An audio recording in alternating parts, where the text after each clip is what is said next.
Eskatu nahi genizueke mesedez altxatzeko gure ordezkari politikoak aretora sartu aurretik abesti bat entzungo dugu, abesti tradizional bat. Euskal Herrian asko maite dugu abesti hau, eta agur gisa eskaini nahi dizuegu abesti hau. Beraz, mesedez altxatu eta errespetu osoarekin entzun ezazue abesti hau, agur jauna deitzen da, eta gure ordezkari politikoak areton sartzen diren bitartean, dantxari profesional batzuk gurekin egongo dira dantzatzen.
Good morning, ladies and gentlemen. Egunon, jaun Andreok. Eta ongietorri foru honetara. Ongietorri Donostira. Ia 300 pertsona dauzkagu gaur hemen eta 400 lagun ditugu online, Europatik eta mundu osotik. Askok elkarlana egiten ari dira lanbide heziketa hobetzeko. Politikoak, profesionalak, irakasleak eta ikasleak denok ari dira elkarlanean lanean bikaintasun zentroetan. Gure ahaleginik handiena egiten ari gara lanbide heziketa hobetzeko. 2019an hasi ziren, baina bikaintasun zentroak, baina ere lan asko dago egiteke eta horretarako elkarlanean arituko gara lanbide heziketa ahalik eta onena izateko. Politikoak ere baditugu, think tankseko pertsonak, erakunde internazionaleko pertsonak eta baita beste arlo batzuetakoak ere, eta haiek itxaropen handia dute lanbide heziketak gure etorkizuneko erronkak konpontzeaz. Roger azaldu aurkeztu nahi dizuet, bera moderatzailea da eta Europako alorretan dago zentratuta eta bera saio honeko moderatzailea izango da. Mesedez txalo bera bat berari eta ongietorri Euskal Herrira. Eskerrik asko baita Banesari. Banesa Sánchez Euskal Herriko kasetaria da eta gurekin egongo da gaur saio honetan baita ere. Txalo bero bat berarentzat. Ez gaude kasualitatez Donostian. Nola egiten du Euskal Herriak lanbide heziketa? Harrigarria da. Jendea dator mundu osotik zuei entzuteko. Haiek dira, momentu honen fundatzaileak, eta lanbide heziketako sailburu ordeak hitz egingo digu bere ikuspegiari buruz, zentzu honetan. Eta gero, debate bat entzungo dugu beste parte hartzaileekin, lanbide heziketak dituen erronkei buruz eta gure elkarteak dituen erronkei buruz. Entzungo ditugu eta noski parte hartzera gonbidatuko zaituztegu. Baina lehen, 5 pertsonek ongietorria eman nahi dizuete. Eta eskerrak eman nahi diegu lanbide heziketako ikasleei, Euskal Herrikoei, parte hartzen ari baitira foru honen arrakastan. Ez dakit atxoko afaria gogoratzen duzuen, oso gozoa zegoen, ezta? Lanbide heziketako ikasle batzuek sortu zituzten, Leioakoak ziren.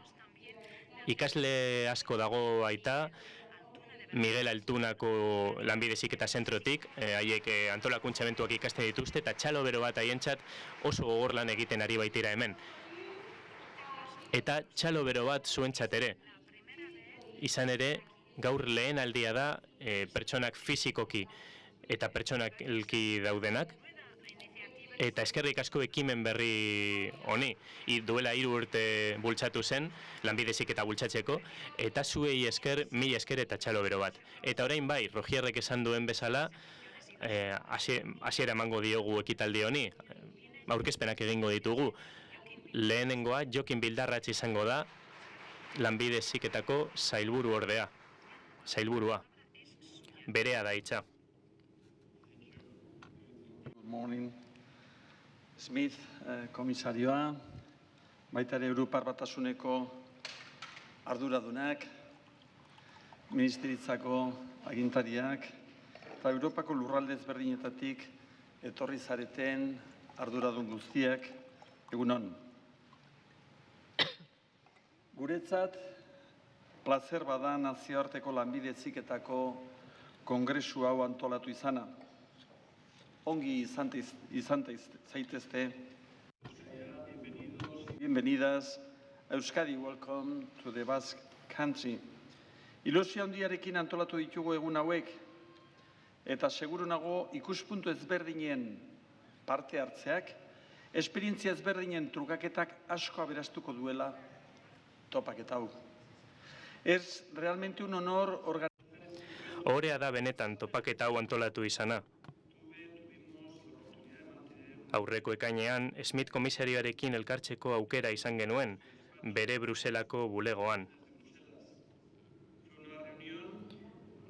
Bilera baliotsua eta interesgarria izan zen.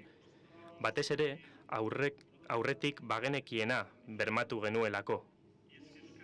Euskadi, Europatik markatutako politiken norabidean ari dela lan egiten.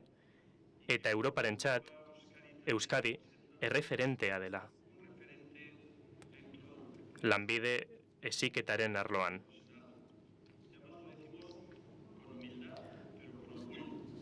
Harrotasunez esaten dugu. Hasten jarraitu nahi dugu, gure ikasleen formakuntza hobetzen eta gure enpresen beharrei erantzuten jarraitu nahi dugu.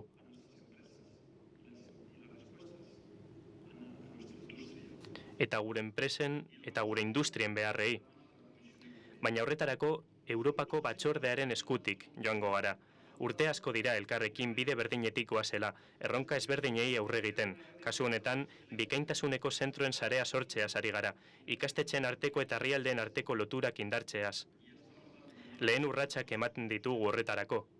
Izan ere, Euskadik sarri horretan parte hartzen du jada.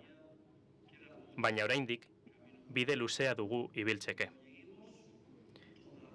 Eta heltzen garenean oraindik izango dugu bide gehiago ibiltzeke.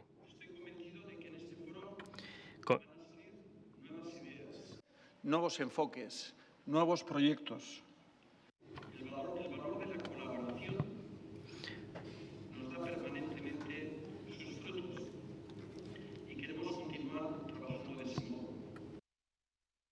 Lanean jarri.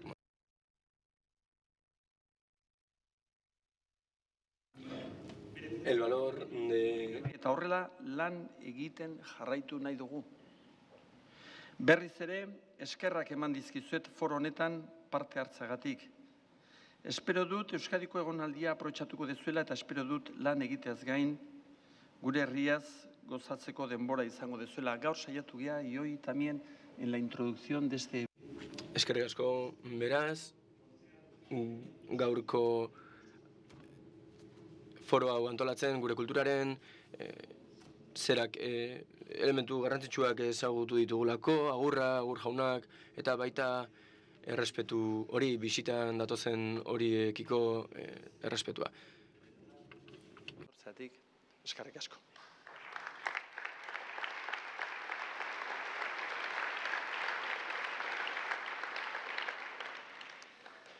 Esta mañana, el lehendakari, nuestro presidente, no ha podido estar presente. Hemen ezin izan du egon, lehendakariak, astearte orotan dugulako Espainiako ministro kontseiluak bezalaxe, Eusko Jaurlaritzan izaten delako kontseilarien bileraz. Lortu dudan ez egotea eta hementxe nago, baina lehendakaria han bertan dago ala behar duelako. Lehendakari den heinean. Horregatik helarazi nahi dizuet haien mezua honako bideo honen bitartez.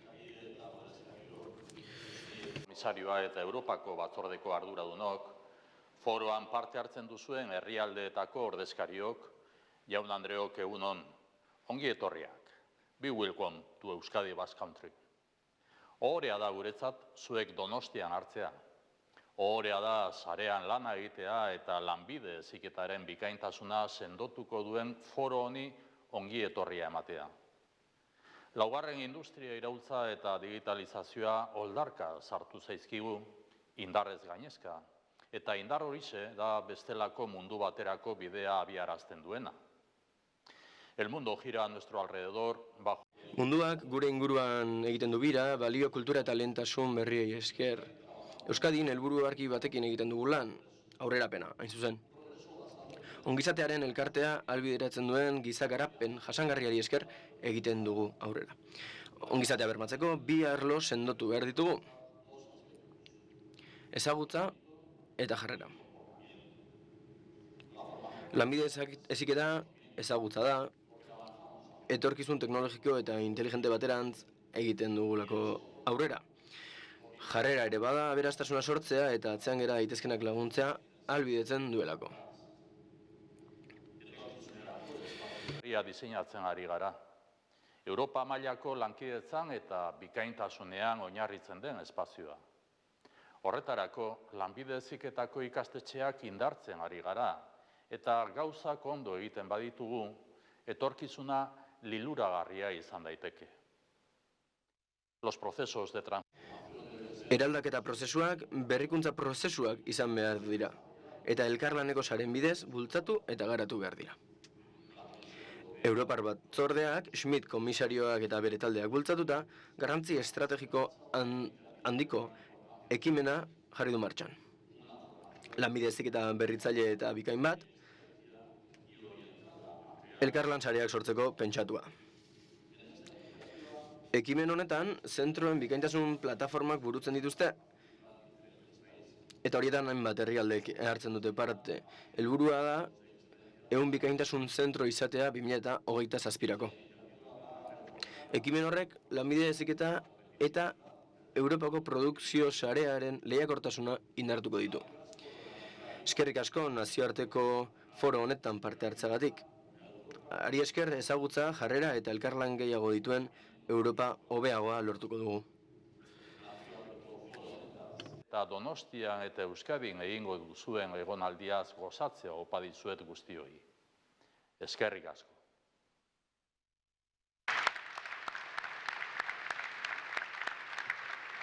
Well, we thank Lehendakari for his message, as well as Joaquim Bildarratz for your welcome message. And now we are going to see the message and hear the message that the Spanish Minister of Education, Pilar Alegría, has sent us. Good morning, buenos días. Es un placer poder enviarles este saludo en el inicio de esta importante conferencia. Plazera da agurra egitea gaur, eta bikaintasun helburuak lortzeko konferentzia garrantzitsu honen hasiera ematea. Espainiako Gobernuko Hezkuntza eta Lanbide Heziketako ministro gisa, anbizio berdina partekatzen dut Eusko Jaurlaritzarekin, Europako Batzordearekin eta Foronen beste erakunde antolatzaileekin. Lanbide Heziketa gure hezkuntza sistemaren eta gure 21. mendeko produkzio sistemen ezinbesteko ardatzetako bat izatea. Hori lortzeko, titulazio eskaintzaren kalitatea hobetzen jarraitu behar dugu, eta bereziki enpresekin erabateko elkarlanean eta komunikazioan egin behar dugu. Hori baita, modu bakarra digitalizazioaren eta jasangarritasunaren bidez, gure ekonomia eraldatzeko. Une honetan beharrezkoak diren, profil profesional horien eskariei erantzuteko. Horrela, are garrantzitsuagoa den helburua lortuko dugu. Hain zuzen, gure gazteek kalitatezko lanak lortu ahal izatea. Soldata honekin eta etorkizuneko ikuspegiarekin. Baina oraindik ere harago joan behar dugu, Donostiako forum honetan planteatzen ari diren hildotik. Lanbide Heziketako zentroak berrikuntzarako eta bikaintasunerako benetako eragileak izan daitezen behar dugu, beren jarduera gauzatzen duten ekosistema sozioekonomikoetan. Espainian, dakizuenez, 2020 urtean, gure lanbide heziketa modernizatzeko prozesu sakon eta ambizio askokoari heldu genion. Europan arlo horretan lider diren herrialdeen mailara heltzeko. Erreforma hori Espainiako gobernutik bultzatu dugu autonomia erkidegoekin lankidetza estuan eta Next Generation Funds Europako laguntza ordainezinarekin. Izan ere, erreforma hainbat jarduera hildotan markatu edatzen da, eta horien artean hezkuntza eskaintza nabarmen handitzea dago. 3 urte hauetan dagoeneko 200.000 plaza berri sortu dira.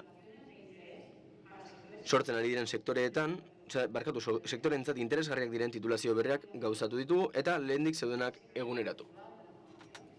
Helburutariko bat formakuntzaren izaera dual hori sistema osora zabaltzea da.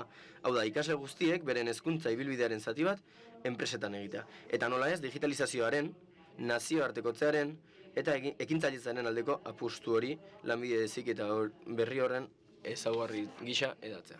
Azkenik, sistema bakar bat sortu nahi dugu. Hezkuntza sistemako lanbide heziketa eta langileen ondorengo prestakuntza bateratzen dituena. Horrek, etengabeko prestakuntzarako sarbidea erraztuko du eta sustatuko du bizitza osorako. Elkarrizketako eta eragile sozialen, enpresaburuen eta sindikatuen inplikazioarako etengabeko ahalegina beharrezkoa da. Erreforma prozesuaren arrakasta eta jarraipena bermatu ahal izateko. Abian jartzen ari garen eredu horretan, Espainian bikaintasuneko 50 zentro osatutako sarea sortzeko prozesuak garrantzizko rola du. Zentro horiek benetako erreferentzia izango dira kalitatean, berrikuntzan eta garapen teknologikoan nazio mailan lanbide espezialitate jakin baten barruan. Bikaintasun zentro horien lehen deialdia uztailean ireki zen eta ekosistema berritzaileen katalizatzaile eta berrikuntza, ikerketa eta ekintzailetza ingurunen sortzaile gisa jardutea. Espero dugu. Horregatik guztiagatik, konferentzia hau guztiz aproposa iruditzen zait. Arrakastirik handiena opa nahi diot, noski, eta oso adi egongo gara bere edukiekin eta bere ondorioekin ere bai. Lan emankorra opa dizuet, eta espero dut Donostian hiri zoragarri horretan egonaldi zoriontsua izatea. Ziur nago lehen aldi zoaztenak etorkizunean bueltatu nahiko duzuela. Eskerrik asko Eusko Jaurlaritzari ere, lanbide heziketa modernizatzeko daukan konpromisoa bereziki garrantzitsua baita, eta eskerrik asko gainera antolatzaile guztiei. Eskerrik asko zuen arretagatik.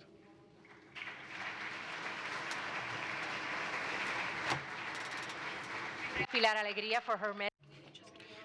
Muchas gracias, Pilar Alegría. Eskerrik asko Pilar Alegría zuen mezuagatik. Guztiok hobetu nahi dugu egoera aurrean ditugun erronkei emandako erantzuna hobetzeko eta lanbide heziketako zentroak moduko ekimenak, konexioak hobetzen dituztenak Europa guztien artean indartu egingo du Europa ere etorkizunerako eta orain Spid enplegu komisarioak gora etortzea nahiko nuke. Hitza zurea da, eskerrik asko Donostiara etortzeagatik.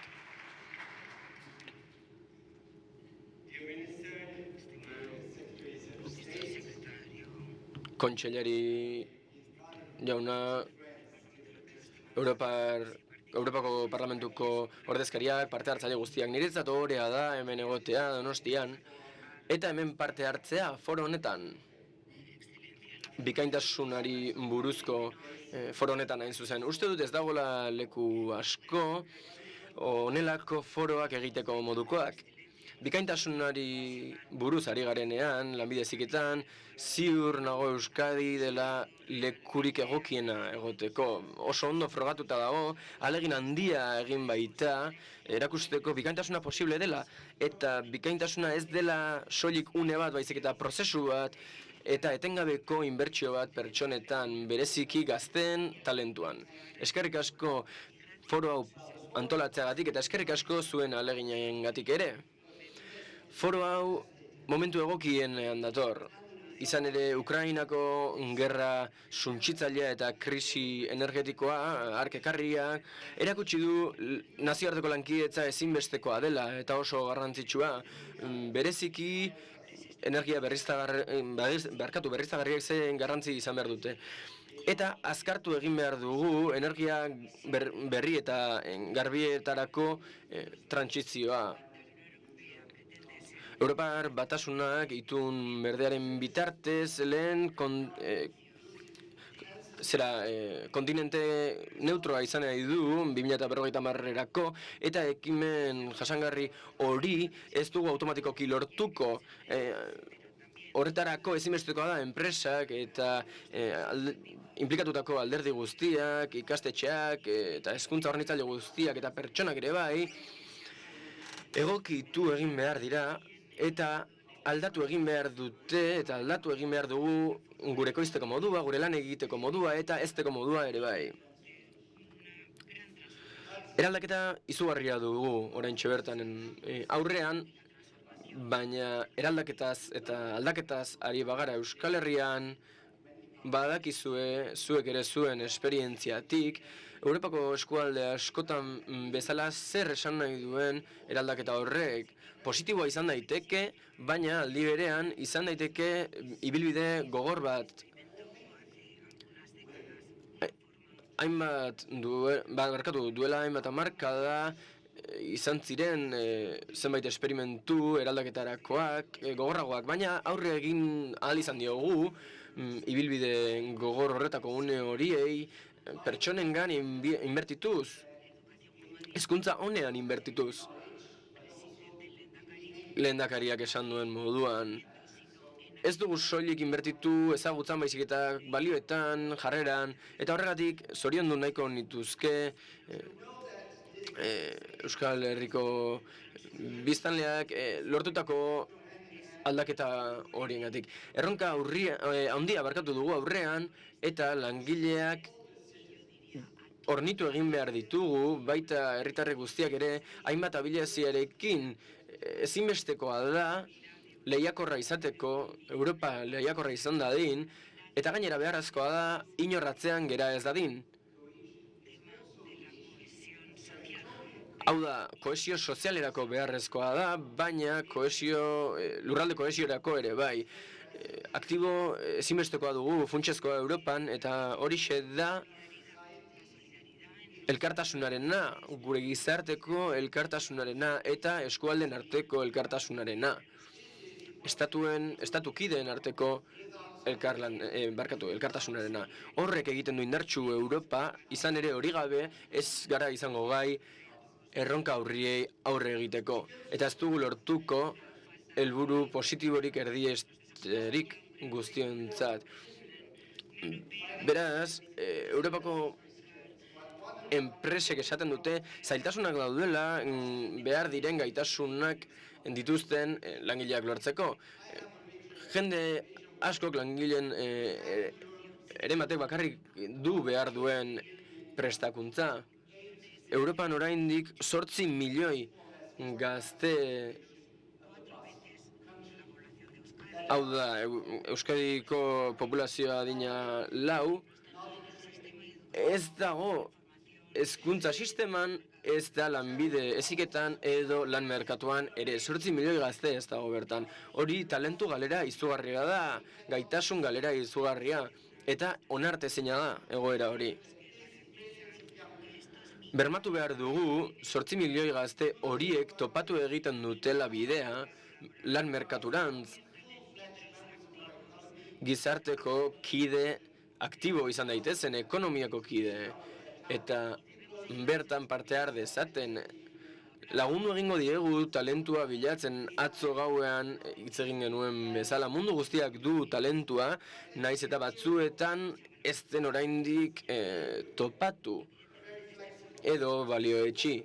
Foro honetan hortaz hitz egingo dugu, hori da modu malgu eta ireki bat, ateak irekitzeko oraindik ere bide egokia zuzena topatu ez duten horientzat, eta lan merkaturatzea hobeto esan da lortzen ez dutenentzat, baita gizarte osoarentzat ere. Datorren urtean, Europako Batzordeko presidenteak esan duenez, Europako gaitasunen urtea izango dugu, gaitasunetako inbertsioa sustatzeko eta horren inguruko politika berritzaileak bultzatzeko. Europan ezinbestekoa da trantsizio berde digitala lortzeko eta munduan gure lehiakortasuna sustatzeko. Urte berezi horretan gaitasun inguruko munduko ikuspegia zabalduko dugu, Europako agendan agertzen den moduan, eta horrez gain hezkuntzak behar duen arreta jasoko du, baita lanbide heziketak ere, hori Europako hezkuntza politiken parte izan baita. Lanbide heziketako zentroak ezinbesteko elementu bihurtu dira Europako politika horretan, eta 2027an 100 lanbide heziketako zentro baino gehiago hornituko ditu diruz, 400 milioi euroz. Horrez gain, bikaintasun zentro gehiago sortzeko asmoa dago Espainian,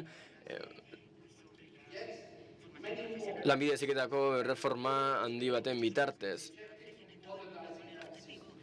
Baina beste hainbat politika ere badaude sistema horiek berritzeko mundu osoan, kontzeptu berean oinarrituak, Europa garatzea eta finantzazio publiko-pribatua sustatzea.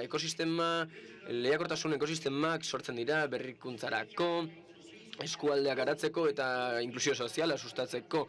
Eta horrez gain ikuspegi globala ere badago, beste hainbat herrialdetan lan egiten baita, nazioarteko sareen bidez.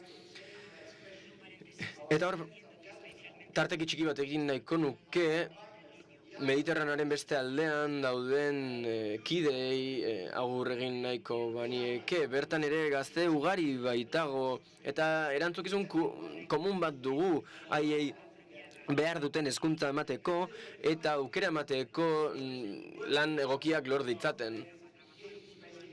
Hori da Europa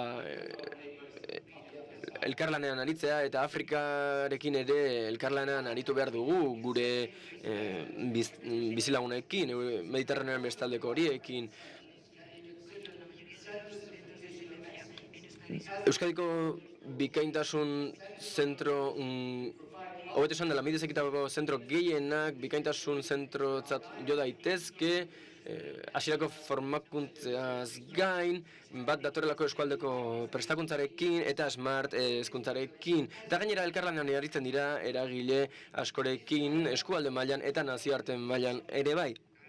Eta hori guztiak badu isla bat, foro honetan, hezitzaile, politikari eta enpresa ugari baitaude hemen, eta elkarrengandik ikasi dezakegulako. Foro hau ikasketarako eta trukaketarako, jardunbide egokien trukaketarako espazio egoki bat da.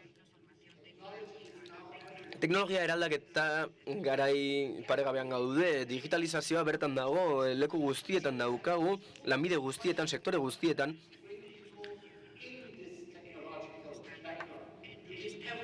Eta heziketa arlo guztiek behar dute eremu teknologikoa gaur egun, lana aldatzeko edo lana lortzeko, eta horregatik uste dut foro hau dela hasiera bat Europako gaitasunen urtearen hasiera hain zuzen.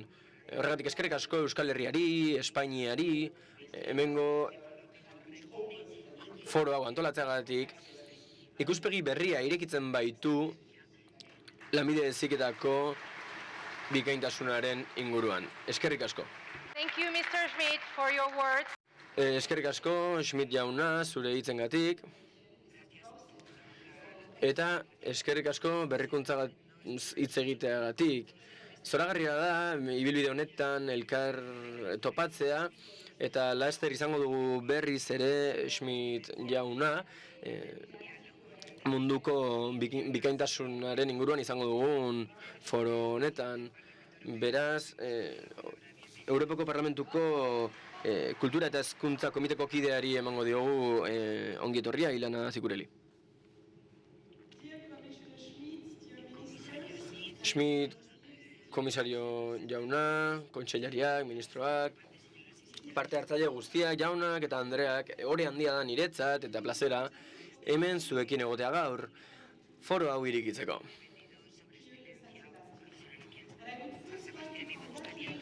Horregatik, nahiko nuke zoriondu Euskal Herriko hezkuntzako eta lanbide heziketako autoritateak eta enpresak ere bai, arlo honetan duten garapenagatik. Aurrean dugun erronkari kezkagarriena, zera da, Jerome Fourquel zientzialariak arriskutzat jotzen duen horri artxipelago bihurtzeari gizarte gisa aurre egiteko dugun erantzukizuna. Hain zuzen, demokraziek duten kontu bat badago, solutua dagoena gizarteko, lurraldeko ezberdinkeriaren ingurukoa, eta nazioartean eta lan merkatuan lekua topatzen duten askotan unibertsitateko ikasleak dira eta askotan badago jendea baztertua sentitzen dena eta horrek ondorio lazgarriak ditu gizartean. Hain zuzen, gizarte demokratikoak gehiengoak sortzeko duen gaitasun hori ekin ezin duten gehiengoak sortzekoa. Horren ondorioz, populismoa edatzen da eta irtenbideak zaildu egiten dira. Berri honak ditut ordea. Lehenik eta behin, hezkuntza eta lanbide heziketa inoiz ez dira egon hain garrantzizko lekuan, Europako agendan, eta horregatik Europar batasuneko hezkuntza sarea ari gara lortzen 2025-erako. Europar batasuna konturatzen hasi da hezkuntza eta prestakuntza ez direla gastu bat baizik eta inbertsio bat, eta Europar batasuna hasi da hezkuntza eta prestakuntza ulertzen Europako pastelorren parte ezinbesteko moduan. Bigarren berri hona da, lanbide bikaintasuna benetan Europako gai bihurtu dela, eta esan dezaket mentalitate aldaketa bat dagoela. Aitortu egin baitugu hezkuntza eta lanbide heziketa bikaintasunaren parte dela eta inbertsio estrategikoen parte direla Europar Batasunaren hezkuntzari eta lanbide heziketari buruzko txostenean esaten den moduan. Gure Europako Parlamentuaren kidek diote Europako lanbide heziketa sareak goi mailako hezkuntzaren parean jarri behar dugula. Batzordeak inbertsio handia egin du lanbide heziketako zentroetan, Europako Parlamentuaren babesarekin eta gure komisarioaren babesarekin, eskerrik asko beraz. Eta hemen ospatu egin behar dugu lehentasuna duela lanbide heziketak eta sektorearentzat motorra izango dela barkatu horregatik, eskerrik asko Eusko Jaurlaritzari, ari direlako lekuko ekimenak loratzen eta enpresei aukera ematen beren gaitasunak garatzeko pedagogiaren bitartez, hezkuntzaren bitartez, eta irakasleen arteko trukak eta pedagogikoak indartu eta sustatu egin dira pandemiaren bitartez, eta ordutik aukera eman baitzigun teknologia berriekin ohitzeko, eta truke horiek ezinbestekoak dira, baina zuentzako mezua gaur da ikasleek esperimentatu egin behar dutela, Europako mugikortasuna esperimentatu behar dutela, eta parlamentuko kide gisa lortu dugu Erasmus Plusen inbertsioa eta aurrekontua bikoiztea, ez da soilik kuantitatibo aldaketa hori baizik eta kualitatiboa ere bai, izan ere Europako ikasleek Erasmus baliatzea zoragarria da, eta ni Europako parlamentuan abilen bi parlamentuen lorpena da, bi komiteen lorpena da Erasmus Plusen mugikortasunaren erdiespen hau. Erasmus Plus da modua Europaren parte sentitzeko, eta aukera ematen digu gainera ezagutza eta gaitasun profesionalak handitzeko, eta gainera indartu egiten du ikastetxeen proaktibitatea, izan ere lotuta daude gaur egun hori eta mugikortasuna. Europako mugikortasunak gainera aukera emango die ikasleei 21. mendeko gaitasunak lortzeko UNESCOren arabera, komunikatzearena, lankidetzan eritzea, ekimena izatea, konfort gunetik ateratzea, norberarengan konfiantza izatea. Hona hemen pasadizo bat, bisita egin berri dudan lanbide heziketako zentro batean, gazte batek oso ondo hitz egin zuen, Europako mugikortasunak egin zion ekarpenari buruz, kideen aurrean, eta zentroko zuzendariari galdetu nion ea bikainena jarri zuen, ikasleri bikainena, eta esan zuen neska hori hezkuntza sistematik irteteko zorian egon zela radikalizatzeko, baina Europako esperientziatik izugarri aldatuta bueltatu zela. Beraz, abantaila handiak ditu, eta nire ametsa da Europa sozial bat ezurro mamitzea. Eta uste dut gaitasun esparru garrantzitsua sortuko dela, gaitasun digitalenen parekoa, estamentu guztien aitortza lortuko duena, eta haren bitartez kredentzial batzuk lortuko dira hainbat mugikortasun esperientziatik eta hezkuntza esperientziatik jasotakoak. Ikuspegi hori partekatzen dut Schmidt jaunarekin eta Espainiako kideekin 2023ko ekainetik aurrera presidentzia izango dutenak Europako batzordean. Beraz, konbentzitu egin behar dira gazteen familiak Europako mugikortasunaren abantailez. Izan ere, elkarren aitortzako prozesu zaila izango da Europa osoan sortuko delako, baina balia unibertsala izango du 2023an, gaitasunen urtean, bultzatu egingo dira ikasle horien guztien ibilbideak eta modernizatu egin beharko dira ikastetxe horiek. Hori bat dator gure lehentasun ekonomikoekin, eta horregatik oso pozik nago zuekin partekatzen ari naizelako, autore izango naizela Europako Parlamentuaren urrengo txostenean, lanbide heziketa tresna gisa jorratzen duen horren koautore hobeto esan da. Beraz, desiratzen ari naiz, bisitak egiteko, gure hausnarketak partekatzeko, eta horregatik benetan foro arrakastatsua opa dizuet, eta eskerrik asko zuen hartagatik. Merci beaucoup, Madame Sicurel. Will you Eskerrik asko, Sicurel anderea. Eskerrik asko agintari guztiei. Aurrerago izango dugu aukera debatitzeko publikoarekin. Dosier uste dut galdera batzuk ditugula, publiko animatzeko, zuen iritzia ezagutu nahi dugu.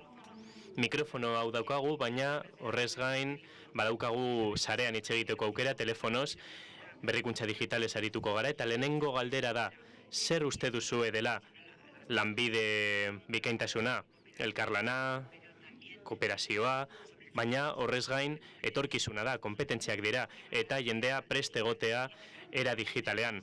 Hurrengo galdera zera da. Non daude eta zeintzuk dira mapan markatu alba dituzue konpetentzia hauek? Nola parte hartu dezakezue? Etxetik entzuten ari bazarete, bideo erreproduktorearen hurbil. Bai, erantzuten ari dira, bai. Hor pantalla bat ikusi alduzue, eta hor jasoko ditugun galderak ikusiko dituzue. Danimarkako iparraldean ikusten duzue, baita Errumanian, Turkian, zonalde Baltikoan, Bruselan ere, hauek dira arduradun politikoak, Espainian. Gero eta zenbat gehiago izan, orduan eta indartsuagoak izango gara. Ikusten dugu baita munduko beste herrialde batzuk, Europar Batasuna baitari da elkarlanean beste munduko herrialde batzuekin, bikaintasunaren arloan, komisarioak esan duen legez, beraz Europa guztia dago hemen ordezkatuta. Baita ere jakin nahi dugu zer egiten duzuen, irakasleak bazareten, proiektuak koordinatzen baditu zuen.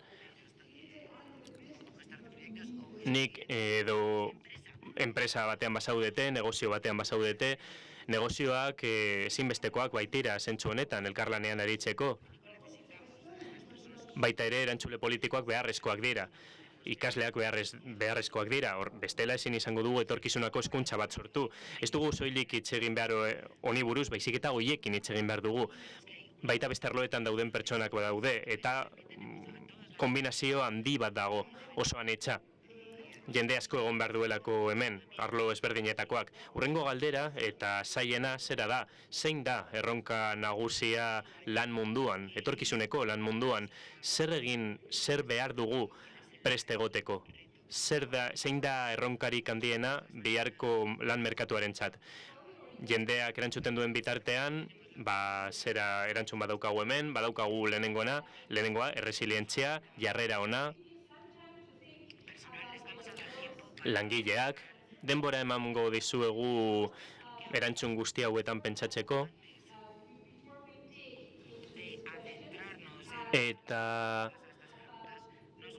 erantzunetan sakondu aurretik gustatuko litzaiguke jakitea zein den Euskadik daukan estrategia. Entzun ditugu Smith komisarioaren hitzak, berak hitz egin digu bikaintasuneko zentroei buruz, Euskal Herrian dauden zentroei buruz, eta esan du Euskadik estandar batzuk esartzen ari dela bikaintasunari dagokionez. Zentro hauen gehiengoa Euskal Herrian kontsidera daiteke bikaintasun zentroak berez. Beraz, berriro ere, Jokin Bildarratzi eskatuko diot, berriro hitz egitea. Baita, hori, sailburu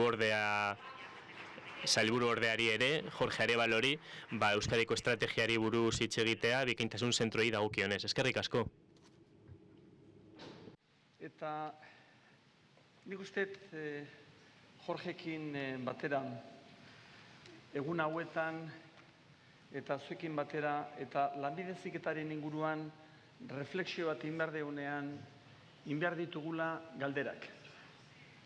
Gure buruari galderak. Baina aldi berean, nahiko nuke Mr. Smith komisarioaren lau hitz. Me gustaría subrayar 4 palabras que nos... Tuko litzaidake Smith komisarioak bota dituen lau hitz gogoratzea. Eraldaketa, prozesua, jarrera eta solidaritatea.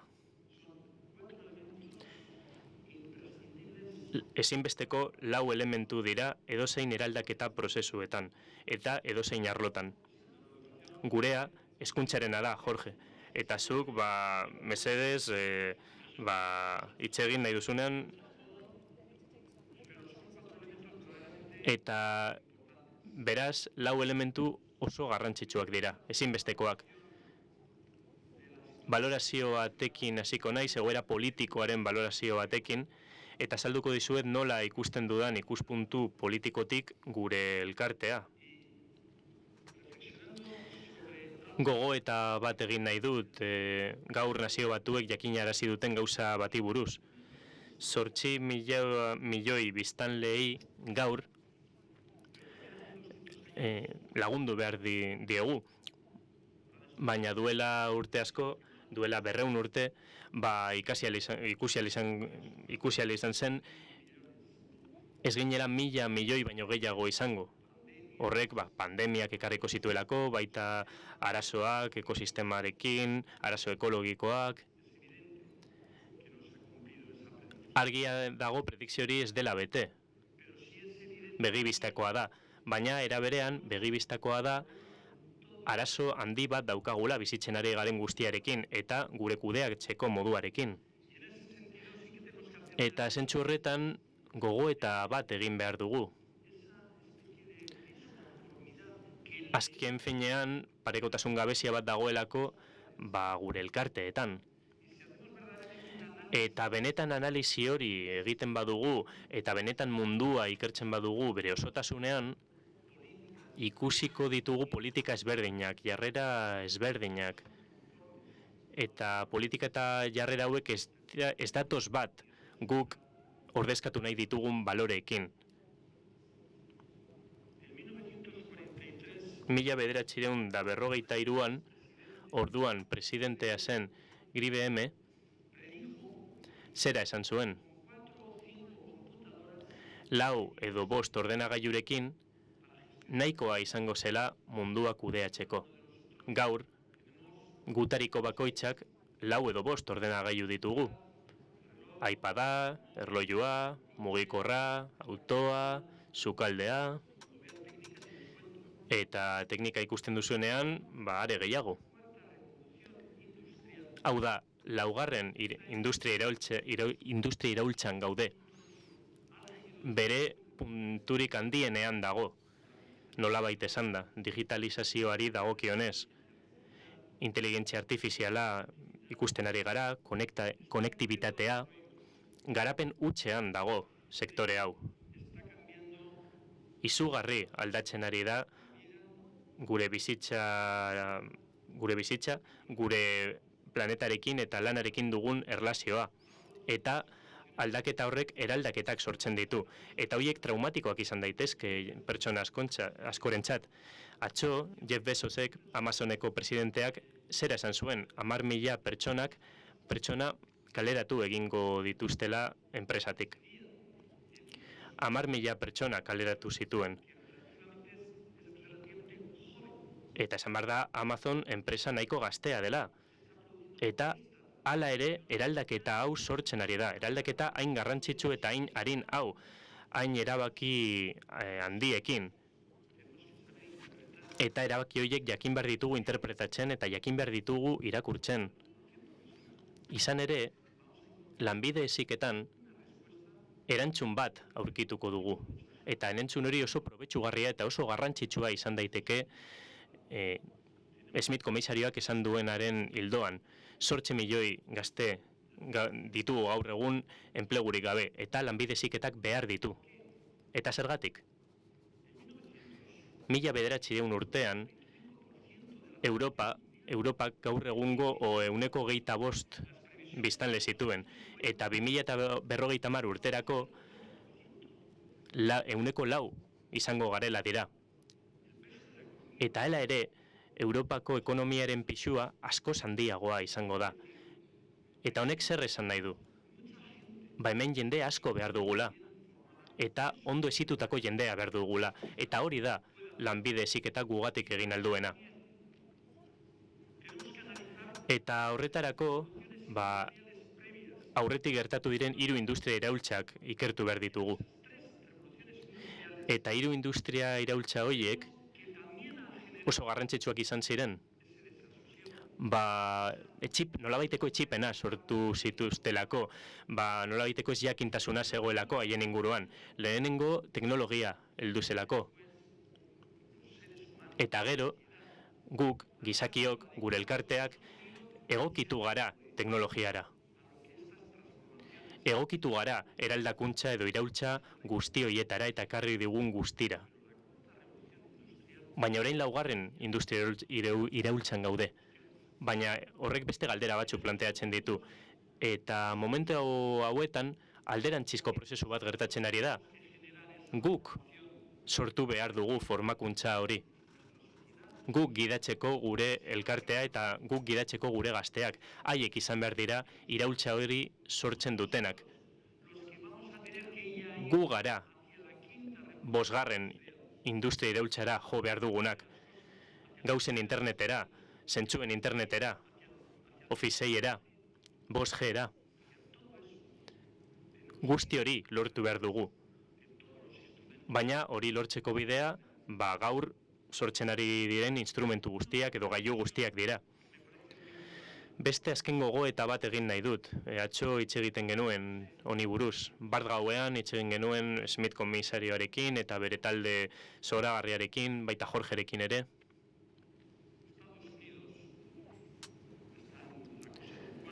Estatu batuak alor kuantikoa ikertzen ari dira, baita Japonia, Txina, Korea. Gauzen gogoeta egiten ari dira, teknologiaren gogoeta egiten ari dira. Eta gu pertsonetan ari gara zentratzen, gizatasunean, baloreetan ari gara zentratzen. Teknologia behar izango dugu, noski. Baina, batez ere, balio horiek behar izango ditugu. Eta balio horiek izan nahi ditugu gure gizarte honetan. Gizarte justua eta orekatua izateko. Bere inguruarekin hitz egiten dakien gizarte izan behar delako. Planeta zaintzen dakien gizarte izan behar delako. Eta mundu jasangarri eta hobea lortzen jakin behar duen gizartea delako. Hori da gure lanbide heziketa. Espero dugu hurrengo 10 urteetan gure lanbide heziketa horrek beharren 75% erantzun ahal izatea. Euskal Herrian, ekonomiaren 40% industriarekin eta zerbitzuekin erlazionatuta dago.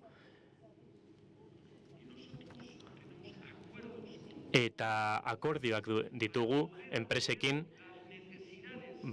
beharre horiek asetzeko, enpresek dituzten beharrak asetzeko. Eta gure gazteak, lanbide heziketa dualean edo bikoiztuan dauden gazteak, formakuntza bukatu eta egun baten ostean, ateak irekiak izango dituzte enpresa hauetan. Nik uste dut hori gogoeta horrekin, egitenen izen gogoeta honekin nahikoa dela, eta jende langileak, Jorge bezala, hitz egin aldi guten buruz. Gure sailburuak hitz egin duen hildoan, eta Smith komisariaren hitzen hildoan, beste modu bat behar dugu etorkizuna ulertzeko. Gauzak modu ezberdin batean egin behar ditugu, eta komisarioak esan ez duen hitz bat dago, eta hitz hori da eraldaketa. Beste modu batean egin behar ditugu hitza, beste modu batean prestatu behar dugu jendea, eta egokitu behar gara 4. eta 5. industria iraultzetara. Euskadiko lanbide heziketa eraldatzen ari da. Sistema guztia aldatzen ari da, bere osotasunean, lanbide heziketari dagokionez.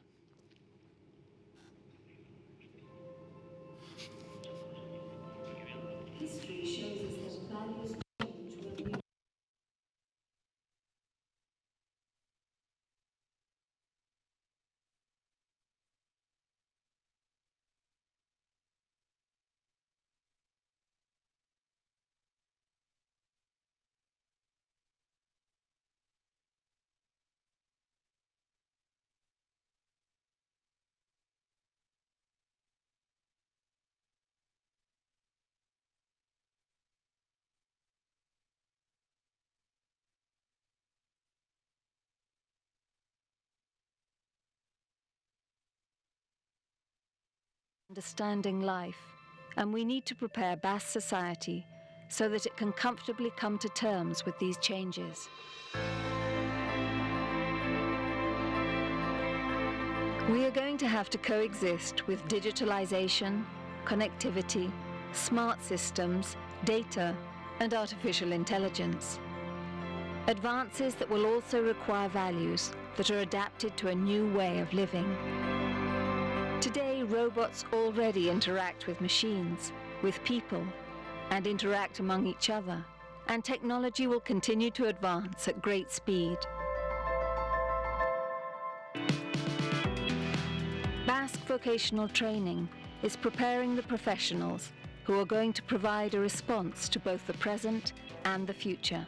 And for that purpose, the Basque Country's VT is being transformed again. During recent years, we have worked on the implementation of new learning methodologies, the transformation of the education spaces, the introduction of creative routines in VT centres. And we have also supported our industrial fabric, in particular MSEs, to improve their products and production processes. But it is time for a new impulse that enables us to make the leap from innovation to the new environments of applied intelligence. We no longer live in a world of progressive and predictable changes, but in one of disruptive change. This raises the need for young people to be innovative while they are learning.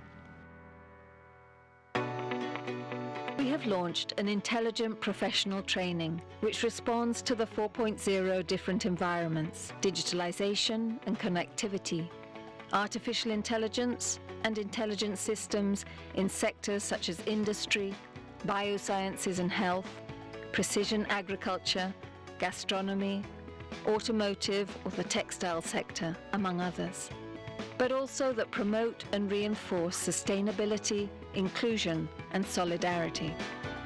Vocational training centres have always been and will be at the core of the successes of our vocational training, which guarantees its transformation into intelligent organisations, organisations that work towards continuous transformation and which face and provide answers to changes and new challenges. Centres that have the challenge of expanding and deploying their activities in very different fields. Organisations focused on the future, with ideas to be implemented, with hope and motivation, with capacity for action, which take risks, which work on constant innovation, and which understand that another way of doing things is possible. We design innovative solutions, are quick to implement them, and work collaboratively. Knowledge is expanded when it is shared, and sharing is the essence of our project.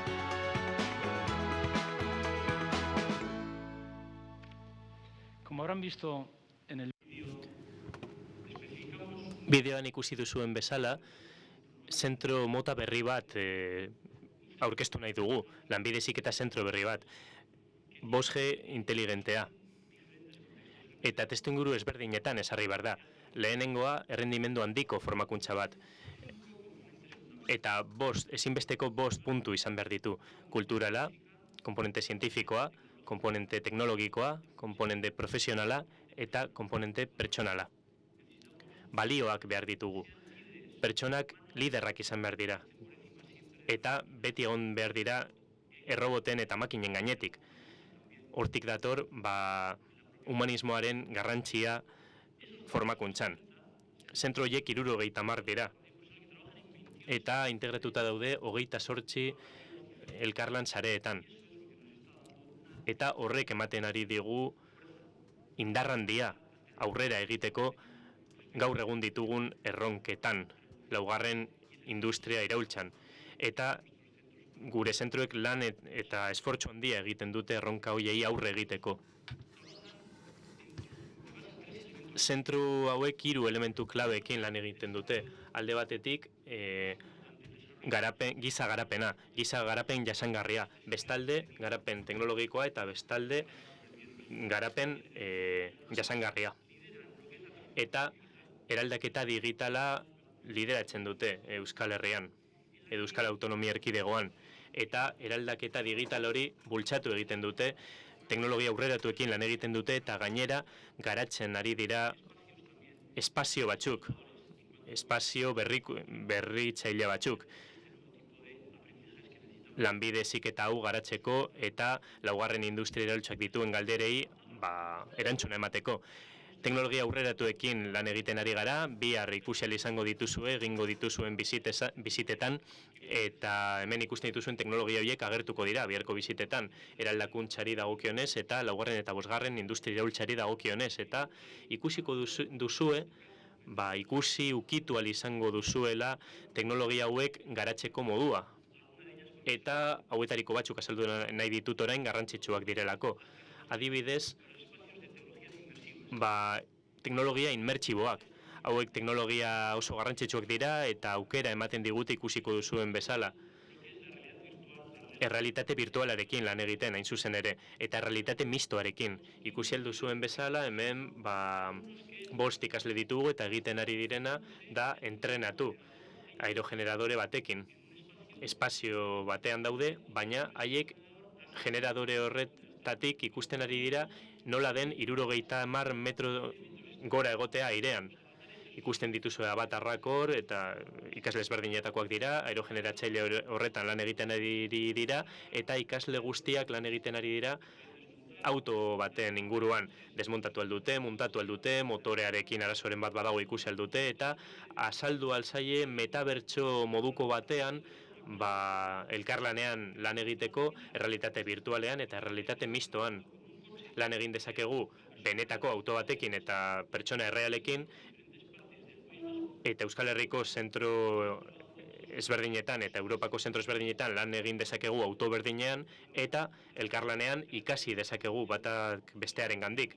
Ikusten dezakezuenez, pintura aldatzen dugu, auto aldatzen dugu, forma aldatzen dugu, hemen ikasle bat dago, atzean beste bat dago, eta sektore aldatzeagatik berdina gertatzen da ziuko unitate batean. Ziuko unitatea honetan material ezberdinak maneiatzen dira, komponente ezberdinak, eta jendeak ikasi egiten du nola garatu behar duen bere lana ziu virtual horren barruan. Gero noski ziu erreal batean lan egingo dute, edo benetako auto batekin lan egingo dute, baina gero. Teknologietara bagoaz, bihar ikusiko duzue. Teknologia interaktiboekin sartzen bagara, aula edo espazio berri batean sar gaitezke. Ikasgela digitalak dira, eguneko egunean, mahai digitalak dituzte, ikaslek euren txartelak dituzte, konektatzeko, mahaira, 4 ikasle daude 5 ikasle mahai bakoitzeko, 20 ikasgela bakoitzeko, eta digitalki lan egiten dituzte proiektu ezberdinetan, informazioa mahai batetik bestera pasatzen dute, edo mahai batetik paretara, eta paretan lan egiten jarraitzen dute, eta gainera, konektizio ezberdinak egon daitezke, Euskal Herriko beste leku batzuekin, eta munduko beste dozein lekuekin, azkenean oso ongi konektatuta egon gaitezkelako, hemen ikusi alduzuenez, ikusi duzuen nola pasatzen duten fitxa bat maitik hormara. Azkenean finean, teknologia maneiatzea da helburua zentzu guztietan. Honek noski ez ditu aula ikasgelak tradizionalak ordezkatzen, baizik eta komplementatzu egiten ditu. Izango dute ikasketa digitala eta nola baiteko beste ikasketa ere, informazioa lortzeko, prototipoak garatzeko, proiektuak garatzeko, baina oso garrantzitsua da esen teknologia hauek kudeatzen ikastea. Hau eskatuko zaielako enpresetan, Euskal Herriko enpresetan.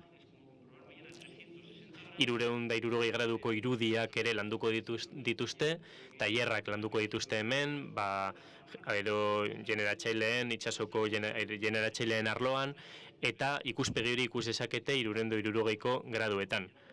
Bihar ikusi ahal izango duzue lehen eskutik. Zibersegurtasuna ere lan egiten ari gara, zibersegurtasun informatikoa eta zibersegurtasuna fabrikazioan. Hori, azkenen bideratuta da gure makinetara, gure zentroetan ziberseguritatea lantzen ari da, ikusten duzue 50.000 zenbakia, 50.154 eraso dauden minutuko gure erabiltzaileetan. Beste 89 zerbitzaileekin konektatuta daudenak. 100 ordenagailuk 40 milioi eraso baino gehiago jasotzen dituzte, eta azkenean horrek teknologia hauekin babes gaitezke. Eta ziberreitzen egiten duguna da irakaslei erakustea nola defendatu, eta ikaslei erakutsi nola defendatu, nola kudeatu defentsa hauek erasoen aurrean, zibereraso hauen aurrean. Hemen badago joku bat, batzuk erasut egiten dute, beste batzuk defendatzen dira, eta horiek zentroetan aplikatuko dira, formakuntza hori ikasle guztiei emateko, baita ikaslei ere, ikasleen aurretik, eta denek jakin behar dute zein garrantzitsua den zibertasuna eta nola babestu erasoen gandik. Erasoak jasotzen baldin badituzte arlo informatikoan. Horrez gain beste gauza bat azaldu nahi dizuet, gure sailburuak komentatu digu. Aurrera egiten ari gara zentzu oso garrantzitsu batean. Irakasleak burmuinaren atzeko partean, bere biztaren aldetik eta emisorearen aldetik, bistaren zentzumerarekin agintuak jasoko ditu. Adibidez, dron hau egan eginarazten ari da bere bistarekin. Zentzu batekin kapazak gara zerbait sortzeko. Pantalla hauek ikusten ditu eta aginduak ematen ditu bere bistarekin. Hemen adibidez, drone hau funtzionarazten ari gara. Lupinak egiten ditu, birak egiten ditu, eta ikus dezakegu drone hau nola lan egiten ari den. Konektatuta gaudelako zentsorearekin. Pertsanak igo, jaitsi, argiak amatatu, bistarekin egin daitezke gauza guzti hauek. Zentzuen interneta garatzen ari da, usaimena, daztamena, interneten bidez ezagutu izango ditugu perfumeen usainak edo janarien zaporeak. Teknologia virtual honen bidez. Beraz, ikus dezakezue aldaketa handiak daudela eta komisarioak esaten zuen bezala eraldaketak behar ditugu eta beste modu batean lan egin behar dugu. Eta esaten ari nintzen legez, askotan hitz egin dugu, baina planteamendua zera da. Etorkizunari aurre egiteko gauzak aldatu behar ditugula eta beti etorkizunerantz begiratu behar dugulako. Bronka bota digutenez eta asko hitz egin dugunez, Vamos a tener que cerrar. Itxi behar izango dugu eta transmititu nahi dizuegu edozein proiekturako lidergoa behar dugula. Eta kasu honetan, Schmidt komisarioaren lidergoa daukagula eta bere taldearen lidergoa, eta estrategia bat eramaten ari gara aurrera. Eta estrategiari oso garrantzitsua da lagunduko digulako proiektu hau arrakastatsua izaten. Lehen esaten nizuen, gure balioak zaindu behar ditugula, gure inteligentzia, gure pertsonak zaindu behar ditugula, eta horretarako sare kolaboratiboak behar ditugula. Denok lan egin behar dugu elkarrekin, eta Lanbide Heziketako zentroak eta bikaintasun zentroak prest egon behar dira horretarako, elkarrekin lan egin behar dugu, eta horrela, lortuko dugu 2027 urtean 100 zentro izatea. Eta hor, 400 milioi euro baino gehiago inbertituko dira. Elkarrekin egon behar gara proiektu honetan, eta ziur nago beti Lanbide Heziketasi zen duen malgutasunarekin eta denok izan dugun inteligentziarekin eta testuinguru guzti honetan, proiektu arrakastatsua izango dela. Eskerrik asko. Well, thank you very much. Yes, we are sure this is going to be a big success. Thank you very much, Mr. Bildarratz and Arévalo, for sharing the basis of the... Eskerrik asko, Bildarratz eta Arévalo jaunak, ikuspegi hau partekatzeagatik, Eusko Jaurlaritzaren ikuspegia partekatzeagatik, bikaintasunaren estandarrei dagokionez, eta orain, kontzeptuetan gehiago sakondu behar dugu, Schmidt komisarioa berriro gonbidatuko dugu, eta Sikure landera berriro gonbidatuko dugu eztabaidatzera, eta Roger, nola egingo dugu? Lehenengo esenatokira igotzera gonbidatuko ditugu, ongitorria emango diegu, eta hemen baditugu Anger, atzeko partean dago, gure marrazkilaria, gertatzen ari den guztia marrazten ari da, eskerrik asko. Eta emaitzak ikusi alditugu, gure boskaren emaitzak, eraldaketa, oso garrantzitsua, etorkizuna. Hauek dira erronkarik handienak biharko merkatuan. Resilientzia, eraldaketa klimatikoa, kompetentzia digitalak, produktibitatea, komisarioa kontzeptu asko daude, eta guzti hau ikusten dudanean, pentsatzen dut erronkak oso handiak dira. Horrek pixka deseroso sentiarazten zaitu? Bueno, ez naz deseroso sentitzen. Aukerak aurkeztu behar ditugu, erronka asko ditugu. Baina aukera asko ere bai. Eta oraintxe bertan entzun dugun guztia, sailburuaren eta ministroaren aldetik, da gure mundua aldatzen ari dira.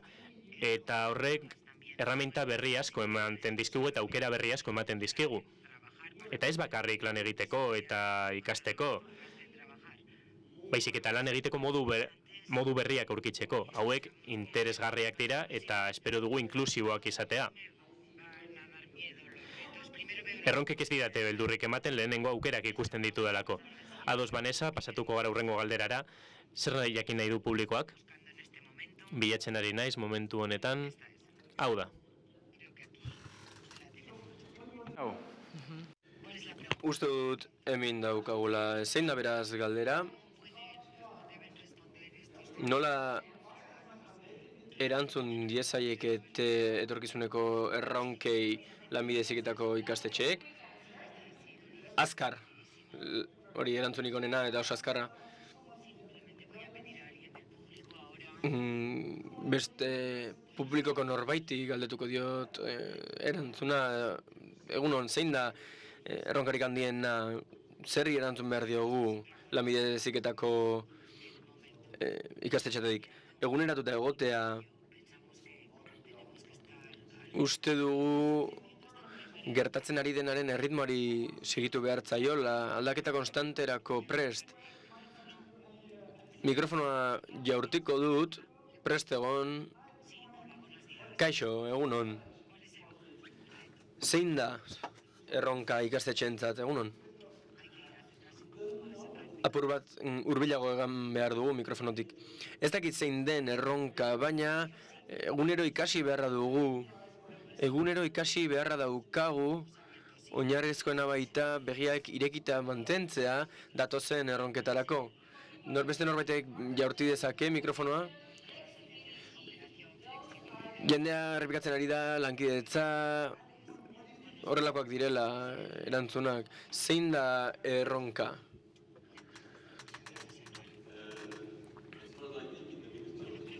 Uste dut erronkarik handiena dela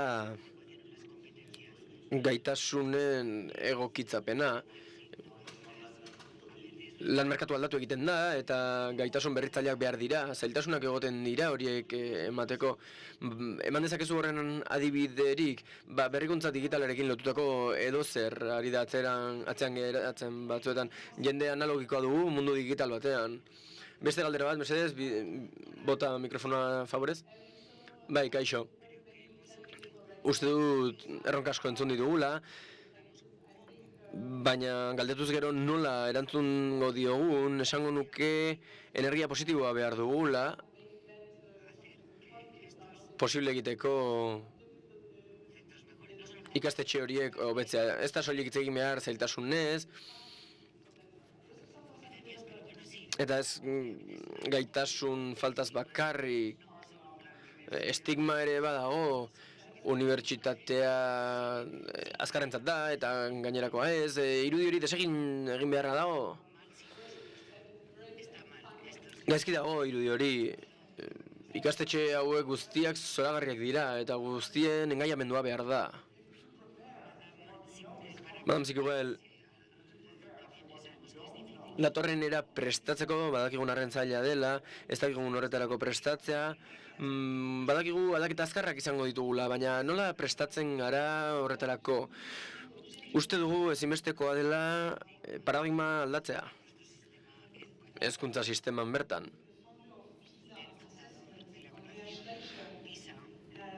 PISA ebaluazioaren fundatzaileak, Andreas Fleischerrek, honako hau esan zuen.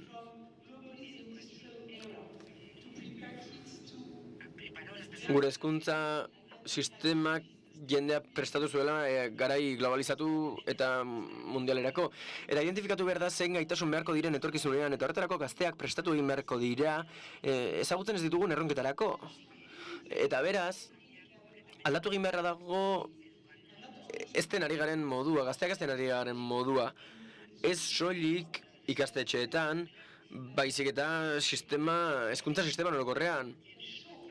Uste dut prestakuntza eta lanbide heziketan bide hori erakutsi beharra dagoela eta lider izan behar dugula bide horretan. Horrez gain uste dut zentzua bilatu behar zaiola. Frantzian orain dela egun batzuk azterlan bat argitaratu zen, esaten zuena, azertu egiten zuena, hobeto esan da, 80 hamarkadan pertsonen 60 zioela bizitzan baliotsuena lana zela. Eta gaur egun zifra hori jetxi egin da 24 eta jendeak familia balioesten du gehien, ez da berri txarra, familiak balio handia duelako, baina egiaz arrakasta izan nahi baldin badugu, gustok izan behar dugu egiten dugun hori. Eta 10 segundotan partekatu nahiko nuke zuekin, eta egiaren gideako barkatu kontzeptu bat, Japoniako kontzeptu bat, lan ibilbidean 4 galdera egin beharra dira. Zer egin nahiko nuke, zertan naiz ona, zer behar du lan honek, eta zer emango dit ogibidea lortzeko modua. Beraz, badago agian lan merkaturatzeko modu berri bat, ikuspegi berri bat lagunduko diguna, bai, hainbat biderre esan da, kontua ez da gaitasunak lortza bakarrik, baizik eta jarrera bera ere, bai. Horrek esan nahi du hezkuntza azkar aldatu beharra dagoela, baina jakineko genuke nola pentsatzen duzuen ari dela aldatzen hezkuntza, Banesak aztertuko du, zein da ikastetxeek edukien aldaketekin duten erritmoa. Badirudi kurrikuluko aldaketei dagokienez ez dela oso azkarra, eta badago jendea pentsatzen duena oso motela dela. Didaktika ere hor daukagu, ea berrikuntzak etekin partekatzen ditugun.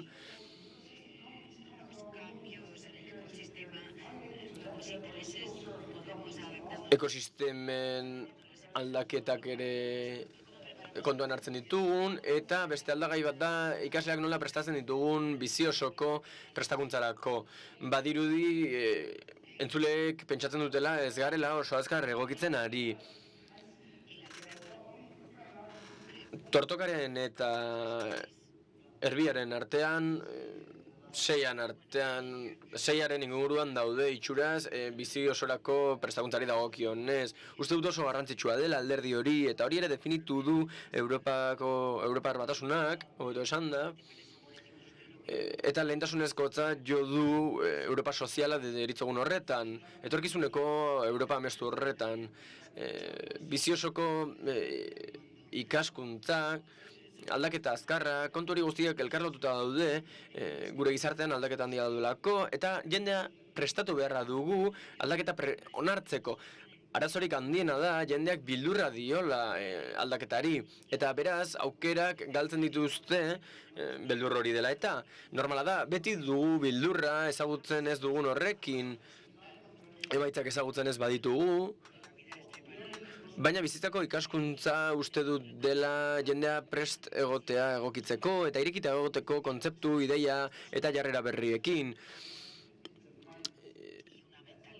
Jokabide eta mentalitate berri bat dira, ez da erraza. Eta mentalitate hori helarazi beharra dugu mundu berri honetarako, eta gaitasun bigun horien inguruan indarra egin behar dugu. Horixe da zuentzat dugun azken galdera. Zer egin dezakegu gazteak prestatzeko, eta ez soilik gazteak, baizik eta horren gazteak ez diren horiek ere bai, bizitzan etengabe trantsiziora ohitzeko. entzuna daukat, 10 urtetan ez dugula gaitasun praktiko askorik emango eta lanean ikasten baitira. Uste dut errazago, garrantzitsuagoa dela aldatzen ikastea, prest egotea egokitzereko, ados nator, bat nator, guztiz. Hala ere uste dut, saiestu egin behar dugula karikatura bat egitea eta pentsatzea kurrikuluma ez dela garrantzitsua. Eta norberak nahikoa duela lan merkatuan egokitzea, ez? Horregatik gazte asko galde diezaiokete euren buruari zergatik ikasi egokitzerik badago. Hori saiestu beharra dago eta erronkak batera hartu behar ditugu. Garrantzitsua da ingurura egokitzea eta geure burua babestea datozen arrisku guztietatik, interneten daudenetatik eta informazio mundu honetan dauden horietatik guztietatik, gai izateko, hierarkiak ezartzeko, merezi duen informazioaren eta merezi ez duen informazioaren artean, tentu handiz ibili beharra dugu. Hori dela eta Hannah Arendt filosofoak zioen eremu bakarrean izan behar dugula kontserbadoreak eta horixe dela hezkuntzarena. Eta paradoxikoa dirudi, baina aukera ematen digu babesteko berritzailea den hori gazteengan. Hausnarketa sakon hori egin behar dugu. Non dago mikrofonoa, jaurti dizaiogu norbaiti. Kaixo, egun, zer egin behar dute ikastetxeek transizioz betetako aldaketa batera egokitzeko? Prest egon behar dute etengabeko aldaketetarako bizitzan eta lanean. Eta uste dut, halaber beharrezkoa dela prestakuntza izatea helduentzat lanbide heziketan, etorkizunerako. Gutxiago ikusiko dugu 4 urteko hezkuntza eta lana gero, eta gehiago ikusiko dugu etengabeko hezkuntza eta prestakuntza, bai, ziurrenik. Norbaitek mikrofonoa eskatu du, zutitu mesedez, ikus zaitzagun. Uste dut, osagai garrantzitsua aldaketa ari garenean dela autoritate paradigma aldatzea. Hemen gehienok pentsatzen dugu irakaslea, ikastetxea, kudeatzaileak direla jarraibideak eman behar dituzten horiek, baina ikasi behar dugu kudeak eta geuk geure buruarena egiten eta askatasuna izaten aldatzeko eta aldaketara egokitzeko. Pertzepzioa aldatu behar dugu, autoritatearena, eta hori geuan aldatu behar dugu, ugandik, hobeto esanda eta ezkanpotik. Mikrofonoa jaurtik egingo dugu beste behin. Hori esan dago, egunon, zer behar da pertsonak prestatzeko? Ara, hautsi egin duzula dirudi.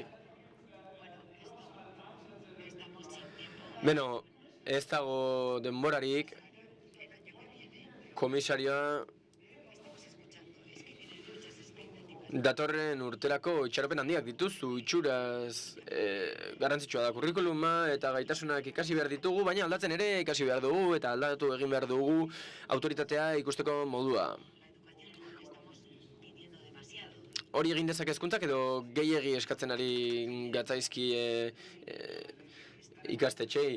Uste dut berritzaileak izan behar dugula eta irekita egon behar dugula aldaketarako eta referentzia sendoak izan behar ditugu. Gauza asko ikasi beharra dugu eta kontua ez da soilik pentsatzea gauzak aldatzen ari direnez ezer ikasi beharrik ez dagoela. Gauza berriak xurgatzeko beharrezkoa da ezagutza izatea, ezagutza sendoa. Eta hori hezkuntza sistemari dagokionez galdera da nola transmititu ezagutza hori. Eta hortxe dugu autoritatearen gaia eta irakaslearen eta ikasleen arteko harremanen nolakotasunaren gaia. Baita horiek antolatzeko moduaren kontua ere autoritatea egon behar den edo egon behar ez duen. Ez du behar autoritaterik gabeko sistemarik, bestela ez genuke sistemarik barkatu egiturarik izango eta ezinbestekoak dira egiturak, baina harremanak noski aldatu egiten dira ikaslearen eta ikasleen artean, eta gaur egun oso zeregin ezberdina dute irakasleak. Zer diote entzulek, Vanessa, sakonean aztertzen ari garen ez, naiz eta gero sakonduko dugun aurrerago, denborarik ez dugunez, badaude hemen zenbait aukeretan konfiantza izatea, Europa gehiago, aldaketan lan egitea, Madame Siguelek esan du, mugikortasuna sustatzea. Garrantzitsua da, ikasleak alde batetik bestera ari dira, erantzungo dut edo ez. Irauzkin bakarra egin nahiko nuke, badago lotura mugikortasun sozialaren eta mugikortasun fisikoaren inguruan. Bai, beraz, Europako mugikortasuna hitz gakoa da, eskerrik asko. Hainbat orduz eztabaidatu ahalko genuke, baina badu denbora muga bat. Beraz, laster atsedenaldi bat egin behar dugu eta orduan horren ondoren helduko diegu sortu diren hainbat konturi.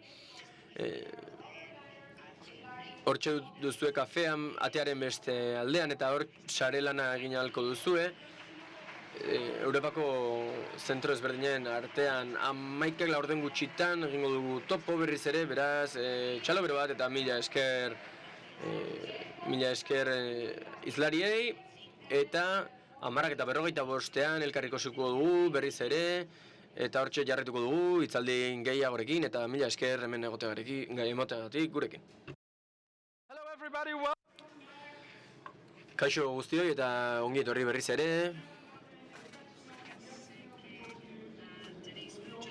Badakit kontaktu asko dituzuela egiteko, baina asko daukagu hitz egiteko. Bazkaria merezi aurretik euskal jana izango dugu, kopuru handitan, eta oso goxoa egongo da, baina irabazi beharra dago. Orain apur bat ikertuko dugu, sakondu egingo dugu, oraingo saioan 3 saio daude aurretik, lehenik eta behin hitz egingo dugu behar ditugun gaitasunen eta abilezien inguruan etorkizunerako eta nola prestatu gaitezken etorkizunerako prestakuntzaren bidez edo formakuntzaren bidez. Lanbide bikaintasuna hitz egingo dugu eta bikaintasun ereduez hitz egingo dugu eta saiatuko gara haien sekretuak eskuratzen. Eta gero eztabaida bat izango dugu bikaintasunaren zereginaz, etorkizunean izango duen rolaren inguruan. Hemendiko 20 urtera egongo da horrelako bikaintasun zentrorik edo modaz pasako da kontzeptua. Bere garaian mutilentzako edo neskentzako soilik ziren eskolak zeuden moduan eta desagertu ziren moduan. Ikusiko dugu zer gertatuko den lanbide heziketako ikastetxeentzat. Etorkizuna hitz egingo dugu beraz, mailaren atzean daukagu beste pertsona berri bat mani da. Ni proiektu arduraduna naiz. Eta Kobe proiektu baten arduraduna naiz hain zuzen. Aplikazio interaktibo bat prestatuko diguzu eta galdera berriak emango dizkiezu entzulei, ezta? Bai, halaxe da. Etxean bazaudete pantailaren bidez ikusten, pantailaren eskuinean bideotxo bat duzue eta horren bitartez aritu zaitezkete gurekin eta honako hau da galdera, ze gaitasun behar ditugu guztiok etorkizunerako. Berdin du gaitasun teknikoak dituzuen, unibertsitatean bizizareten, Europan bizizareten, iparraldean, lanbide teknikoa duzuen, berdin dio, zein gaitasun behar ditugu guztiok etorkizunerako. Hori erantzuten saiatzen zareten bitartean, gaurko saio honetako hitzaldiek izlariei egingo diet dei, Christine Langenbuchari, Bolorma Tumurtsudur Hoki, Martin Amurgi eta Sara Elson Rogersi. Apur bat urruti zaudete elkarren handik, baina espero dut hurbil sentituko zaretela saioaren amaieran. 4 ordezkari ditugu hemen nazioarteko elkarteetako edo erakundetako ordezkariak hobeto esan da, etorkizuneko gaitasunen inguruan kanpoko ikuspegi bat eman diezaguten. Hementxe ditugu komunikazioa, gaitasun bigunak, erresilientzia, kultur gaitasunak eta gaitasun berdeak ere bai. Handien ikusten dituzuen kontzeptuak dira sarrien agertzen direlak, gaitasun sozialak, talde lana, ikastea, orokorrean, eta abar. Langenbücha Andrea, Elgako kide zara, ordezkaria,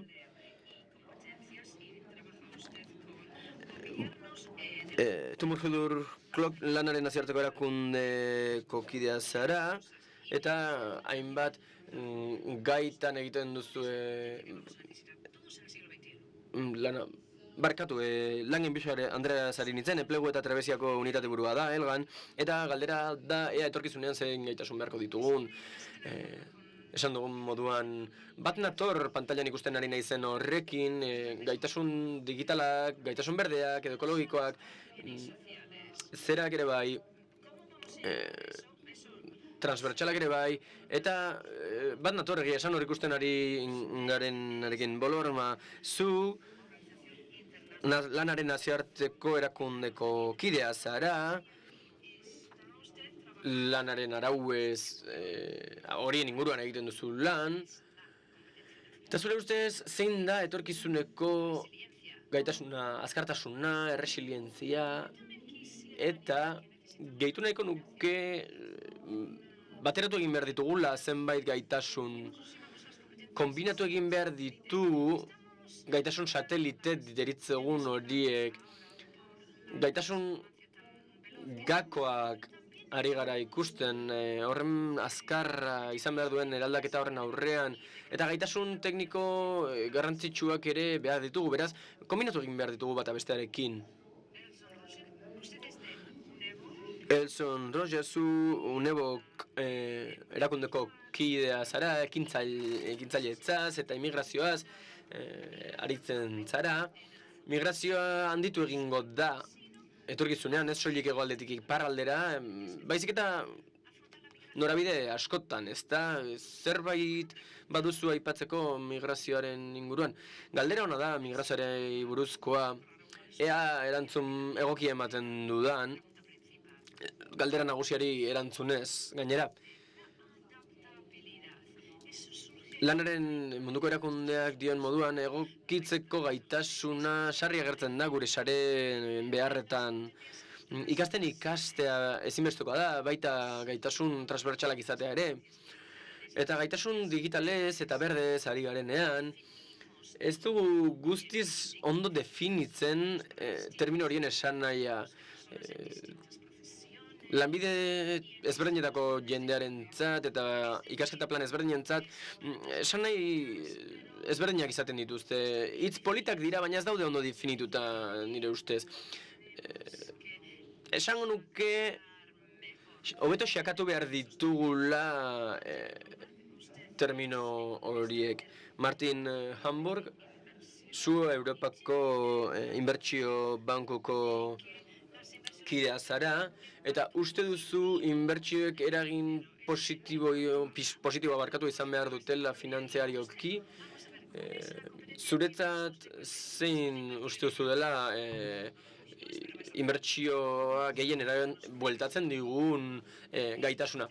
Ez nuen espero erantzun barkatu galdera hau, baina nire lanean, aztertu dudanean, gaitasunek zer eragin duten lan merkatuan, beti izan naiz gaitasun zehaz batzuen zalea. Ez ditut besteak gutxietsi nahi, baina uste dut lanbide bateko gaitasun espezifikoak horiek direla gehien saritzen direnak lan merkatuan. Malgutasuna edo egokitzeko gaitasuna ikusten dudanean aseguru gisa ulertzen dut. Gaitasun horiek bermatu egiten dute etorkizunean egokitzeko gaitasun hori, baina uste dut gaitasun teknologiko indartsuak behar ditugula, hori da aurrera egiteko modua. Bakoitzari galdetu dizuegu nola has gaitezkeen. Hau da, badakigu zeintzuk diren gaitasunak, hobeto definitu beharra dugu, baina nola lor dezakegu gaitasun horiek lortzea edo menderatzea. Gomendio batzuk eskatuko dizkizuet, hemen batzuk hain zuzen. Kristinek esan du hizkera komun bat behar dugula transferitualizateko. Zer esan nahi du horrek? Ikusi du hainbat gaitasun agertu direla laino horretan, baina aseguru kontzeptua gustatu zait, esaterako egokitzapen gaitasun horri zegokiona. Guztio gaude ados, gaitasun berdez ari garenean adibidez, edo digitalak, badaudela batzuk garrantzitsuak direnak. Baina sakontzen badugu apur bat, eta ikasleekin hitz egiten badugu, enpresekin, hezkuntza hornitzaileekin, guztiok erabiltzen dugu hizkera ezberdin bat egin batean. Baina gaitasun berri bat ikasi nahi dutenek topatu egin behar dute gaitasun hori irakusten duen leku bat, eta enpresek gaitasun hori duen norbait topatu behar dutenean. Horregatik uste dut beharrezkoa dela hizkera komun bat edukitzea. Ezinbestekoa da komunikatzeko zer gaitasun dugun, adibidez, emojiak, nazio batuen alderdi batek zehazten du iPhoneko emojiak ez izatea, Android baten emojien oso bestelakoak. Beraz badago nazioarteko erakunde moduko bat emojien inguruan. Horrelako zerbait behar dugu gaitasunekin ere? Bai, horrelako zerbait. Ingelesarekin ere konparazio bat egin daiteke. Gu ingelesez ari gara komunikatzen, eta Sarak esan zezakeen hori ez dela ingelesa guztiz, baizik eta munduko hizkera moduko bat dela, ingelesaren berezko aberastasunarekin konparatuta urri gelditzen baita. Ez, baina badago horrelako hizkera komun bat aukera emango diguna komunikatzeko nazioartean, edo aukera emango diguna urtebete beste herrialde batean Europan ikasteko, edo enpresa batetik bestera aldatzeko gure lanpostua. Hizkera bera baldin badugu, aukera daukagu definizio hori gurekin batera eramateko. Zuk esan duzu aurrera begiratu behar dugula, eta zer esan nahi duzu horrekin?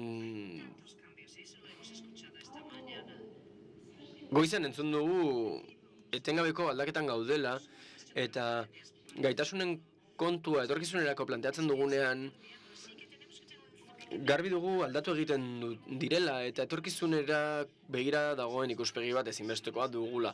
Horrek esan nahi du interesdun guztiek elkarlanean jarduten badute, eta elkarren beharrak ulertzen badituzte gaitasunei dagokienez elkarrizketa sozialaren bitartez, eta begiratuz zeintzuk izango diren etorkizuneko beharrak, hasiera-hasieratik elkarlanean egin behar dute. Oso zaila da aurre ikustea zer gertatuko den etorkizunean. Eta prozesu bat ere bada, prozesu dinamiko bat, etengabekoa, jarraitua, eta ikuspegi horrek gure eguneroko bizitzen parte izan behar du. Helburuk aldatu egiten direlako, bizitza ere aldatu egiten delako, eta horregatik izan behar dugu etorkizunera begira dagoen ikuspegi hori. Interesdunekin, estatukideekin, lan egin behar da, hainbat metodo erabiliz, eragile sozialak, barruan hartuz, eta ulertuz zer etorriko den etorkizunean. Eta kristalezko bolari begiratzen badiogu, ez da metodologiarik onena esango nuke. Esan duzu, Sara, mekanismoak behar ditugula gaitasunak garatzeko. Zer esan nahi duzu horrekin?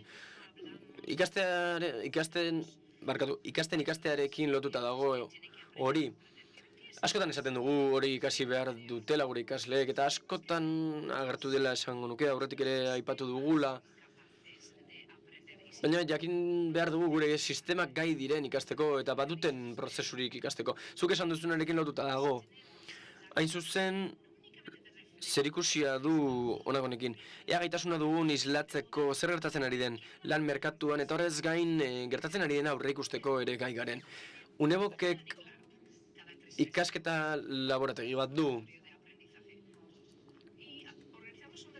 Eta duela gutxi horrelako bat antolatu genuen energia garbiaren inguruan, hidrogeno energiaren inguruan. Eta inkesta bat egin genuen Europako enpresen artean eta planteatu genuen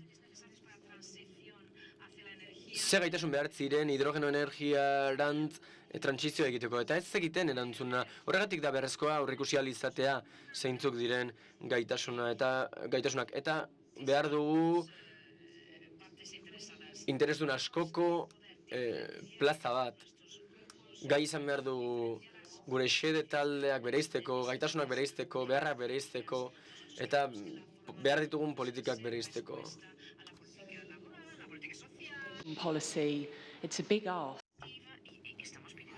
Eta asko eskatzen ari gara.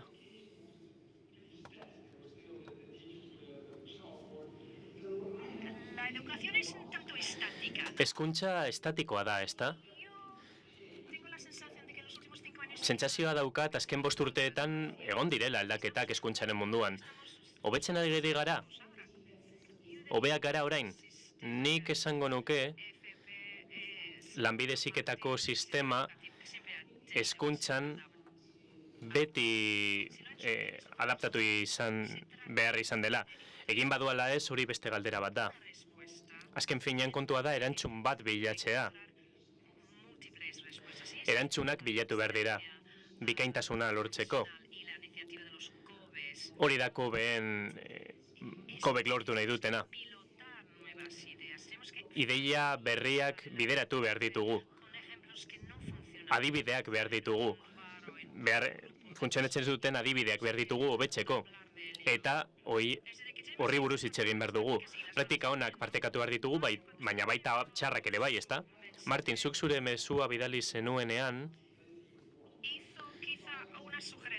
iradukizun bat egin zenuen. Eta iradukizun hori ezinbestekoa zen, finantziazioa eta azpiegitura onak izatea. Batzuetan hori ahazten zaigu, ez zaigu ahazten. Erabaki politikoa da. Erabaki hori ordezkariek hartutakoa da. Haiek hartzen dituzte finantzamenduari buruzko erabakiak, aurrekontuen erabakiak, eta horregatik pantaila honetan ikusi ditugun hitz guztiak, enplegua, berrikuntza, elkarlana, hori guztia praktikan bikaintasun maila batean egin nahi badugu, horrek dirua kostatzen du. Inbertsioak egin behar dira, langileetan, inbertsioak, aurreikusketa lanak egin behar dira, baina hori alferrik da, aurreikuspuntu hori praktikan jarri ezin badugu, eta egokitu ezin bagara, gure zentroa eta gure azpiegiturak ezin baditugu egokitu behar horietara. Oinarrizko ekonomia ikasi dugun guztiek dakigu hori inbertsio ona dela, hezkuntzan inbertitzea hain zuzen ere. Zoritxarrez, 5-10 urteetan ez da fruiturik egongo. Epe luzerako inbertsioa da, eta gustatuko litzaidake nola zentruek inbertsio hauek egitea, eta bihar egingo dugun bizitan konturatzea inbertsio hauek errentagarriak direla epe luzean. Hitz hauek dirua kostatzen dute, eta inbertsio garrantzitsua da, euren osotasunean. Batzutan pentsatzen dugu, hau nahiko garestia da, zergatik ez dugu pare bat aukeratzen eta aurrekontua egokitzen, baina horrek ez du funtzionatzen. Dena da inbertsioa. Bestela, ez da bikaintasun maila lortuko, eta hori da bilatzen duguna. Eskerrik asko erantzunagatik. Orain, zera eskatuko dizuegu, €1 izango balitu zue, non gastatuko zenuketen dirua. Eurosentimetrek esaten du, distribuzio nahiko antzekoa dagoela, aurretik, finantziazioa dago, pixka bat aurretik, baina esan dezakegu, denak direla, puntu guztiak direla garrantzitsua, dirua planik gabe ez dute funtzionatzen, eta alderantziz ere ez. Zuk non inbertituko zenuke? Kaixo. Segurazki lehenengo 2 puntuetan inbertituko nuke, finantziazioan eta ideia berrientzako mekanismoetan, ideia berriak garatzeko. Ezin ditugu ikasleak teknologia berrietan formatu, horretarako irakasleak baldin ez baditugu, eta formakuntza hori eman ezin badute. Mekanismoak daude beharrezkoak diren kompetentziak jasotzeko lan mundurari begira. Horrela, formakuntza programak garatu ahal izango ditugu gure ikasleentzat. Ados, eskerrik asko. Mesedez, bota mikrofonoa norbaiti. Bai, hola, naliritxira. Bai, kaixo egunon. Mesedez, altxatu alzara. Horrela kamerek ikusiko zaituzte, eta nik ere bai. Nik baliabideak jarriko nituzke giza baliabideetan. Uste dut horrela, gauzako betuko liratekela. Pertsonetan eta taldeetan inbertituko nuke. Uste dute 90%. Hala esango nuke. Nire ustez, pertsonek ezin dute lan egin talderik gabe, eta taldeek ezin dute lan egin pertsonik gabe. Zentro batzuek diote, jada ez dutela inbertituko ekipamenduetan. Beti doazelako atzetik, zentzu horretan. Beraz, guk, ikaslei begira, teknologiekin lan egingo dugu,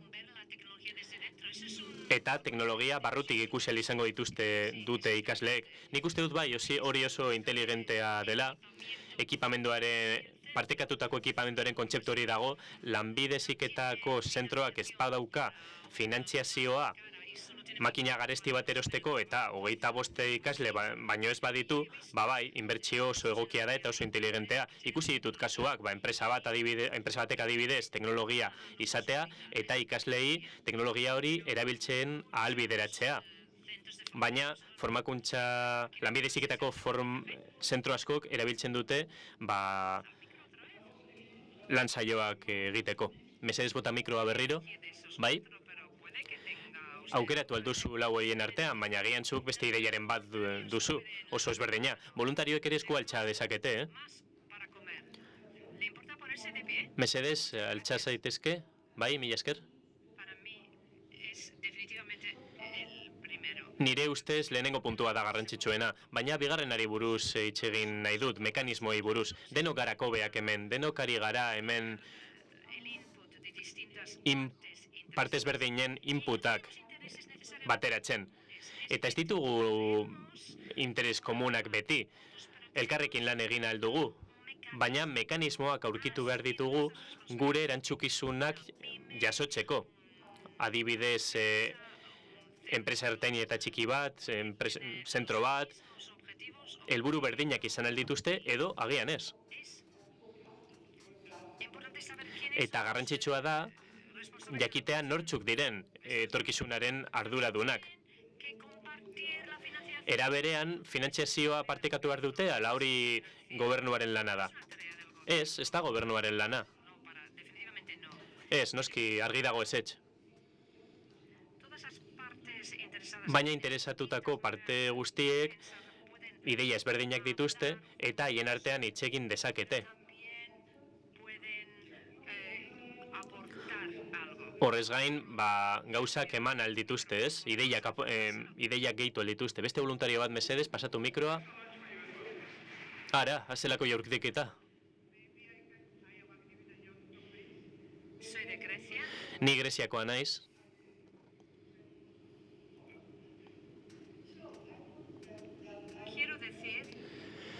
Eta gauza bat esan nahi dut. Jarri dituzue 4 puntuak berriro, mesedez? Emaitzak, bai? Nik uste dut 3. puntuan inbertituko nukeela, eta adibide bat emango dizuet, nire ideia saltzeko. Lanbide Heziketan lan egiten dut, Grezian.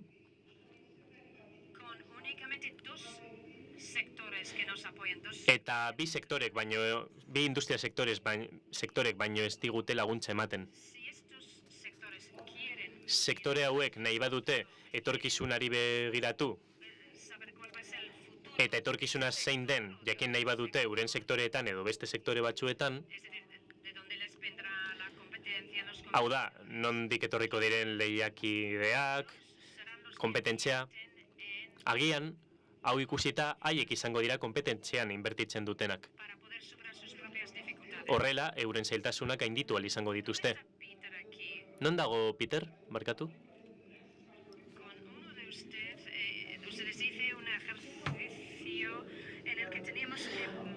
Zuek diozue, ariketa bat egin behar dela, etorkizun aurreke usteko eta etorkizun horretan jada ez ginela interkonektatuta egongo, eta hori harrigarria da. Hori kontuan hartu behar dugu etorkizunari begira, ez, pertsonak positiboak izan behar dira. Eta elkarlana garatzen saiatu behar dira, hori egiten dute.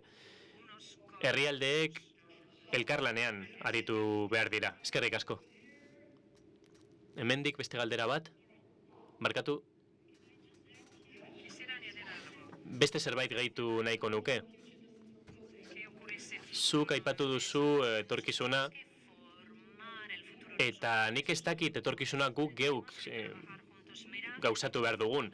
Elkarlanean aritu behar gara, metodo ezberdinak bilatu behar ditugu, ulertzen saiatzeko zein etorkizun nahi dugu gure sektorearen txat. Hori nazio mailan egin daiteke, edo sektore mailan egin daiteke. Interesatutako parte ezberdinekin egin daiteke.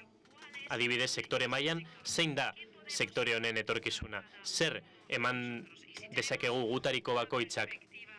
Zer ikuspegi daukagu? Pesimista, aldakorra? Agian pizkat pesimistak izan beharko ginateke, etorkizuna aldatzeko eta etorkizun hori forma aldatzeko eta positiboagoa izateko itxaron beharrean. Ez. Guk forma emango diogu gure etorkizunari. Nik zerbait gehitu nahi dut. Guztiz ado nago ikuspegi horrekin, metodo anitzeko ikuspegi horrekin, baina hori ez dago arriskuetatik kanpo.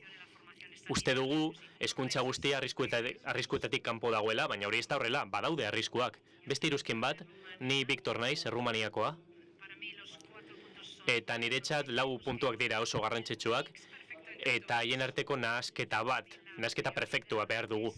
Baina niretzat lehentasuna da, lanbide heziketa eta kompetentziak aktiboak izatea, gazteentzat. Ezin dugu lanbide heziketa edik izan, kalitatezkoa, ikasleak ez baditugu, edo ikasleen bigarren aukera bada. Zin izango litzateke lehenengo puntua niretzat. Izango litzateke kompetentziak, gaitasunak.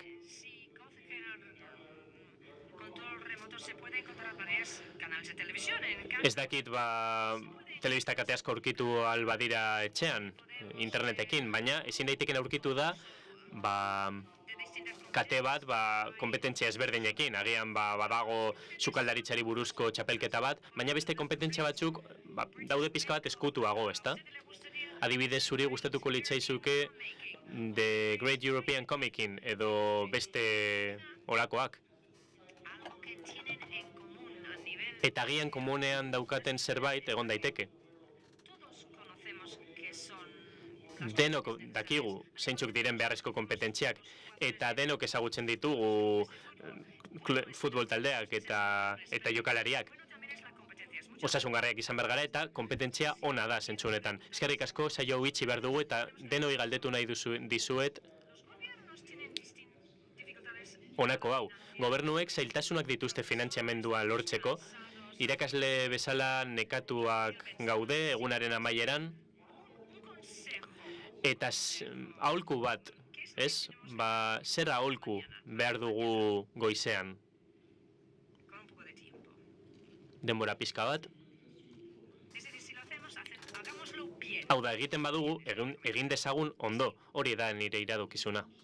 Kristin? Beldurra ez izatea, egin beharrekoa egitea, denon ardura da. Denok gure partea jartzen badugu, denok gutxiago izango dugu egiteko. Gero baita elkarlanak egon behar dira, ekimen berriak sortzeko, elkarlanean aritu behar gara. Zergatik hori hain eraginkorra? Elkarlana oso eraginkorra da eta elkarlan taldeak oso eraginkorrak dira maila ezberdinak sartzen direlako jokoan. Enpresen artean, gobernuaren artean, maila ezberdinaka elkarlanean aritzen gara, erronkei aurre egiteko. Beti lan egin behar dugu elkarrekin eta indarrak bateratu behar ditugu gure egitekoak egiteko. Baliabideak bateratu, oso ondo, Sara. Bat, ezta? Bai, hor hitz sopa horietan zeuden hitz guztiak oso garrantzitsuak iruditzen zaizkit, eta gogoratu behar dugu aldaketek daukaten talka gure hezkuntza sisteman, gure lanbide heziketako sisteman. Zer gertatuko da gure sisteman? Hor aukerak daude. Ez soilik ikasleetan, baizik eta sisteman berean ere.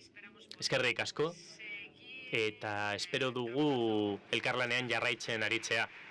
Eskerrik asko. Mesedez, utzi mikrofonoak. Mattheuri eta beste hainbat islariei eskatuko diet mesedez txalo bero bat eta ongi etorria eman nahi diet gonbidatu berriei. Leku askotan jendeak lan izugarri ona egiten ari da eta jakin nahi dugu nola heltzen garen ideia on batetik praktika on batera, praktika bikain batera. Bikaintasun zentro ezberdineko jendea daukagu hemen euren sekretuak partekatzeko eta berriro ere zuek publikoak aukeratu ahal izango dizue zeintzuk diren sekreturik garrantzitsuenak. Eta noski, publikoaren sekretuak ere jakin nahi ditugu. Misio honetan laguntzeko, ekonomia, misioa, Metieko kampusean arduraduna da, Frantzian, gure urrengo islaria. Eta Marik hitz egingo digu orain Metieko bikaintasun zentroei buruz. Zein da arrakastaren sekretua? Nola bateratzen dira aktore guztiak herri mailan? Zergatik da hain gakoa hau? Bai, guk uste dugu, jada esan den bezala, lanbide heziketak botere handia daukala, ez? Eskualdeak eraldatzeko eta garapen jasangarria bermatzeko. Horregatik, zera garatu dugu? Metieko kampusa. 100 zentro baino gehiago gara, eta gustu handiz azalduko dugu gure lana. Zeintzuk dira ondorio praktikoak eskualde ikuspegi honetan? Praktikotasunari dagokionez, gobernu egokia izan behar dugu eta finantzazio egokia izan behar dugu ikuspegi komuna partekatzeko. Adibidez, errekuperazio plan nazionalari dagokionez. Ikusten dituzu ezberdin handiak eskualdei dagokienez, eskualdeen artean, eskualde bakoitza ezberdina izan behar da. Baita eskualdeen barruan ere ezberdintasunak daude, eta agente edo aktore ezberdinak bateratu behar ditugu, noski eskualdetako autoritateak, autoritate akademikoak, errektoreak, enpresak, negozioak, eta gobernantza espezifikoak izan behar ditugu, finantzazio espezifikoak izan behar ditugu, gero sakonduko dugu gai honetan, edo gero sakondu nahi nuen gai honetan. Frantzian badaukagu errekuperazio plan bat, 55.000 milioi eurorekin, eta plan honen barruan zera garatu nahi dugu, kompetentzia espezifikoak aurre ikusita. Beraz, 2.000 milioi daude ikusita etorkizunari begira, eta hau erlazionatuta dago aurretik esango dagoarekin. Beraz, hau plan nazionala da, baina pertsonek izena eman aldute. Nortzuk? Eskualdetatik datozenak. Eskualdetatik datoz eta talde egokia osatu behar dute eta proiektu egokia osatu behar dute ambizio nazionalak asetzeko, izan daiteke turismoaren sektorekoa edo baita industria sektorekoa. Are beste sektore batzuetan ere, adibidez, segurtasun gerriko berriak sortzeko plana, ez? Ezta? Beraz, arreta berezia eskaini nahi diogu lehen esan denari, Europa sozial honen ildotik. Beraz, implikatutako agente ezberdinak bateratzen dituzui, etorkizunari buruz hitz egiteko. Orain Nina Madeleine Deitz, Innovet programako koordinatzaile zientifikoa, hori baita ere bada programa nazionala. Sekretua zera da. Kalifikazio berriak, 5. mailatik 7. Hoiek eraldaketan laguntzen badute. Zergatik dira garrantzitsuak maila hauek? Gu ere bagara programa nazional bat, esan duzun bezala, eta lehiakortasuna bermatzen da. 2019an hasi zen programa, 17 proiektu hasi ziren, eta hauek dira elementu garrantzitsuena, elkarlana bermatzeko, Alemanian hau garatzen ari gara, eta elkarlan sare oso berritzaileak dira. Hornitzaile ezberdinekin lan egiten dugu lanbide heziketako zentroetan, kualifikazio berriak eskaintzen dituzte, formakuntza berriak, 5. mailatik 7. Batez ere 5. mailan.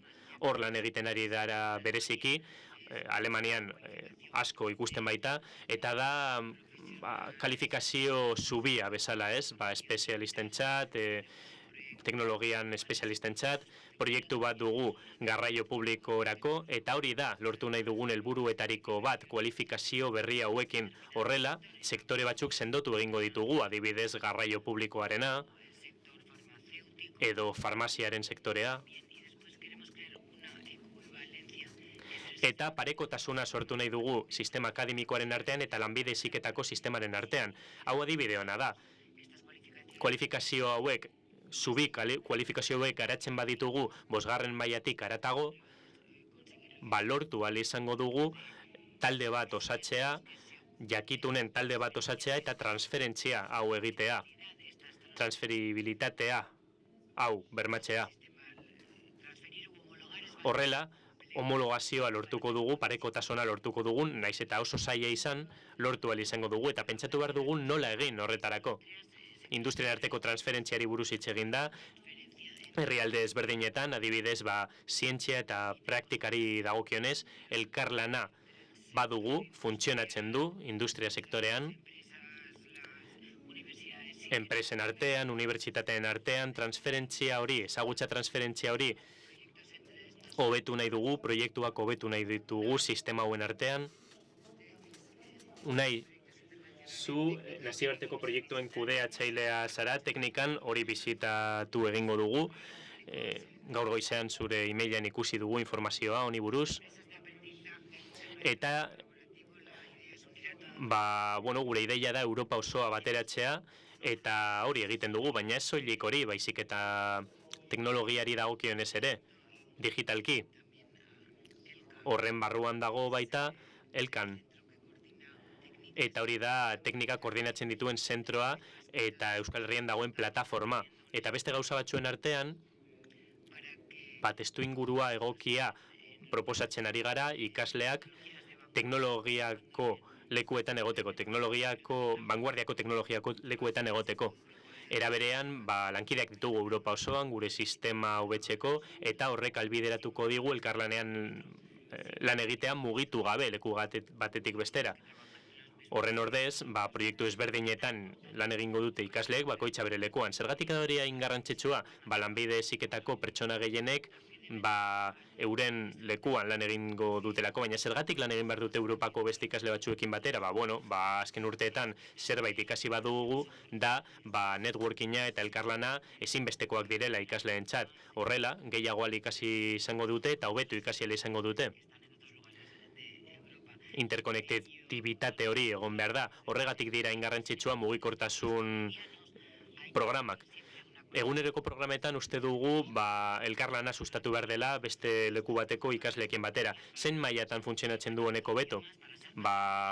bueno, zintzoagoak izateko, hizkuntza gehiago hitz egiteko, eraldaketa sustatzeko, eraldaketa kulturala, hizkuntzak, elkarlana, taldean lan egitea, gauza asko, hobe da gauza guzti hauetarako. Baita ere hitz egin da beste gauza garrantzitsu bati buruz. Eta dira, enpresa ertain eta txikiak, fabrikazio aurreratua, esperientzia handia daukagu eta partekatzen dute uren ekosistemetan. Hala da? Bai, hala da. Hori gure agenda estrategikoaren parte da, bikaintasun zentruek ezagutzen nahikoa dute hildo honetatik lan egiteko, enpresekin lan egiteko eta euren behar errealak konpontzeko.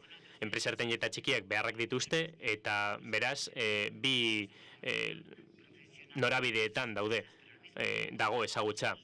Lanbide zentroetatik eta gure aldetik lagundu aldiegu arazoak konpontzen eta enpresak arazoak dituztelako. Enpresa ertain eta txikiek espero dute lanbidetako zentroek langileak ematea eta hori norabide bateko laguntza da, makinaria ematen die, erabilitako makinaria ematen die lanbide zekitako zentroi, baina orain gauzak aldatu egin dira. Bai, noski, ikaslei ematen diegu, ematen dizkigu baliabideak, baina nahi dugu haiek kompetentziak garatzea ikasle bezala eta horretarako behar dugu jakitea zeintzuk diren dauden arazoak, kompetentzia horiek lortzeko eta eraldaketa digitala sustatzeko. Komunikazio bat egon behar da, eta ez bakarrik ikaslei materialak hornitzea. Bigarren mailako makinaria hori hornitzea, bai, edo erabilitako makinaria hori ustea, enpresei, bai, kasu batzuetan baita gure ekipamendua partekatzen dugu enpresekin ere bai, eta hori oso ondo dago. Hakam Jabola, Jabolako unibertsitatetik datorkigu, eta itsas arloko irakaslea da. Poz handia da niretzat hemen egotea eta zuekin esperientziak partekatzea, zentro honetan. Zentro honek hobeto esan da, Jabolako formakuntza zentroa da, edo izen hori dauka, bikaintasun zentro bat da, eta ideia nagusia zera da, behar errealei erantzun bat ematea, munduari laguntzeko, eta horrek nitxo espezifiko bat dauka, eta horrek egiten gaitu bikainak. Bai noski, itsasoaren munduan zentratuta gaude, ondorioak edo irtenbideak hobeto esan da aurkitzeko, horrek ikuspegi hobea ematen digu, nahiko kontzentratuta gaude sektoreak edo itsasoaren sektoreak daukan arazo errealetan, ikasleentzat, eta baita itsasoko edo itsasoaren sektoreko langileentzat. Langileak behar dira eta ikasleek ikasi behar dute etorkizunean lan egiteko. Etorkizunean lan onak izateko, ikasleek bermeak behar dituzte. Hori da sekretua.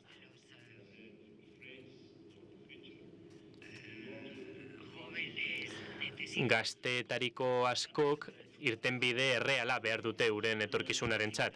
Eta bestalde, itsasoaren sektoreak profesionalak behar ditu lan egiteko. Beraz, testu ingurua sortu dugu bereientzat, baina nola bermatzen duzue lana? Akordioak dituzue portuekin, zera esanez ikasleak ditugu eta formakuntza bukatu ondoren lana eman behar diozue. Bai, hala da eta oso pozik daude. Eta gure lankideak dira hezkuntzan baita ere. Zuzendari batzuk bidaltzen dizkigute gure zentroetan lan egiteko eta klase praktikoak daude baita portuetan. Tailerrak ere egiten ditugu eta horiek ere hezkuntzaren parte dira eta gu euren lan merkatuaren parte gara, hori da sekretua. Jakin behar dute lan bat izango dutela lanbide heziketako zentro batean sartzen direnean. Eta zer suposatzen du horrek ikasleentzat? Itsasoaren edo eta portuen mundua oso intentsiboa denez eta gazteek sektore hau pixka eta abandonatuta zeukatenez, ideiak, sektoreari buruzko ideiak aldarazi nahi izan ditugu. Aurreiritziak kentzeko. Eta horretarako, elkarlanean aritu gara pertsona askoren artean. Bilerak izan ditugu, informazioa eskaintzeko, eta horrela, ikaslei mentalitatea aldarazi diegu. Behin sektorea ezagutzen dutenean, seguruago sentitzen dira. Primeran, orain galdetu nahi dizugu zein den sekretua. Ekosistema ona lortzeko eta transferentziak epe luzean egiteko. Nazioarteko lanbide zentroak sortu behar ditugu, ikasleek batera lan egiteko, enpresa eta ertain eta txikiei laguntzeko eta lan bermeak izateko. Eta gai batean kontzentratuta izango dute. Eta orain zuen iruzkinak entzun nahi ditugu, non dago mikrofonoa? Zein sekreturekin geratzen zarete zuek? Erdikoa? Bai, fabrika internazionala. Bai, mesedez, zutitu zaitezke hitz egiteko eta mikrofonotik hurbil hitz egin, eskerrik asko. Bai, nik uste dut bestengandik ikasi behar dela. Eta hori irtenbide ona dela.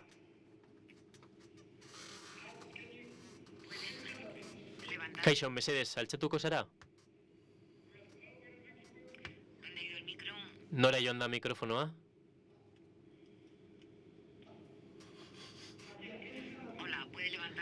Kaixo, altxatu zara, mesedez? Bai, kaixo. Egunon. Guztiz ados nago berarekin. Uste dut lan egiteko fabrika hauek primerakoak direla, esperientziak partekatzeko eta besteengandik ikasteko. Beste voluntarioren bat, bai, hor dago bat, iruzkin batekin, bai, kaixo? Bueno, nik uste dut sekretua zera dela, elkarlanean aritzeko fabrika internazional hauek, ez?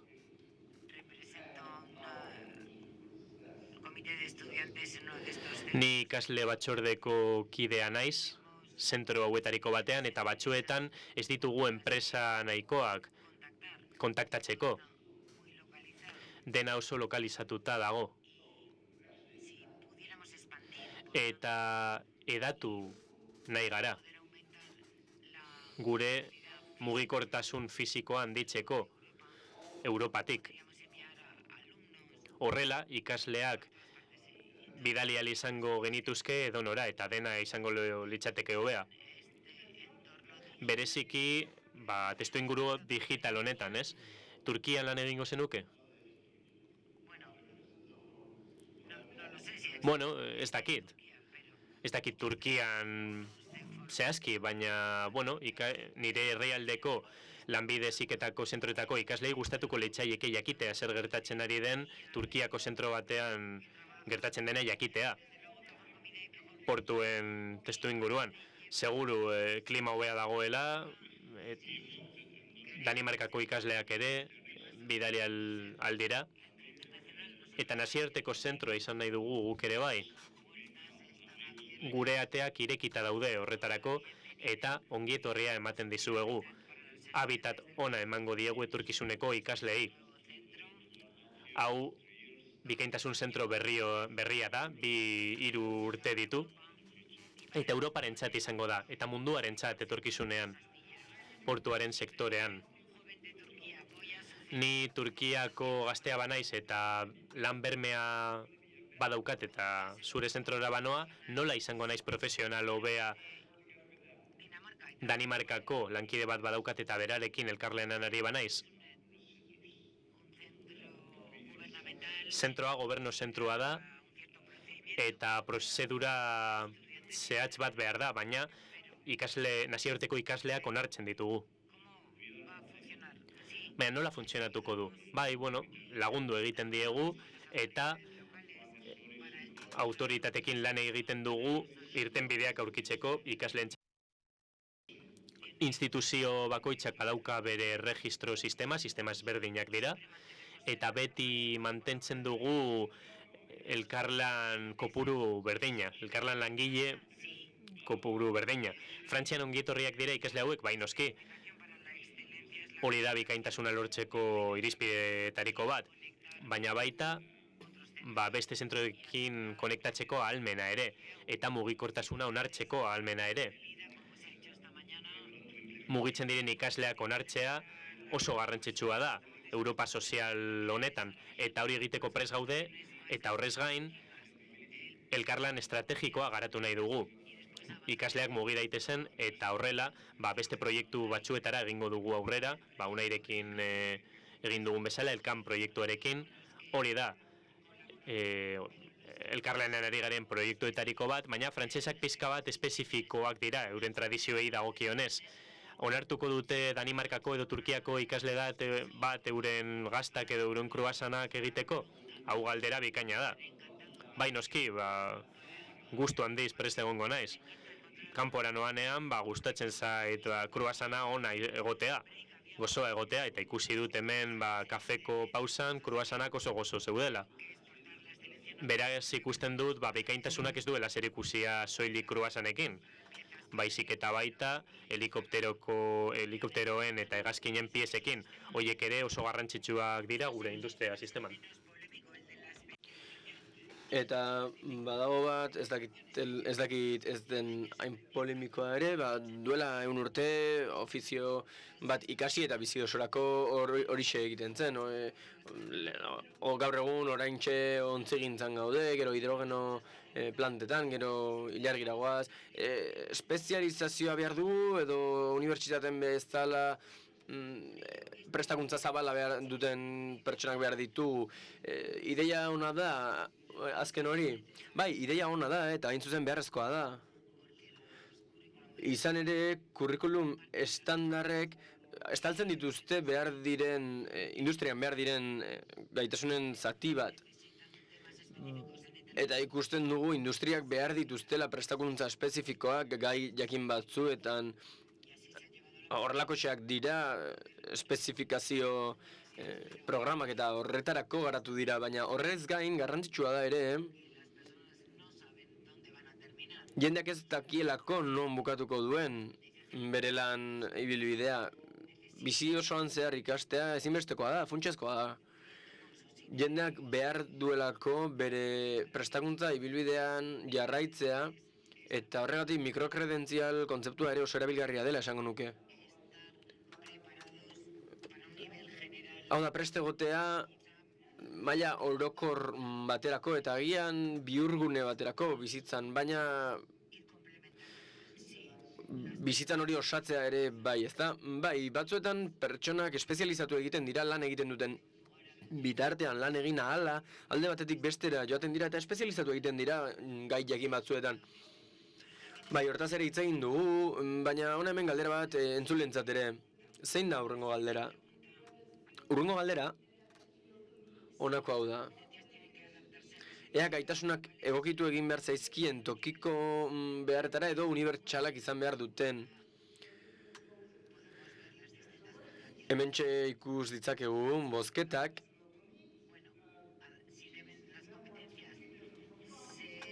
Eta beraz horra agertzen da, ea gaitasunak egokitu egin behar diren tokian tokiko beharretara, ea oso desberdinak diren Danimarkan, Frantzian edo Euskal Herrian, edo unibertsalak diren eta mundu osoan lan unibertsalei erantzun behar dieten.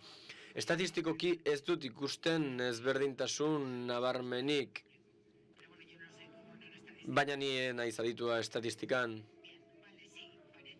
Bai, badirudi lehentasuna dagoela egokitzearen alde.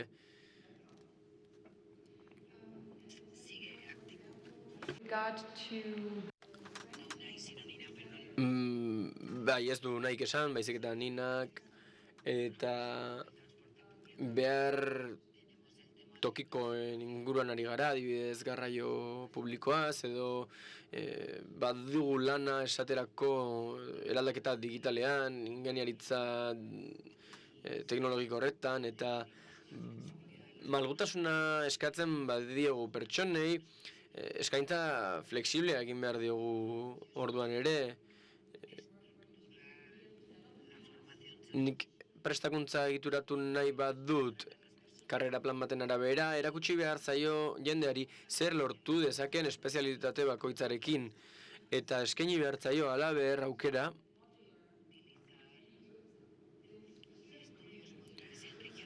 ikasketa modularrak garatzeko. Alor batzuetan gaitasun jakin batzuk behar dira, baina gaitasun ezberdinak behar aldira Mercedes bat eraikitzeko edo Fiat bat eraikitzeko. Matiok esan du, beto esan da, gaitasun batzuek baduela halako kutsu, tokian tokiko kutsua, eta beste batzuk orokorragoak direla. Frantzian badugu iritzi jakin bat, ni Hezkuntzako Ministerio Nazionalekoa naiz, eta kurrikulum nazionalak ditugu, baina gainera, Campus de Métier horietan nabil, eta oso tokian tokiko ekimenak dira. Uste dut tokian tokiko beharrak hasiera izan daitezkeela, abia puntua, badakigu gaitasunen ekosistema bat behar dugula, eta ez dela behar soilik bikaintasun zentro on bat, unibertsitate on bat behar dugu, laborategi onak, eta elkarlean ari daitezen behar dugu, lurraldean bertan.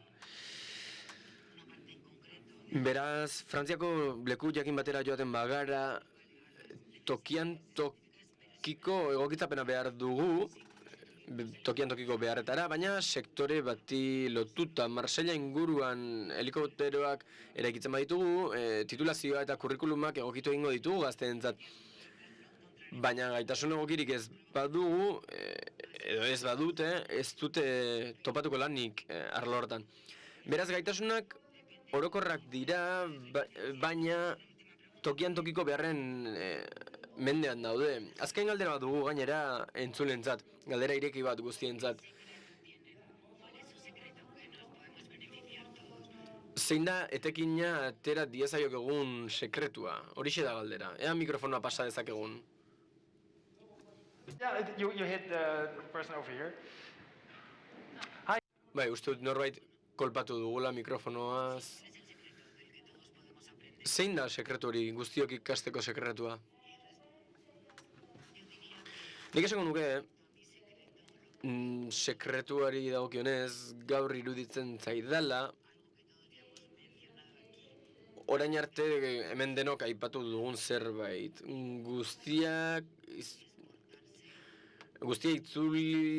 itzultzeko modukoa izan behar duela guztiak, hobeto esan da, eta esportatu egin behar dela, edo aukera egon behar, aukera behar dugula esportatzeko beste formatzaile batzuei. Berriz jartiko dugu mikrofonoa, ea ba. Zutitu, mesedez, borondatezko izendatu berri zaitugu eta. Zein da partekatuko zenukeen sekretua? Uste dut esandako guztia oso garrantzitsua dela, baina ñabardura bat egin nahiko nuke, gauzatxo bat adirazi nahiko nuke. Gogorarazi nahiko nuke hau guztia egiten ari garela norbanakoarentzat.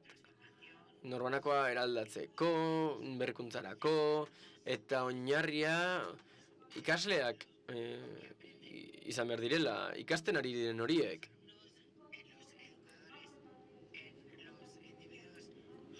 Hezitzaileengan eta norbanakoengan oinarritu behar dugu, eta hor gastatu behar dugu aurrekontua horietan eta haien gaitasunetan. Baina nola egokitzen dira behar individualetara? Gobernantza arinagoa behar dugu, ez horren astuna. Eta egiaz, eskura izan behar ditugu aurre hartzeko gaitasuna duten eragileak. Eta sistema gai izan behar da datozen beharrei erantzuteko eta aurre ikusteko. Niri hiperaktibitatea diagnostikatu zidaten gaztean nintzenean adibidez, eta ezin izan nuen tesi bat egin, azterketa bat egin behar izan nuen, ahozko azterketa bat. Norbaitek tesi bat idazten badu, eta beste batek ahozko azterketa bat bakarrik egin badu dezake, nola estandariza dezakegu sistema hori, ez? Hori unibertsitatean gertatu zitzaigun, hori beste belaunaldi batekoak gara. Gaur egungo belaunaldia ez daku bezalakoa, haiengan pentsatu behar dugu. Libratu naiteke mikrofon hontaz dagoeneko, monologoa dirudi honek eta... Atzeko pertsona horri ema jozu mesez, borondatezkoa baita, borondatea adierazi baitu. Mikrofonora hurbildu favorez. Opinion skillsen ordezkaria naiz, erakunde bat hainbat gaitasunetan oinarritzen dena. Eta aldaketarako prestakuntzaz ari gara guztiontzakoa. Hori behar baitu maila kolektiboan eta norbanako mailan ere bai. Eta berria den horretan oinarritu behar dugu, eta konektatu egin behar dugu gainera hainbat gauzarekin. Esaterako hizkuntza edo hizkera komun bat sortzearekin. Eta tresnak sortu behar ditugu gainera etorkizuna planifikatu ahal izateko. Bai, baina batzuetan gazteek ez dakite zer nahi duten. Bai, ados nago. Eta ados nago, entzun egin behar zaie gehiago gaztei. Gero, aipatuko dugu nola egin. Ideia hona da egia esan. Beste voluntario bat daukagu.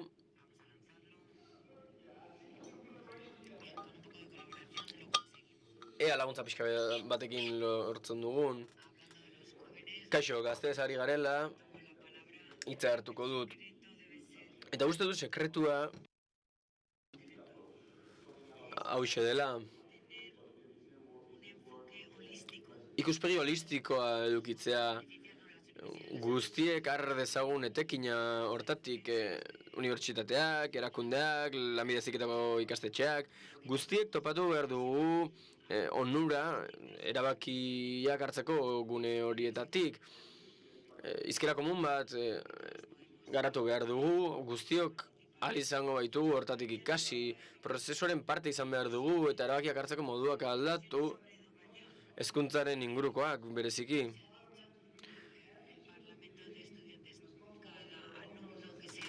Ikasle parlamentuak esan duen moduan, ikasle bakoitzak arduradun izan behar du bere ikasketa prozesuan. Zer ari dira esaten entzuleak, urrunetik aplikazioaren bitartez konektatuta duenek ere, zer diote? Ikusten duzuenez gai asko ageri dira, eta iruzkin asko egin dituzte gaitasun sozialen inguruan, esaterako, komunikazioari buruz, kokreazioa, positibotasuna, lagunak egitea, elkarlanan aritzea, asko daude, antzeko gaitasun asko modu globalean pentsatzea, baina tokian jardutea, eslogan hona da, esaterako, permeabilitatea ere aipatzen da, mundu akademikoaren eta lanbide heziketaren artean, enpresekin elkarlan estua edukitzea haien beharrak ulertzeko, hori ere agerri da, eta badago zerbait interesgarria iruditu zaidan, norbaitek idatzi duena, sekretu honen esanahiari buruz, nola egin gaitzakeen honek guztiak bikain. Guztia partekatu behar dugu, ez dugu sekreturik behar. Eskerrik asko saioagatik eta txalo bero-bero bat gure izlariei. Espero dut honek guztiak arrakasta ekarriko diela luzaroan. Azken saiora igaroko gara, bazkaria izan baino lehen, eta lanbide bikaintasunaren etorkizuna hitz egingo dugu orain. Aurreikuspen bat egin behar dugu etorkizunari buruz, hemendik 20 urterako ikuspegia hartuta. Beste aulki bat behar dut agertokian, mesedez etorri Theodor Grasos, Lawrence Gates, Juan Carlos Morales, Uliana Musekina eta Georgios Sisimus. Txalo bero bat mesedez guztiei.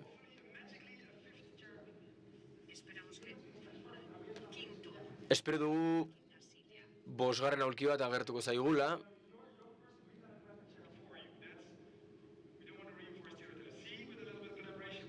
Ez dugu estereotiporik indartu nahi. Inguratu zaitez apur bat gehiago eta ea badatorren mikrofono txo bat. Bai. Tira, 3 dilema ditugu. Entzulekin konpontzeko.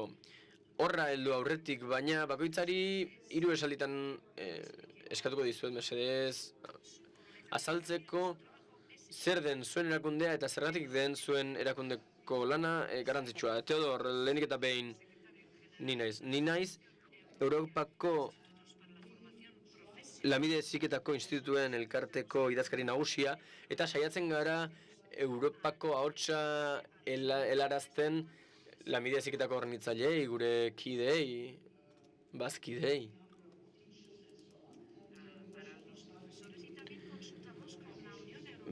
Eta gainera, Europar Batasunarekin eta Europar Batasunaren barruko eta kanpoko erakundeekin kontsultak egiten ditugu lanbide heziketaren inguruan ikasketa planak egin ahal izateko. Juliana Musakina, zu Europako aprendizen sarea ordezkatu duzu hobetoz, nahi duzun moduan ahoskatu nire izena. Esan bezala, sare horren ordezkaria naiz. Eta Finlandiako lanbide heziketako ikasleen sindikatuko ordezkaria ere banaiz sare horretan. Eta hor, lanbide heziketako aprendizak eta ikasleak ordezkatzen ditugu eta hautsi egin nahi dugu lanbide heziketaren inguruko estigma. Izan ere munduko leku askotan bigarren mailako hezkuntzatzat jotzen da. Eta gainera, ikasleen ahotsa helarazi egin nahi dugu erabakiak hartzean kontuan har dadin. Izan ere lanbide heziketa era zoragarria da gaitasunak eta lana lortzeko. Juan Carlos, zu UGT sindikatukoa zara, Espainiakoa.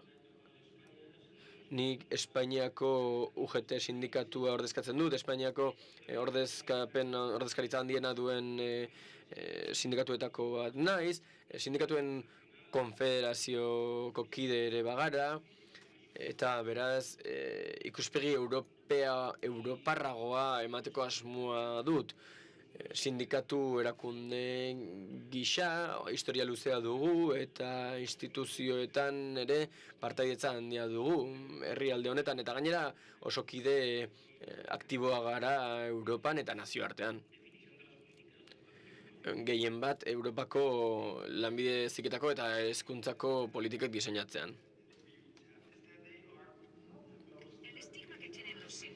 Sindikatuek badute estigma bat, eta hori da aldaketaren aldekoak ez direla, eta gehiago interesatzen zaiela lana dutenak eta ez etorkizunean lana izango dutenak.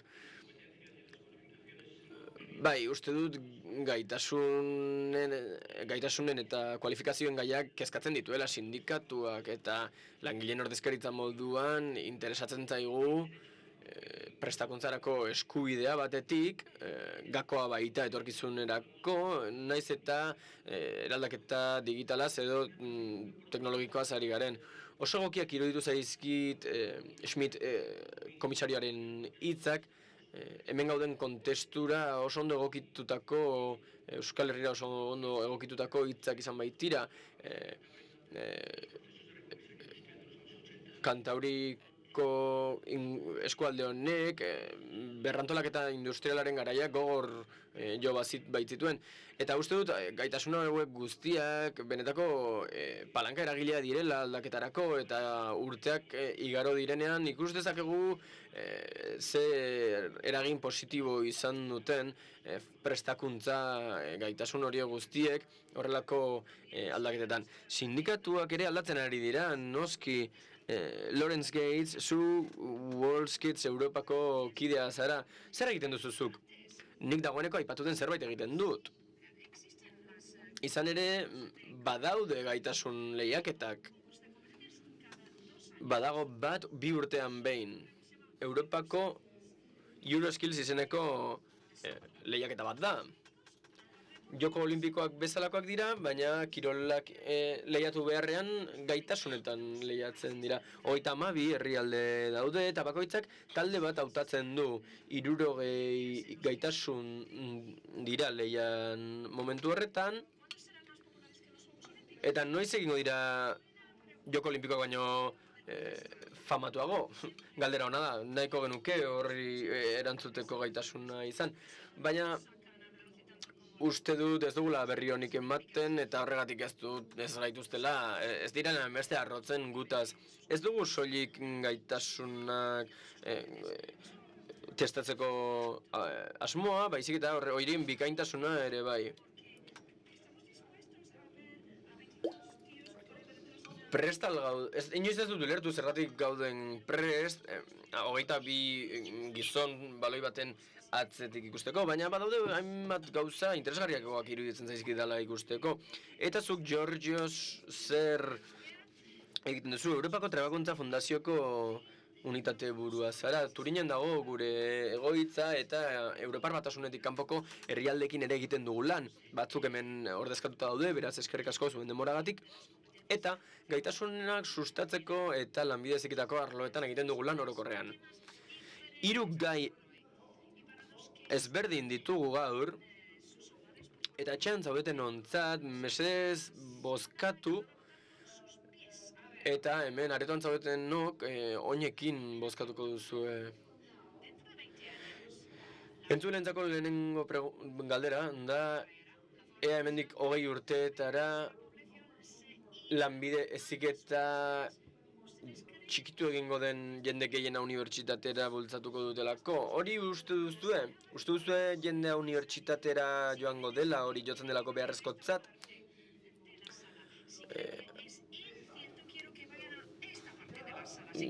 Bai, ez uste baduzuen, mesedez joan gelaren alde honetara, eta ez ezko baldin bada joan beste alde honetara.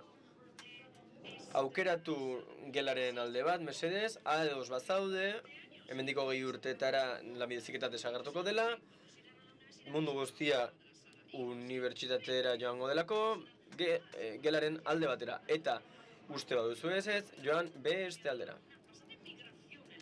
Nahiko migrazio dago aretoan, guztiak alde batera doaz.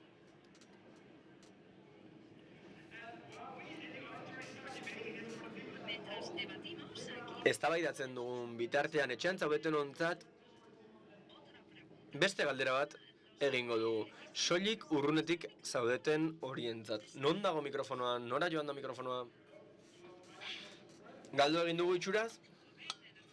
Bai, han ikusten dugu urrunean. Zuek duzuen mikrofonoa, ez da pasa norbaiti favorez? Hurbil dagoen edo hurbil ez dagoen norbaiti, nahi duzun moduan. Behartu ezazu, ja ez du voluntariorik hartu eta inguratu gora, mesedez. Nortzarazu? Uste duzu hemendiko 20 urtera oraindik ere egongo dela lanbide heziketa? Ni unibertsitate irakaslea naiz ere, Turkian, uste dut lanbide heziketako ikastetxeak beharrezkoak direla, eta uste dut hemen egongo direla oraindik existitzen jarraituko dutela. Programa modularragoak izango dituztela, baina egongo direla bai. Ea hemen gelditu zareten hauek. Hemen zaude ez dagoelako lekurik alde honetan edo zergatik? Zurekin hasiko naiz, beraz, urrunago zaude eta 20 urtetan egongo dira, ez uste duzu, ez dakit, nork daki, ez da? Herberetan ikasleen 15% joaten da lanbide heziketara eta 10% unibertsitatera. Hori aldatuko da unibertsitatearen mesedetan? Espainian jende gehiena unibertsitatera joan da, lanbide heziketaren ospea ez delako ona. Hori aldatu eginda, badakigu gaur egun, badaudela zenbait kasu, unibertsitate gradua izan arren, lana topatzen dutela, lanbide heziketara jauzi egin dutelako, beraz, nork daki?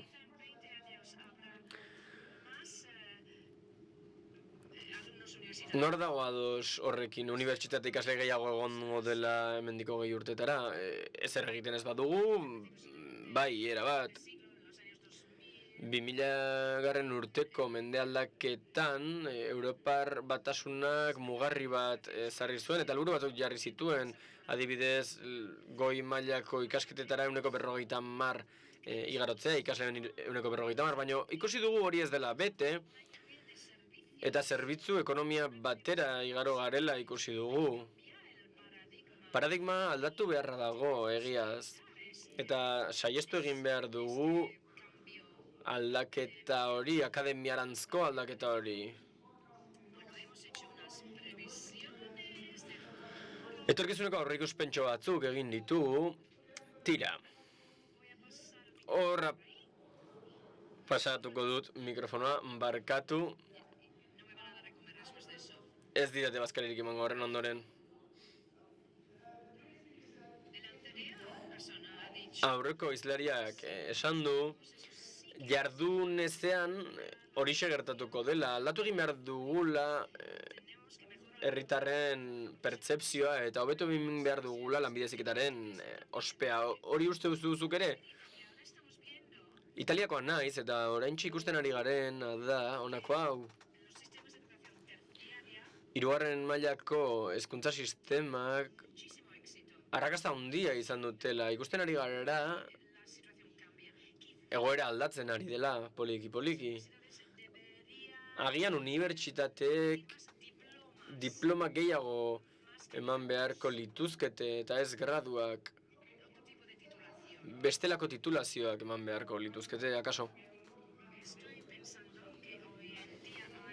Pentsatzen ari naiz, gaur egun eskulan ugari dagoela, baina hori aldatu egingo dela. Orain dela 100 urte Rotterdamen agertu ninteke ni, inolako prestakuntzari gabe, eta lanean has ninteke. Gaur egun ordea makina asko daude eta prestakuntza behar dugu. Eta hemendik zenbait urtetara makinak beharrean robotak izango dira, eta robotak maneiatu ahalko dituzten bakarrak izango dira hezkuntza dutenak.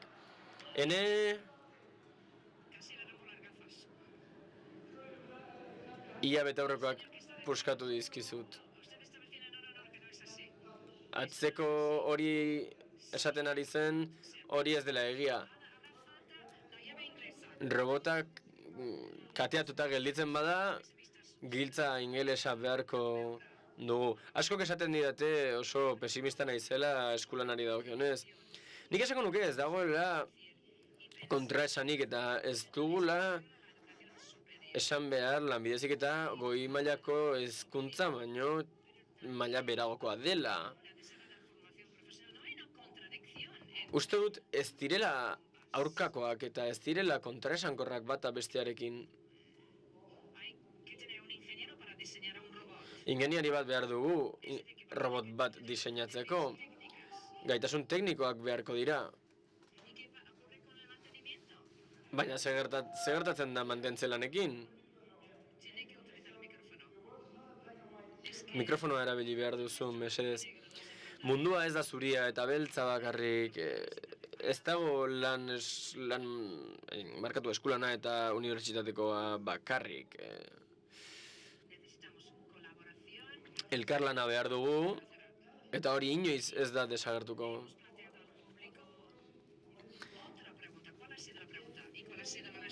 Melanie, entzulei galdera egin diegu, honako hau. Nola izan daiteke lanbide heziketa garrantzitsua, nola jarrai dezake izaten, robotek egingo badute eskulana? Sareko entzuleek esan dute norbaitek programatu beharko dituela robot horiek, eta jendeak esaten du lanpostu berriak sortuko direla. Badago jendeak esaten duenaz dela kezkatu behar mendiko 20 urtera gertatuko denarekin. Etxeko boto emaileek esan dute Hamasei pertsonek esan dute mendiko 20 urtera lanbide heziketa desagertuko dela. Hona hemen urrengo galdera.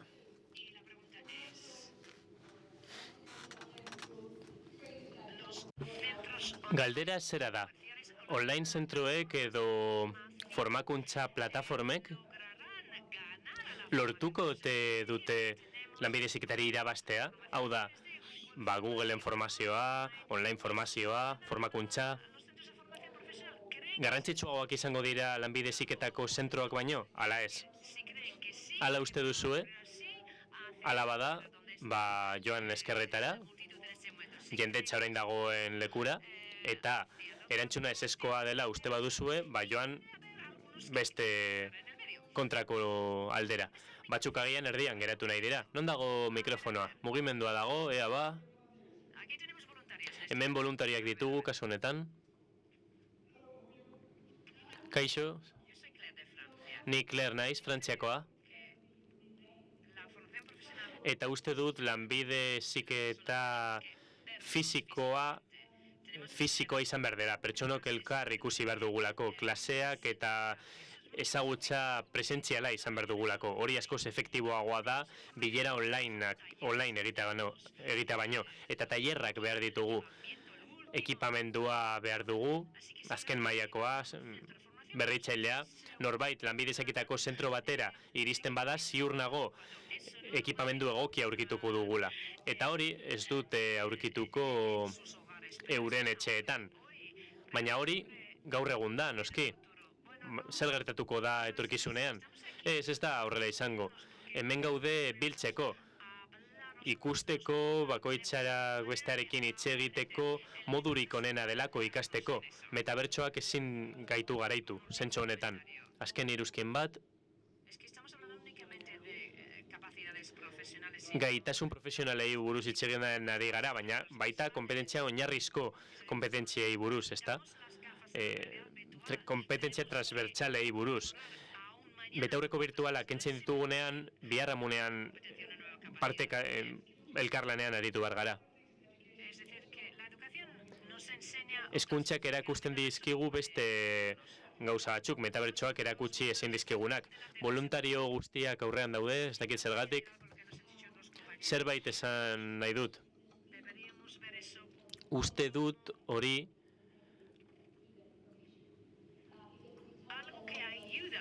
laguntzen duen zerbait bezala ikusi behar dugula. Lanbide heziketan laguntzen duen zerbait bezala ikusi behar dugula. Hori aukera ona da malguagoak izateko, teknologia erabiltzea, online teknologia erabiltzea, erraminta baliogarri bat bezala. Horrela, lanbide heziketaren helburua lortu ahal izango dugu. Ez dugu banandu behar.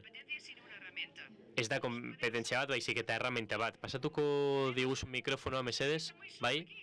Oso bakarrik dagoen pertsona bat daukagu hemen.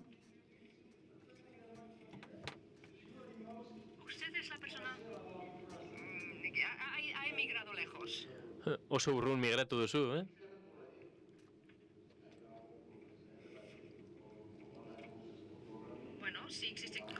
Bueno, badaude online ikastaroak programaziorako, marketingerako eta beste hainbat ezagutza arloetarako. Kompetentziak edo gaitasunak ikasteko. Eta badaude pertsonak zonalde periferikoetan eta horiek ez daukate aukera honik. Fisikoki lanbide heziketako zentroetara hurbiltzeko. Eta beraz, online aukera hori badaukate.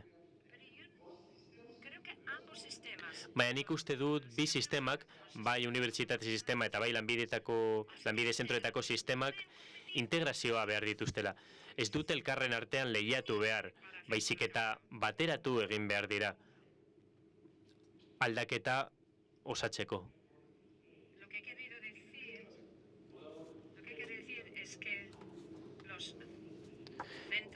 Esan nahi dudana da lanbide heziketako zentroak, institutuak eta are ikastetxeak ere eta baita haurrentzako eskolak ere bateratuta egon behar dutela, elkarlanean aritu behar direla. Eta ez direla lokartuta gelditu behar. Helburu bat lortzen badugu ere ez gara hor geratu behar, baizik eta haratago jo behar dugu. Bestela ez dugu progresua lortuko, ez gara hobetuko.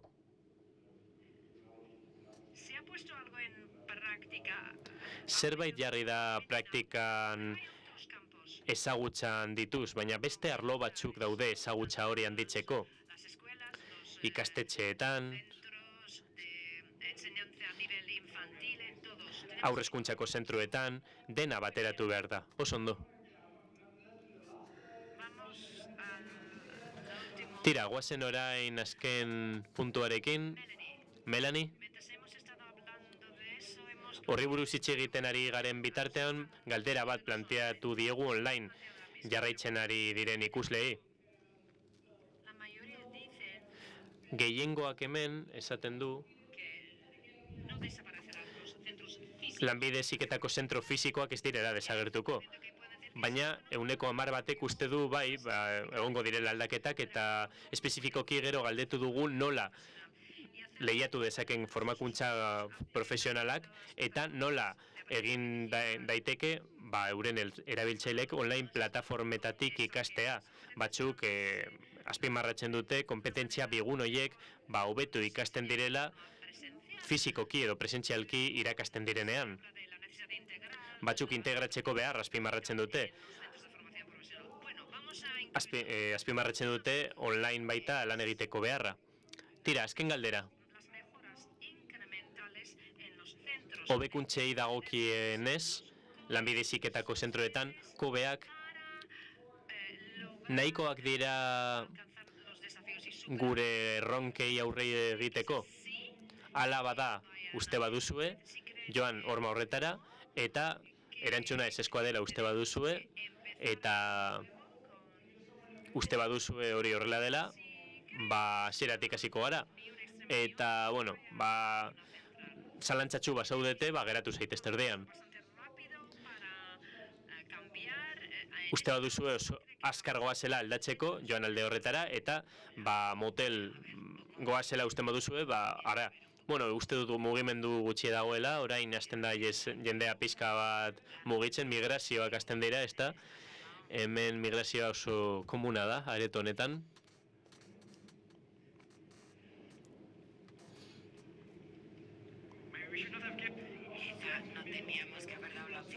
Agian ez genuen erdira joateko aukera eman behar.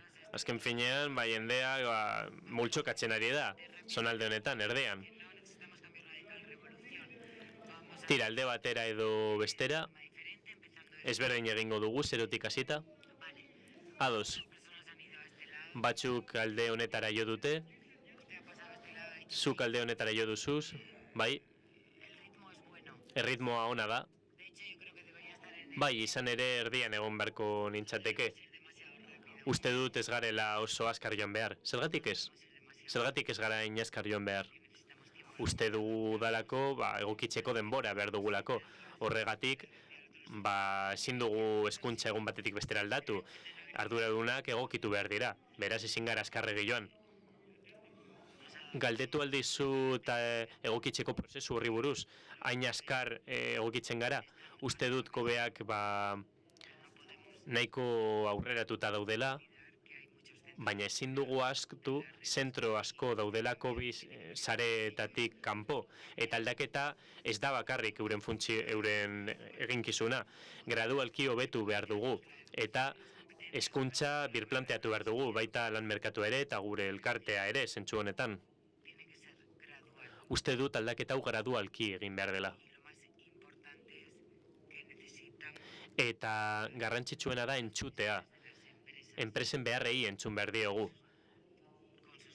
Eta euren beharrak asetu behar ditugu.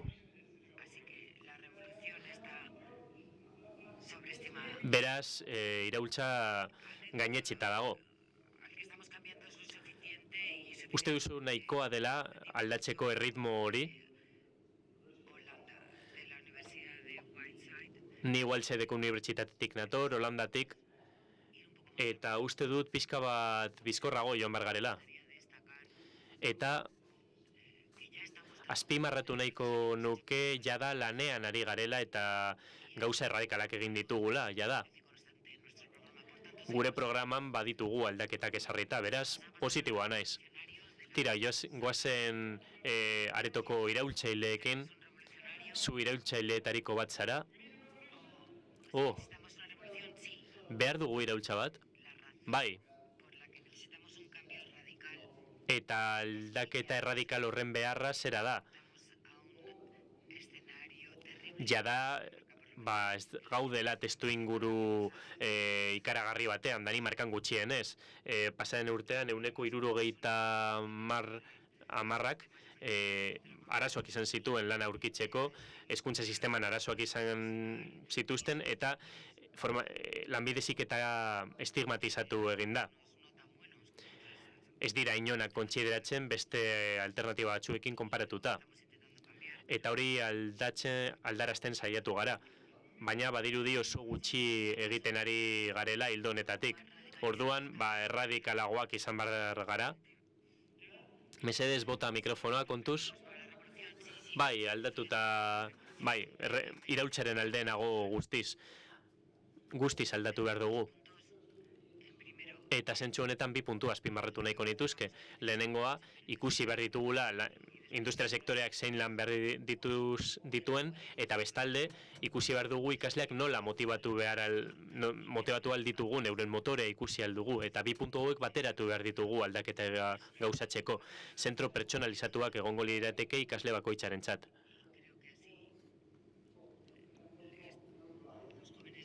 Eta uste dut horrela, gazteek motivazioa eta lana baldin ez badute, aldaketa ez dela gauzatuko. Beraz, hezkuntza instituzioek kapasak dira aldaketa hain erradikala hau egiteko eta zerotik hasi behar dugu, guztiz aldatu behar dugu. Zergatik oinarrizko hezkuntza bat beharko sortuko genukelako, behar berriei begira. Beste iruzkinen bat, beste galderaren bat, ni banago iraultzaren alde.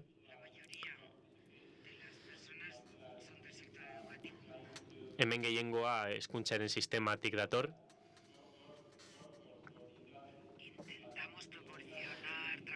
Baina saiatzen gara sektorearentzako langileak bilatzen. Horretarako, industria sektorea aldatu behar dugu. Lehenik eta behin pertsepzioa, lanbide heziketaren pertsepzioa familietan ez da ona, ez Turkian, ez Europan ere. Beraz, pertsepzio hori aldatu nahi badugu, lanbide heziketarekiko aldaketak egin behar ditugu. Industria sektorearen eskutik, horrela ikasleek lan baldintza honak bilatuko dituzte, lan honak aurkituko dituzte, eta horrela lanbide heziketa egokia aukeratu ahal izango dute lan horiei berrira. 5 minutu gehiago baino ez ditugu, eseri alzarete orain, eta 5 minutu hauetan 2 ondori buruz hitz egingo dugu. Badaukagu oraindik lanbide heziketaren sektorea, 20 urteetan aldatuko da, desagertuko da.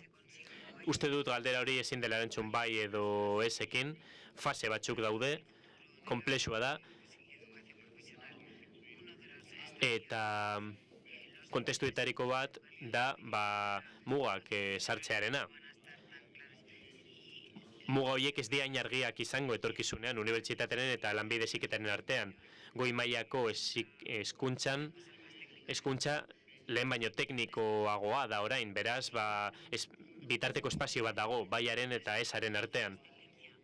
Bikaintasunari dagokionez eta abiadurari dagokionez, edo aldaketa erradikala behar dugunari dagokionez, erabaki behar dugu nork bultzatzen gaituen edo zerk bultzatzen gaituen aldaketa gauzatzeko. Zein da horren motorea, aldaketa horren motorea. Zentroengandik ikasi behar dugu.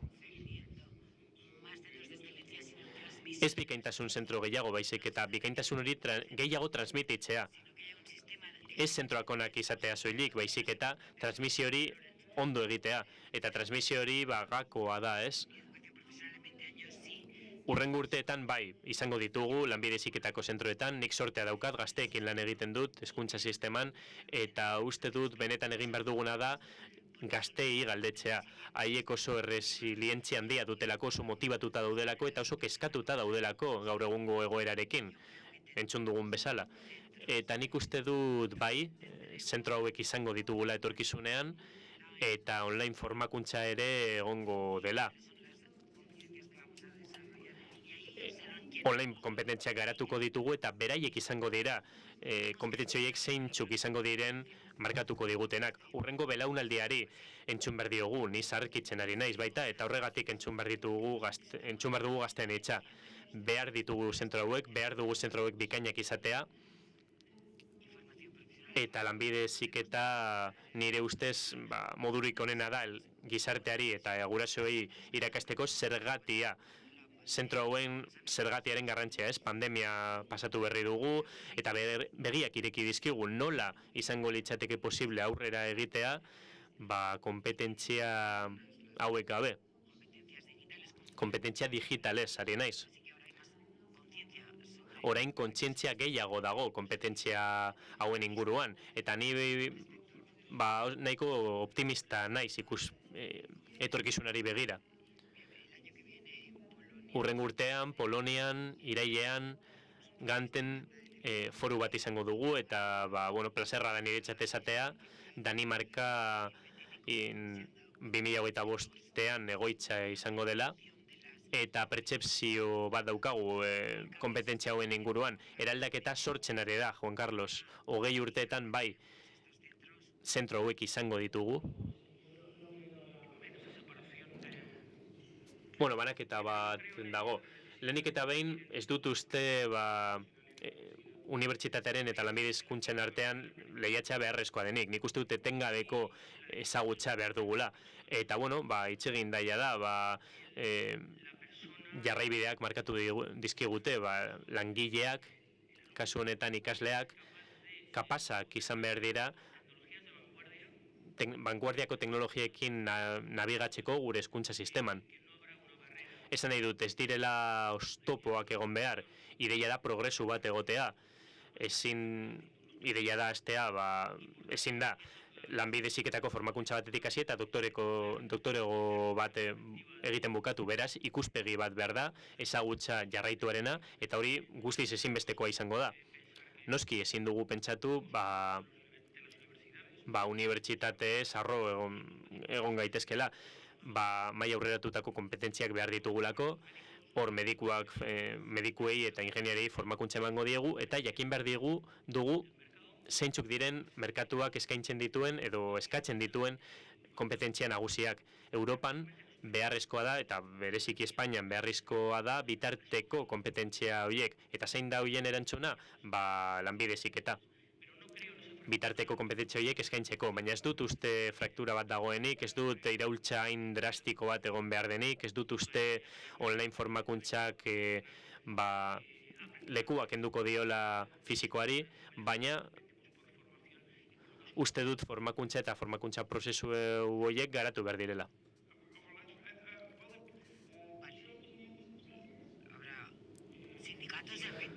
Sindikatuak egongo dira 20 urte barru? 20 urte barru? Beharrezkoak izaten jarraituko dute zentro hauek? Bai, hemen han jarraituko dute, dena izango desberdina, hau oso azkar aldatzen ari da, eta nik uste dut mugak ez direla argiak izango etorkizunean. Orain ikusten ari gara hori. Pertsonak unibertsitatera doaz, eta gero itzuli egiten dira lanbide heziketako zentroetara. Ez dira itzultzen, baina joaten dira, ez? Beharrezkoak diren kompetentziak ikasi nahi dituztelako. Eta inteligenteagoak izango dira etorkizunean, teknologia gehiago erabiliko dute, adibidez, inteligentzia artifiziala erabiliko da kompetentziak azkarrago garatzeko. Orain 2 urte eta erdi behar dugu titulazio bat emateko, hori gehiegi da, 20 urte barru den azkarragoa izango da, eta mugak ez dira inargiak izango. Orain desiratzen dugun guztia bete egingo da. Galdera bat egin nahi dut, galdera ezberdina da, eta publikoari ere galdera planteatu nahi dugu, Melanie. Saio hau bukatu nahi dugu galdera handi batekin. Zein da zeuen utopia lanbide heziketako zentroei dagokionez? Bai, erantzun aldi guzue zeuen mugikorrekin. Zein da zeuen utopia lanbide heziketako zentroentzat? Formakuntza oso garrantzitsua da, eta hurrengo 20 urteetan oso garrantzitsua izaten jarraituko du. Uste dut utopiarekin edo utopiarik gabe, lanbide heziketako hezkuntzak aukerak ematen dituela gaztetatik. Gaitasunak garatzeko, kompetentziak garatzeko, eta hau ez da soilik hezkuntza, unibertsitate hezkuntzari dagokionez, baizik eta baita ezagutza birziklatzeari buruz. Beraz, zenbat eta lanbide heziketa gehiago egon, aukera gehiago eskaineko dira etorkizunean, eta pertsonei eskaineko zaie egokitzeko aukera mundu hau etengabe aldatzen ari delako, eta jendea oso azkar egokitu behar delako. 20 urte barru mundua ez da izango orain bezalakoa. baina gutxienez pauta batzuk edo gida batzuk emango dira urrengo belaunaldiaren txat. Gida bat emango da mundu profesionalari buruz, lan merkatuari buruz, eta horrez bain aldaketa klimatikoan pentsatu behar dugu. Gero eta neurri edo erabaki gehiago hartzen ari dira, zentzu honetan plan berdeak eta ekologikoak sortzeko, honek ere espazio izango du lan munduan eta hezkuntza munduan ere, formakuntza egongo da kompetentzia hauetan mundu jasangarriagoa sortzeko, eta enaiz soilik ekologiaz ari. Ingurumenaz ere ari naiz, eta gure gizarteari buruz ari naiz, errespetua ere azpimarragarria da, eta nik uste dut mundua konplexuagoa dela, intseguruagoa dela, baina lanbide heziketako formakuntza arroka bat bezala izango da, bai ala ez? Bai eta ez. Evoluzionatu egingo da, garatu egingo da munduarekin batean, eta norabide berdinean joango da. Baina gida bat izaten jarraituko du pertsonentzat. Utopia oso polita dirudi hori, Melanie, zeintzuk dira iradokizunak publikoaren aldetik? Erantzun anitz daude, zentroi buruz, batzuk uste dute unibertsitateak bezala izango direla etorkizunean, batzuk elitea azpimarratzen dute, beste batzuk inklusibitatea azpimarratzen dute, eta planteamendu ezberdinak daude, erradikalak bestaldetik, adibidez, zentro hauek beharrezkoak izatea, mundu guztiak beharrezko formakuntza bat izatea, zentro hauetan. Ez dakit hau utopia edo distopia den, baina, Baskarian hitz egingo dugu honi buruz. Ordu bietan itxarongo dizugu, zeuen tailerretan, badago bat, bigarren aretoan, eta, Kobe proiektuei buruzko itxaldia da, eta hor, bigarren aretoan izango da, Baskaria 5. solairuan izango da, beraz, egon zaitezte hor ordubiak 4 gutxietan, tailerrak puntualki ordubietan hasteko. Hau, momentuz, eta disfruta ezazue bizitaldiaz, biharko bizitaldiaz. Orain txalo bero bat mesedez, islari guztiei, eta hemen zaudeten hori, eta online daudenei baita, bihar ikusiko zaituztegu. Eskerrik asko eta gozatu Baskariaz.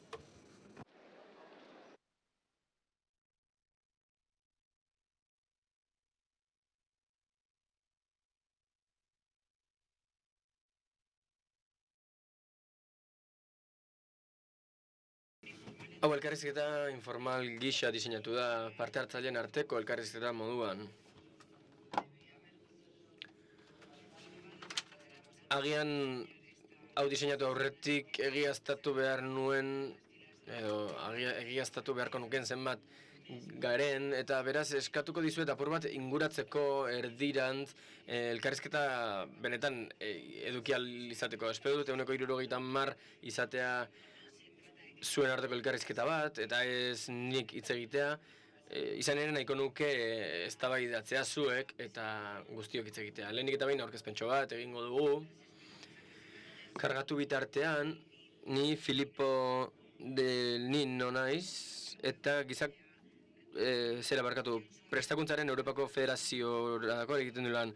Ni Daniela Dantzolto naiz, eta enaipen egiten dut lan, nazioarteko proiektuen kudeatzailea naiz, Italiako lanbide heziketako ikastetxeen elkarte honetan urduri samar nago, ez genuelako hainbeste parte hartzaile espero, eta beraz eskerrik asko saio paralelo hau hautatzeagatik.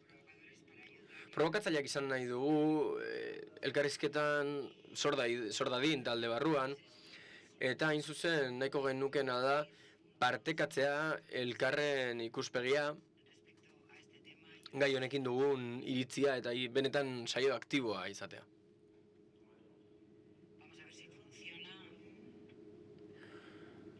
Ea funtzionatzen duen.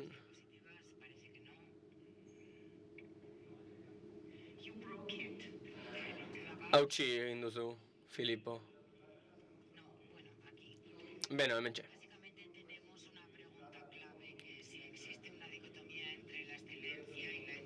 Hau da galdera gakoa, dikotomiarik badagoen bikaintasunaren eta gizarteratzearen artean. Xeakatuko dugu gero, baina hori da saioaren azpian daukagun kontzeptua. Honako hau da saioaren egitura.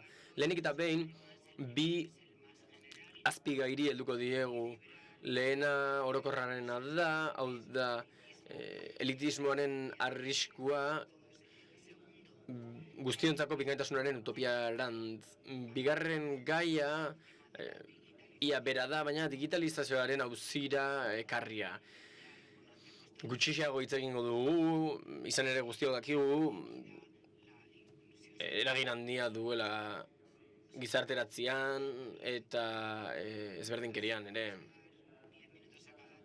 10 minutu emango diogu gai bakoitzari beraz, eta bukaeran eztabaida eta ideia bilketa egingo dugu. Lehenengoari horrelakoa da bizitza, esango diogu, garbi dagoelako lanean erronkak ditugula, eta baldintza jakin batzuetan egingo dugula lan, politikak izarriak, orduan alor horretako iruzkinak nahiko genituzke. Apur bat pesimistagoak izan nahi baduzue, gero aztertuko dugu nortzuk ari diren jardunbide egokiak egiten eta politika garatzen, hezkuntzan berdintasuna integratzeko bikaintasunaren bidean, eta azken nun atala utopia izena jarri diogu horri, nahiko baikenuke jakin epe ertainean zer egin beharko litzateken batera bikaintasuna eta ekitatea lortzeko.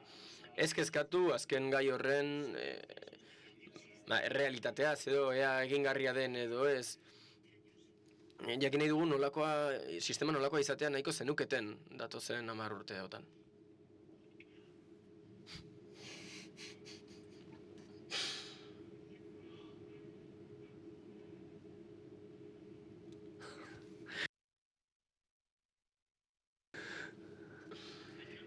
Eskerrik asko. Mila esker. Beraz, orain ikasleen errendimendua eta gaitasun maila orokorra ikasketen ondoren bikaintasunaren adierazle ona da, bai notez ari garenean unibertsitatean eta norbait kontratatu nahi badut nik alor teknikotik datorrena, espektatiba honak izango ditut, zentroa teknika bada adibidez. Nahiko nuke komentatzea ea benetan adierazle ona den edo ez bikaintasunerako. Adierazle hori bakarrik erabiltzen badugu, arriskua da elitista izaten amaitzea. Bigarren galdera da ikasleen jarraipena ezinbestekoa den bikaintasuna lortzeko. Hau da, ikaslei jarraipena egitea haien emaitzen arabera, emaitza akademikoen arabera. Sistema akademiko guztiek dute metodo hori, eta erantzuten saiatzen gara hainbat arazori, baina ezinbestekoa da hori ere laburbidea da, hain zuzen ikasle honenak aukeratzea, laburbide hutsa.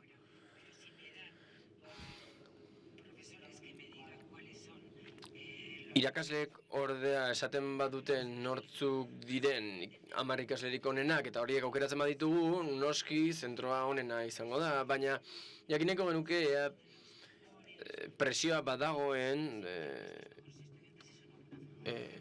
hobeto esan da, presioa baldin badago herrialdeko ikastetxerik onena izateko, ikasleak hautatuz hobetu daiteke adierazle hori. Frantziako Ecole Nationale d'Administration adibidez, elitistatzat jo izan dute, baita Ivy League eta antzeko erakundeak ere. Orduan horretarako arriskua dugun, hausnartu nahiko genuke.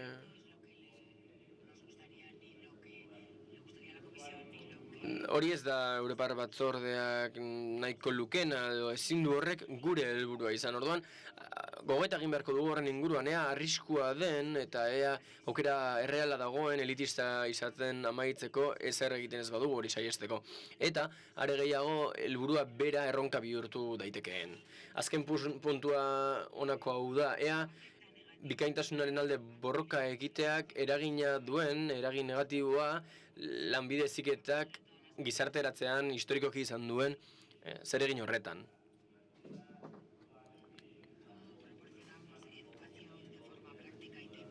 Nola ematen du hezkuntza era praktiko eta teknikoan bestelako hezkuntzetara joaten ez diren ikasleentzat?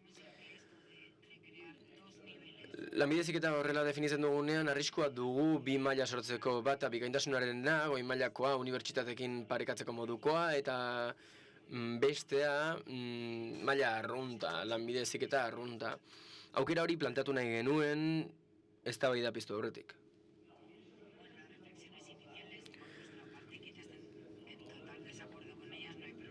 Hona hemen gure hasierako gogoetak, agian ez zarete inola ere ados egongo, baina hori ere ondo dago.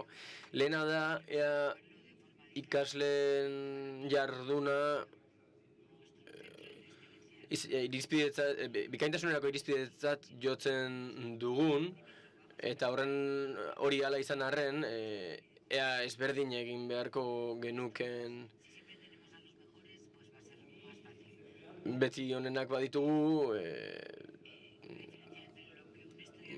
arriskutsua da, oso ezberdina da ikasle batek zer dakien ikasketaldi bat hasten denean eta amaitzen denean. Horrek adierazten du zer nolako bikaintasuna duen ikastetxe batek. Hori da bigarren puntuan aztertu nahi duguna. Eta hirugarrenean, agian zaila izan daiteke egiazko bikaintasuna justifikatzea, zentro batean ikasleak paregabeak izan ez arren onak badira eta hori ere ebaluatu beharra dago, eta hori nola egin dezakegu, egin dezakegu hori ondo aztertzeko emaitzetatik harago. Beste elementu bat azpimarratu nahiko genuke, eta horixe da ea bikaintasuna eta gizarteratzea orekatzeko erantzukizuna kontuan hartu genukeen. Espero dugu bikaintasun zentro honetako ikasleak onenak izatea, baina nola egin aurre ikasle zailei horrelako gogoera batean, irtenbidea ez da herrialdeko zentro honetara joatea, baizik eta nire eta batzordearen ikuspegitik,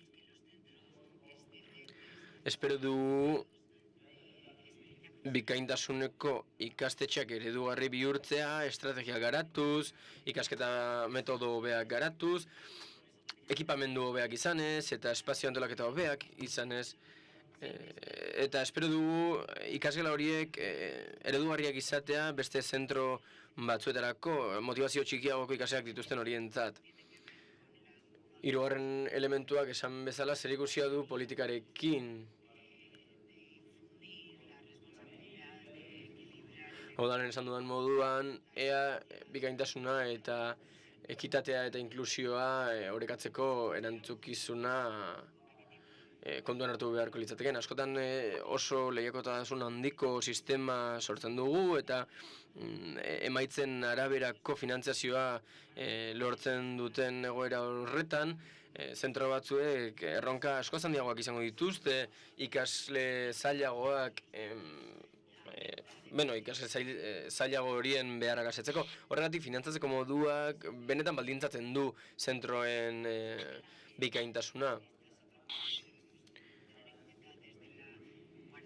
Eta aurre hezkuntzatik eta lehen hezkuntzatik kontuan hartu behar dugu ezinbestekoa dela gaitasun gakoa garatzea hezkuntza prozesu horretan guztian, eta horregatik garrantzitsua da bikaintasun zentroek ikasle horiek emaitzarik onenetara eraman ahal izateko gaitasuna izatea.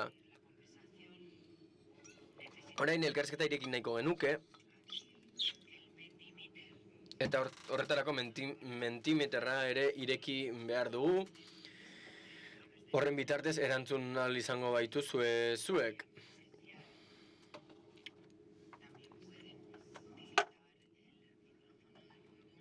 Gainera, hementxe zaudetenez, mikrofonoa ere erabili ahal izango duzue beste behin. Bota egingo dut beste behin. Espero dugu hitzartze ugari egotea.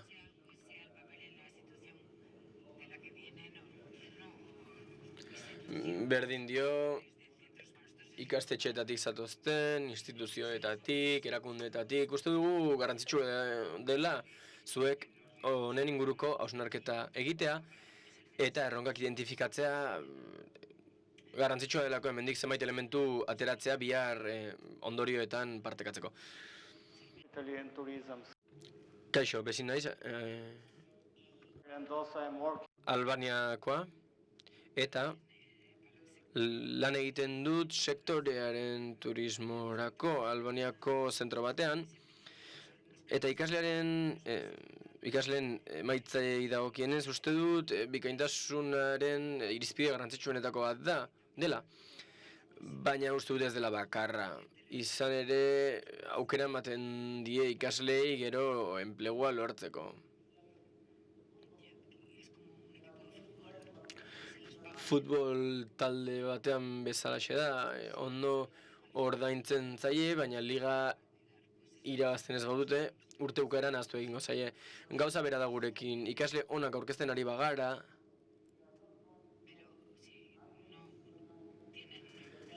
eta gero enplegurik ez badute,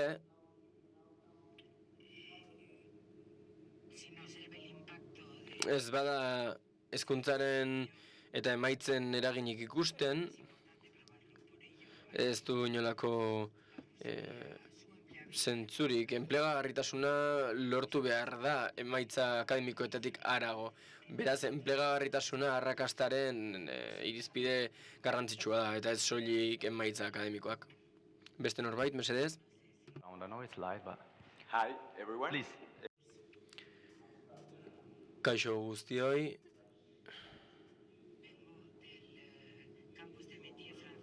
Frantziako Campus de Metietik nator, eta lehenik eta behin uste dut galdera hauetako batzuei erantzuteko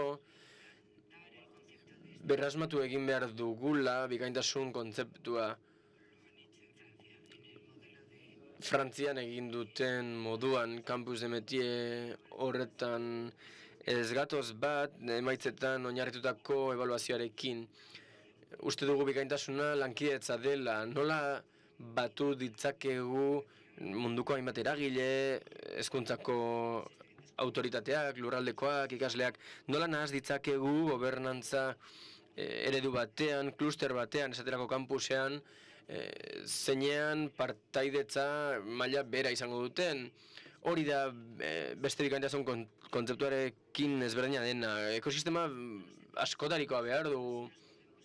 Ezin dugu emaitzetan oinarritu, orain behar diren sektore ugaritasunean oinarritu behar dugu. Ez du zentzurik konparatzeak sektore hainbat zenbakizko adierazleekin. Horregatik dira garrantzitsuak Frantziako 360 kampusak deritzen horien eredua hartzea, nola egin daiteke lan, enplegagarritasun irizpideak, enpresa mundua, mundu akademikoa, eta elkarlan arituta kampus horietan. Esan aldezake zerbait, lehen galderan hasi nahiko nuke jardunbide egokiei dagokienez. Utopia alde batean utziko nahiko nuke nik. Izan ere, existitzen gara eta lan egiten dugu dagoeneko gizarteratzean. Bikaintasun zentroak gara gizarteratzeari dagokionez. Nola edo ala alde batean utz dezakegu utopiaren laukitxo hori. Nire kideak esan duenez, bikaintasunaren ideia birpentsatu egin behar dugu. Ulertu behar dugu zer esan nahi duen, eta zein den ideia Horrela, hain zuzen, helduak izateko, gu geu izateko, munduaren parte izateko. Hori baita emaitzaren ideia bat. Gure munduan dugun pentsamoldearekin uste dut ez goazela aurrera eta behera egiten ari garela hainbat ikuspegitatik, hobeto esan da. Hori dela eta ikaslearen historiala eta ikasleak sailkatzea ondo dago, baina jarraipenaren oinarria aztertu beharko genuke. Emaitzak bakarrik badira, edo pertsonalitatea, orduan lan egin dezakegu ideia horrekin, baina elitismoaren ideia horren atzean dagoena da, zer muga dugun, zer nahi dugu. Pertsonalitatean lan egitea emaitzekin lotu gabe, edo pertsonen heldutasunean lan egiten badugu, horrez dago elitismo arriskurik. Beste galdera gehiago ere baditut, baina ez dut denbora gehiagirik erabili nahi. Soberan dugu denbora, nahi baduzu jarraitu orain, eta bestela aurrerago ere jarrai dezakezu. Ezberdin balora dezakegu, ebalua dezakegu, eta galdetu behar digu geure buruari zer ari gara ebaluatzen. Beti ari gara emaitzetan pentsatzen. Badago jendea ez duena emaitza honik eta ebaluazio ezberdinekin egina ere, baina pentsatu behar dugu zein den kontzeptu hori. Guk ebaluatzen ditugu emaitza horiek edo jardun hori. Galdera egitean apur bat galdu naiz, baina adituei utziko diegu hobeto zerbait esan dezaten.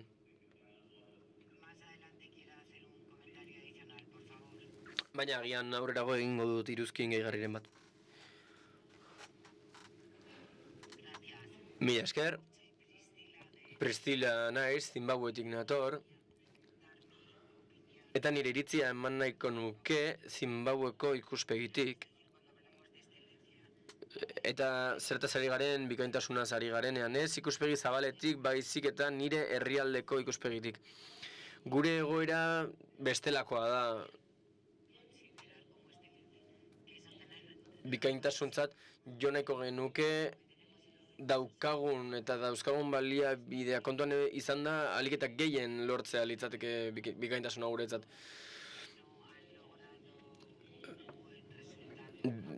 Lanbide heziketara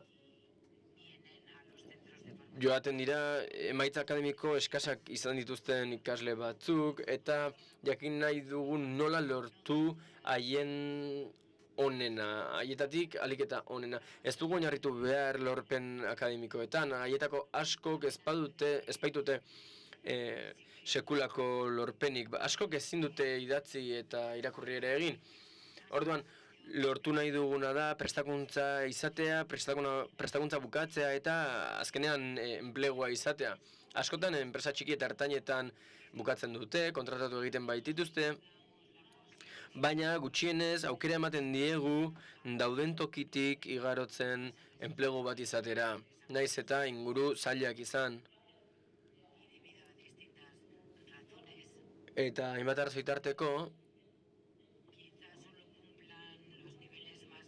agian hezkuntzaren maila oinarrizkoenak bakarrik beteko dituzte eta lanbide heziketako ikastetxeek prestakuntza ematen diete eta horietako batzuk azkenean langile autonomo egiten dira eta soldata bat lortzen dute.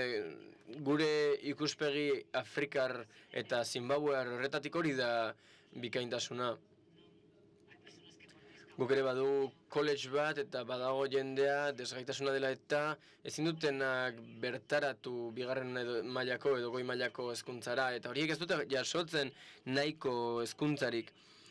Baina gizarteratu nahi ditugunez lanbide heziketak zeregin hori hartzen du Zimbabuen. Eskerrik asko, hori oso garrantzitsua da, eta beste bati emango diogu hitza, jaurti dezakezue mikrofonoa, ez baita oso astuna.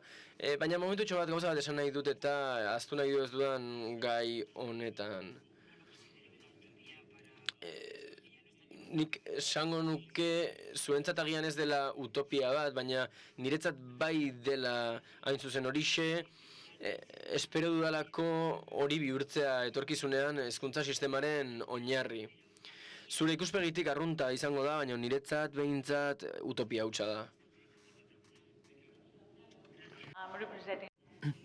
Kaixo.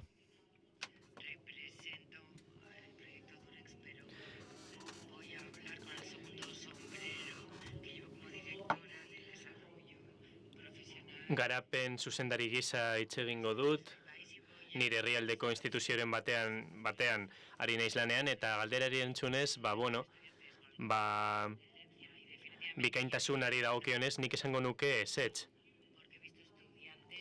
Nik ikusi ditut titulazioak dituzten ikasleak, titulazio harrigarriak dira eta lan handia egiten dute urtean zehar, baina lana bilatzera doazenean, inteligentzia emozionala ez dute gaitasun sozialik, antsietatea dute, beraz, naiz eta ikasketa oso onak garatu izan, lan munduan ez dute ondo egingo, nire ikuspegitik galdera erantzuna da ezin dugula erlazionatu zuzenean.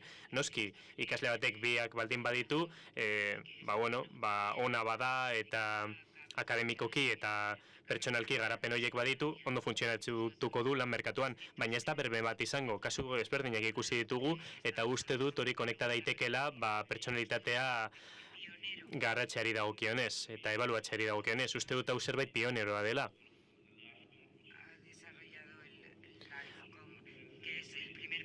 Batzordeak marko bat sortu du, konpetentzia sozialak ebaluatzeko, eta momentu honetan oso interesgarria da ikerketa hau ikustea, proiektu pilotu batzuk garatu dira, eta lehenengo arlo batzuetan ikusi da. Ikasleak ebaluatu dira, arlo akademiko batzuk ebaluatu dira, eta interesgarria da zentro ezberdinei entzutea, haiek esan behar dute, ikasle hauek ebaluatu behar ditugu, baina ez dira kontuan hartu behar ikasleen kurrikulumak. Horrez gain, lekzio espezifikoak hartu behar dira kontuan. Adibidez, ikasle batek suspenditu dezake, konpetentzia sozialak gainditzen ez dituelako. Eta beste batek, parte akademikoa gainditu dezake, baina bestea ez. Beraz, lan pioneroak dira. Kontuan hartuz, bigarren elementua, uste dut, zentro asko kontuan hartu behar dutela, kampus hauen esperientzia. Hau balio gakoa da. Gure zentroan, Europa mailan. Turismoari dagokionez baita.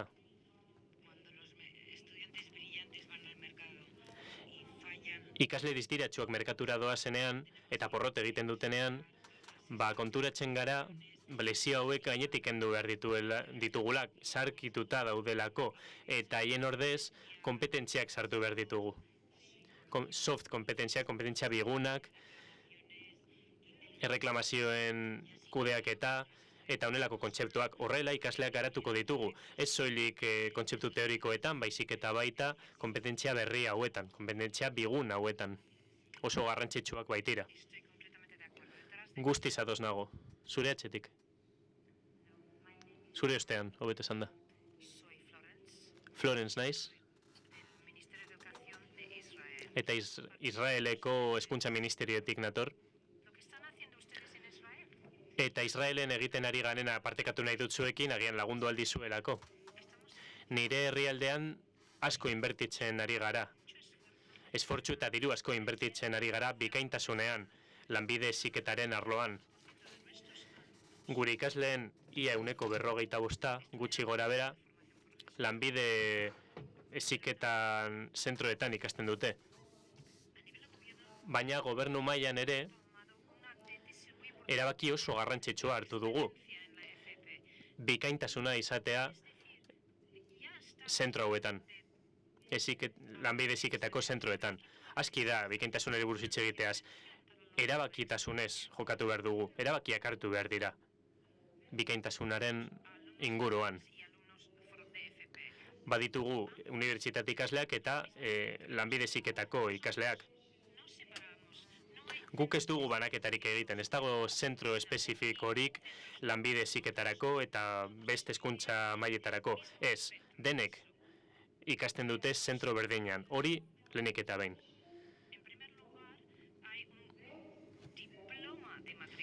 Matrikulazio diploma bat dago lanbide heziketan.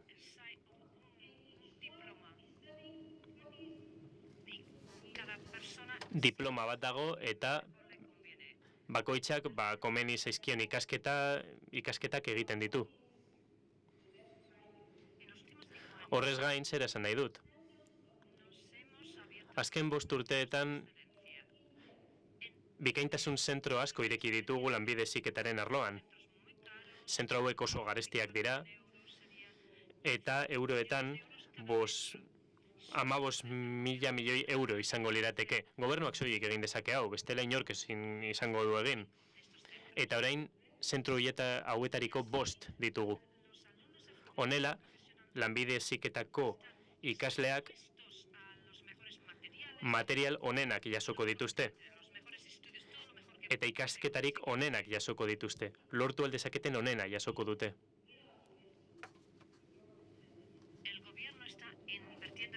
Gobernuak inbertsio handia egiten du eta diru horren gehiengoa inbertitu egiten du. Horrez gain hirien laguntza ere badaukagu. Gure arazoa azalduko dizuet. Guk badakigu bikaintasuna lortzeko kompetentziak behar direla, ezagutza behar dela, hori badakiguia da. Eta gaur egin duguna da, gaur goizean hitz egin dugunean, sinetsi dazue. Gu gehienak ados gaude esandakoarekin eta ulertzen dugu, baina non dago benetako arazoa? Irakasleetan.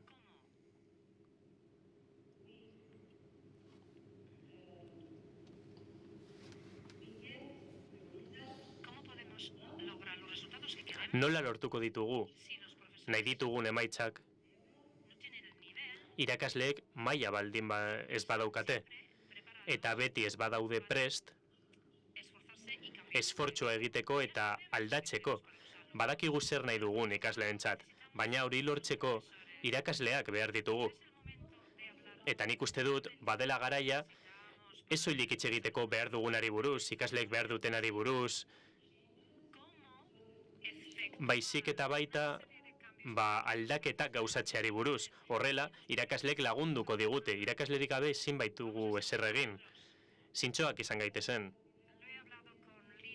Hau hitz egin dut Lidiarekin, eta esan nion, Israelen sindikatuak ditugu, eta oso gauzak oso zailak jartzen badizkigute, momentua da, pentsatzen hasteko, mobilizazioak egiteko. Horrela, esfortzu honen parte garrantzitsua izango dira. Denok egiten dugun esfortzuaren parte izango dira, gure ikasleen ikasketak hobetzeko, ez daukat erantzun pertsonalik zentzu honetan. Diru asko inbertitu behartuko litzateke. Norbaitek bere iritzia partekatu behar du edo arrakasta historioren bat badauka, irakaslei dagokionez, hezkuntza erraldoia da.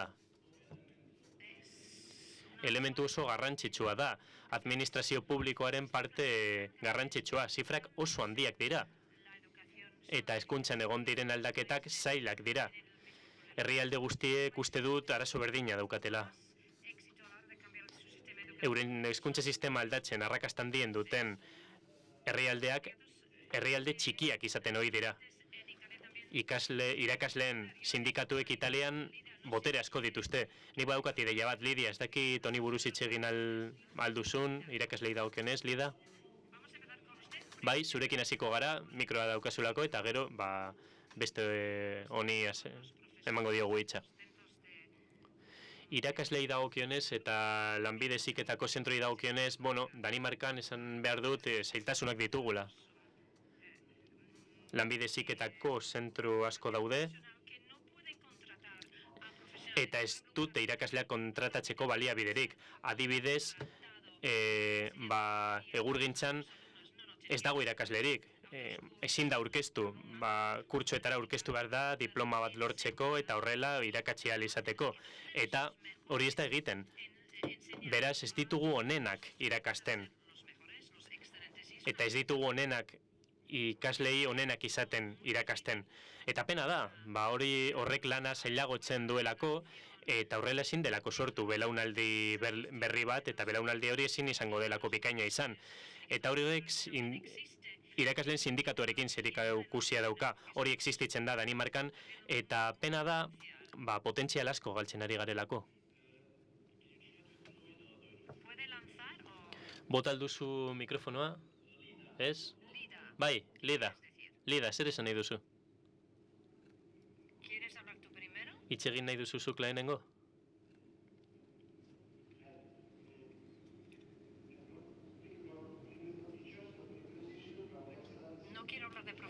Ez dut irakaslei buruz hitz egin nahi, baizik eta bikaintasunaz. Hitz bat interpretatzeko modu ezberdinak daude. Nik hezkuntza mailan ikusten dut bikaintasuna oso hitz polita dela lehiatzeko, lehia adierazteko, ez? Lehiakortasuna. Gure eskola sisteman, gehiengo hezkuntza sistemetan bezala, bikaintasunak izan behar du puntuazio altuagoa lortu behar du dela besteak baino. Edo nire lagunak baino. Eta hori ona da niretzat. Nire lagunek puntu gutxiago ateratzen badituzte, hori ona izango da niretzat. Beraz, balorazioa ez da nire errendimendua, edo nire hobekuntzak nire buruarekiko, baizik eta beste ikasleekiko. Eta horrek, gizarte honetan sortzen duena da arazo bat. Hau da, irabazteari eta galtzeari buruz hitz egiten ari gara. Hemen, eredu honetan galtzaileak eta irabazleak daude. Teorian bai, nik bikaintasunarekin amesten dut. Uste dut bikaintasunak nire buruarekin zerikusia daukala, eta uste dut nire buruarekin konparatu behar naizela. Baina ezin dugu munduaren pertzepzio sistema aldatu hezkuntzari dagokionez. Gure arrakasta izan daiteke, elkarlana sustatzea. Nire iradokizuna eta nire ametsa zera da. Zergatik ez dugu sistema konbentzitzen eta zergatik ez ditugu ikasleak konbentzitzen besteekiko ez dela hobetu behar, baizik eta geure buruarekiko, geure aurretiko egoerarekiko, eta horrek elkarlana behar du. Helburu komun batekin, elkarrekin lan egiten ez badugu, ez dugu ezer lortuko. Hezitzaile bezala, gure ikasleei lagundu aldiegu, ulertzen, geure buruari begiratu behar diegula eta ez garela besteekin konparatu behar. Eskerrik asko. Nire izena Benjebeli da, Alemaniakoa naiz, Berlinekoa, eta irabazi asmori gabeko erakunde batean lan egiten dut. Gobernuz kanpoko erakunde batean lan egiten dut, hobeto esan da. Eta, hezkuntza informala hitz egin nahi dut.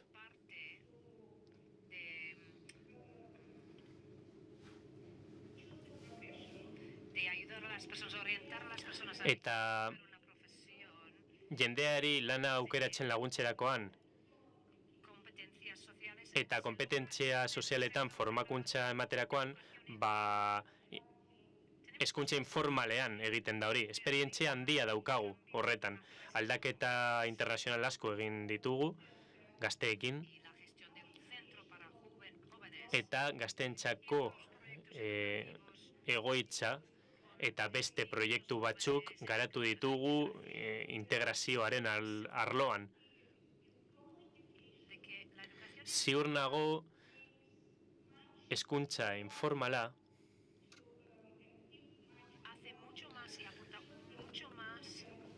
asko ematen diola ikasleei eta gazteei. Beste edozein beharrezko hezkuntza baino.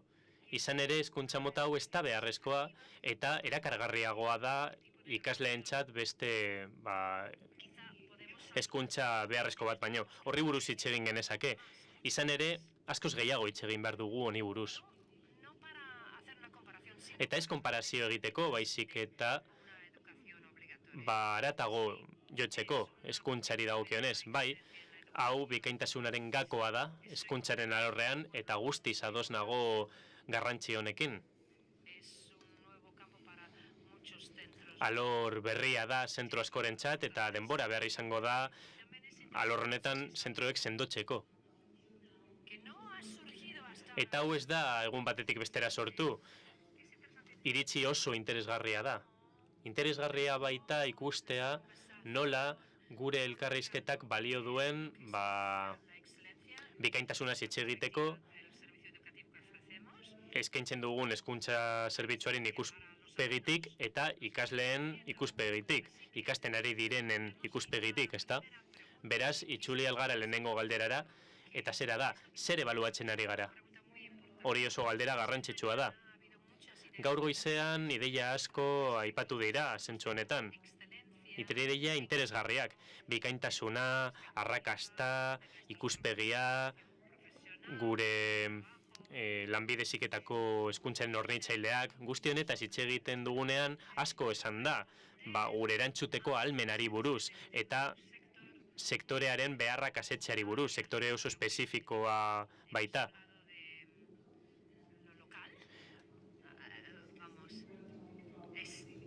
Maila lokalaz hitz egin dugu, gai oso garrantzitsua da, ekonomia hurbilari buruz hitz egin dugu. Eta bikaintasuna sari garenean, ikasleak ebaluatzeari dagokionez, guztiz ados nago, berriro ere, ideia berdinera itzultzen gara. Hau da, ikasleak ebaluatu behar ditugula. Euren hobekuntza, euren progresua, ez euren errendimendua inbeste baizik eta euren hobekuntza ahalmena. Zerbait esan nahi duzu?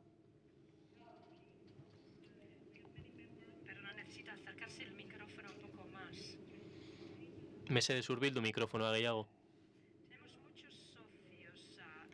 Bazkide asko ditugu eta ez dugu teoria begiratu behar, baizik eta praktika.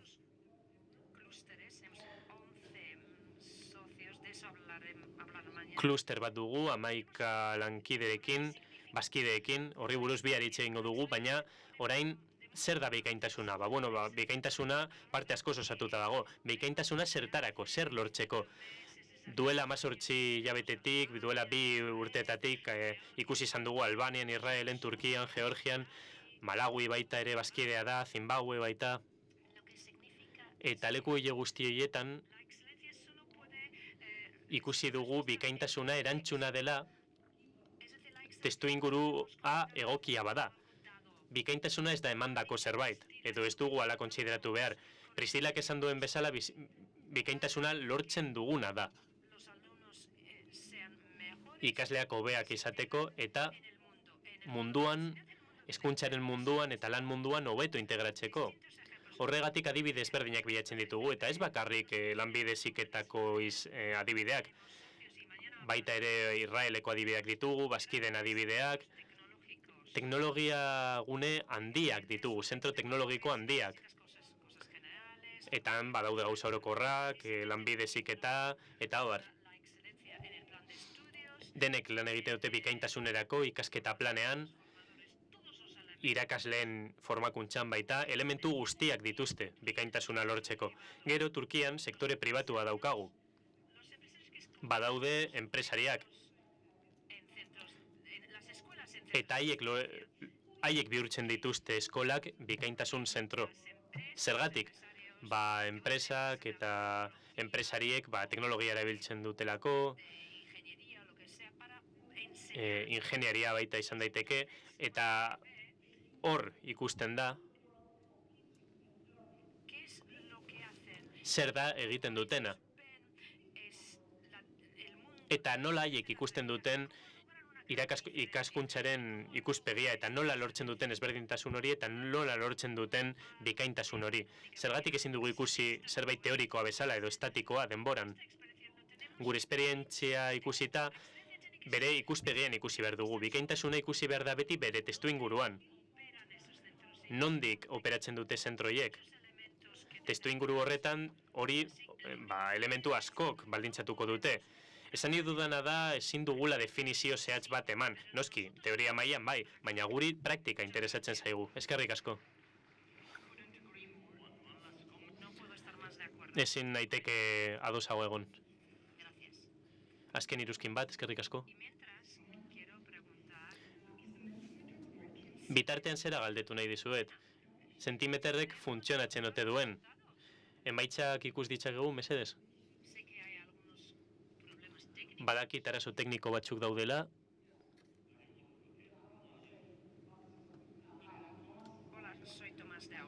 Kaixo, Tomas naiz, Austriatik nator.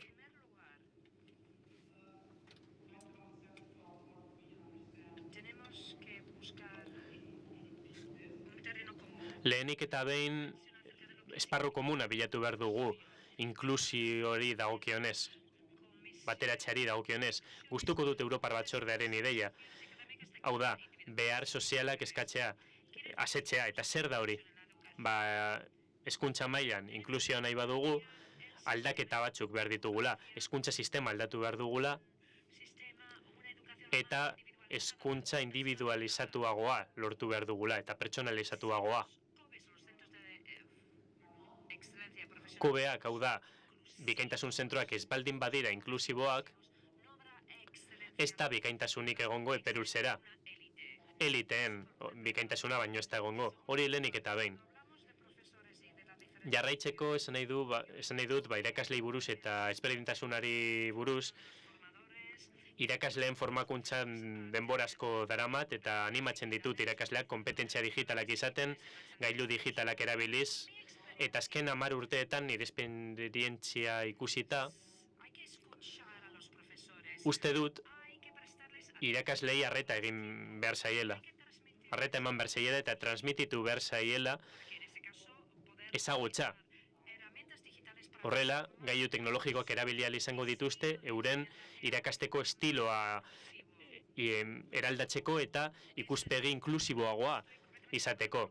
Hori da gai nagusia, guztiz ados nago aurretik esan duzunarekin. Irakasleak gurekin izan behar ditugu, bestela irakaslerik gabe ez delako ezer gertatuko. Bigarren saio bat daukagu, digitalizazioari dagokionez, laburrago izango da saioa, denbora faltagatik. Lasterekingo diogu digitalizazioari buruz hitz egiteari. Victoria dut izena, Atenasekoa naiz. Eta nire iruzkina digitalizazioarekin zerikusia dauka izan ere.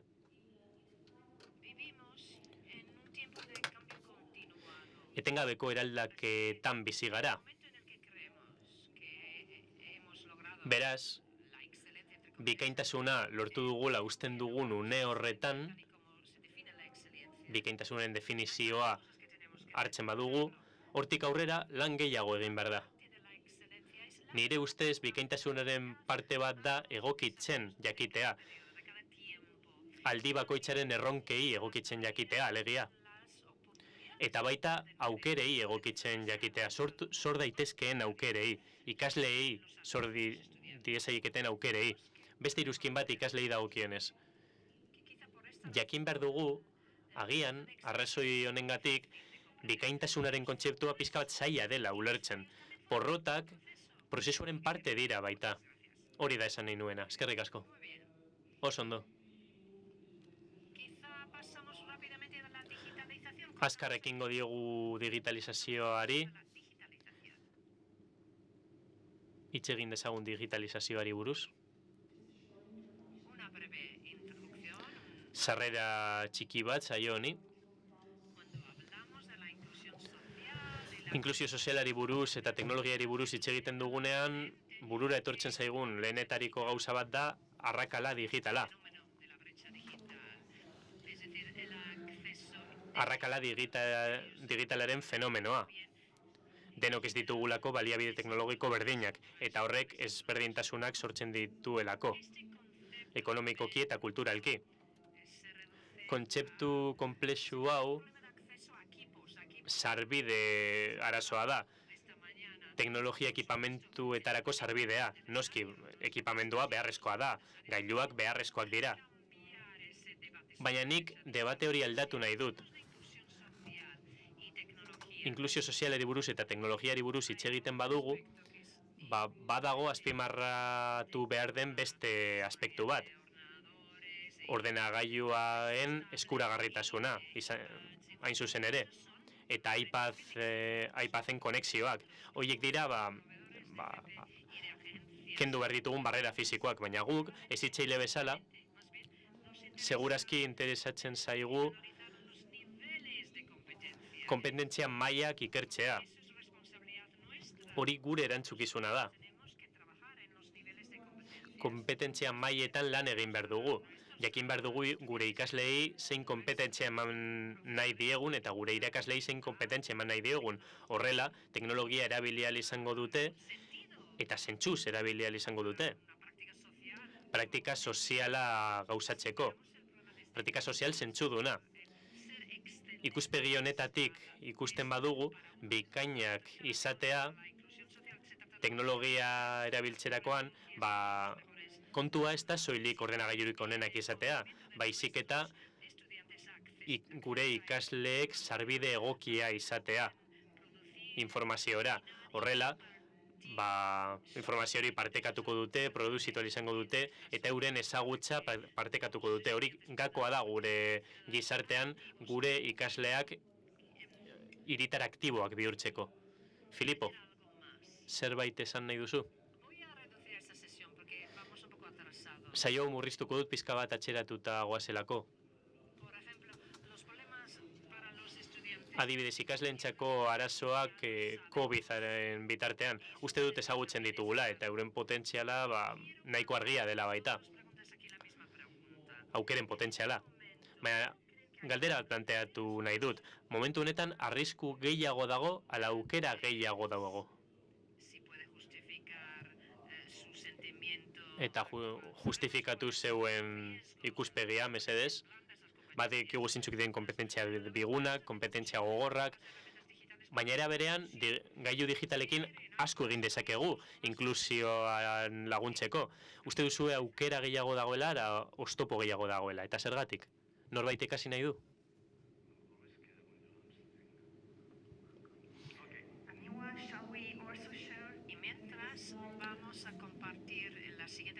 Eta bitartean zera partekatuko dugu, galdera bat. Aukera gehiago dago, ala arrisku gehiago dago. Hori ez da galdera, biak ditugu, arriskuak eta aukerak. Digitalizazioan pentsatzen badugu, eta heldu zaigun digitalizazioan pentsatzen badugu, 50 urte baino ez ditu.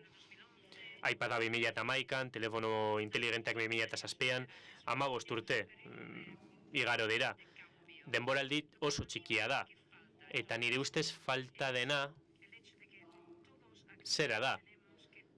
Denok aktiboki presentzia digitala diseinatu behar dugula. Eta etorkizun digitala diseinatu behar dugula. Momentu honetan begiratu egiten dugu.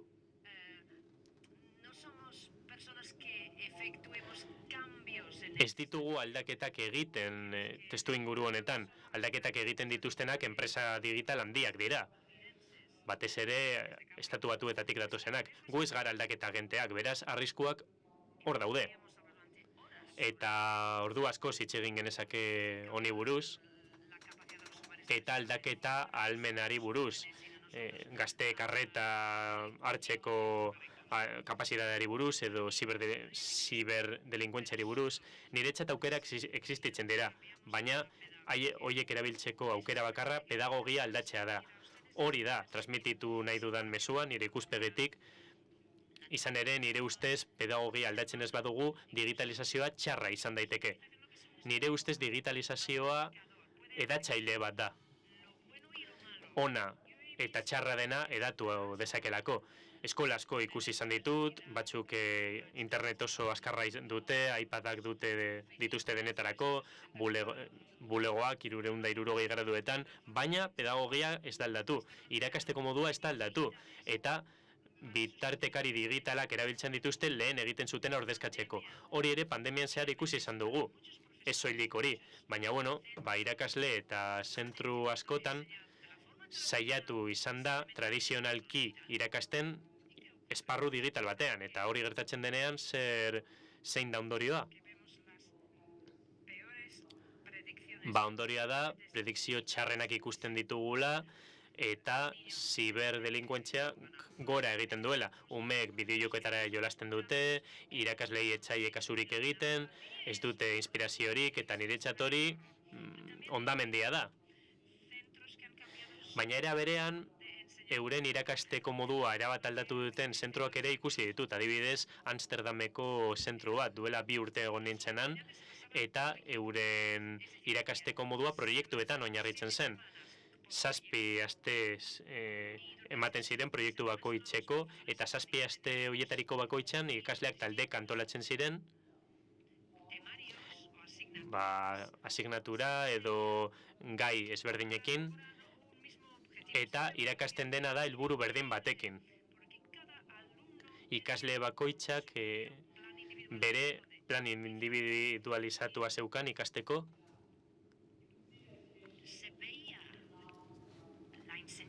eta ezagutza han ikusten zen, ikaskuntza han ikusten zen. Hori pentsezina zen lehen. Horiek dira bi aurpegiak, ezta? Aurpegi ona eta txarra. Azken iruzkin bat digitalizazioari eta inklusioari dagokionez. Gailu mugikor bakoitzak sarbide handia dauka, eta ezaugarri potente eta handi asko dauzka, eta horiek onak izan daitezke, edo zailtasunak eragin ditzakete. Beharrezkoa da hori jakitea eta hori ere gailu horiek erabiltzen jakitea. Eskerrik asko. Thank you. Eskerrik asko. Lesna dut izena, eta Kroaziako Hezkuntza Ministeriotik nator. Kroaziak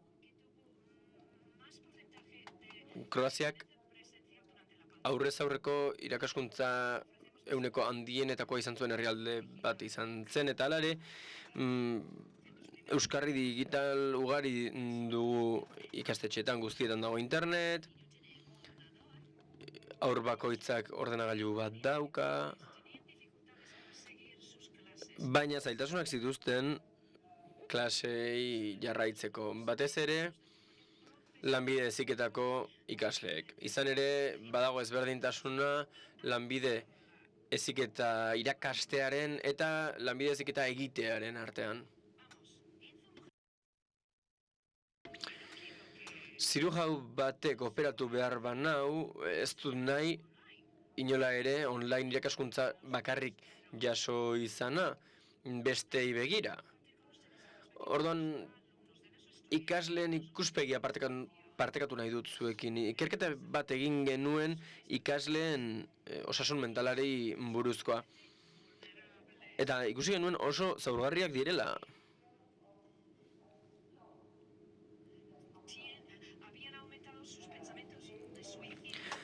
Ikasleen suizidio pentsamenduak ugaritu egin ziren, gizartean baztertuta sentitzen ziren.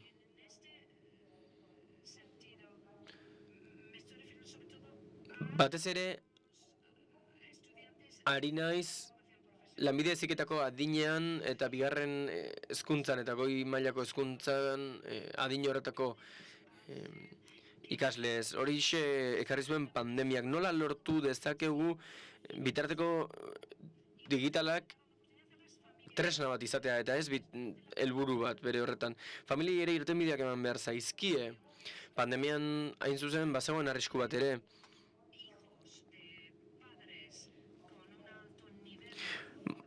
Prestakuntza maila handiko pertsonen seme alabek aurrera egiten zuten errazago, eta aldiz guraso etorkinak zituztenak eta maila sozioekonomiko baxuagokoak zaurgarriagoak ziren. Horregatik nolabaiteko think tank bat edo tailer bat sortu beharko genuke etorkizunaz hausnartzeko.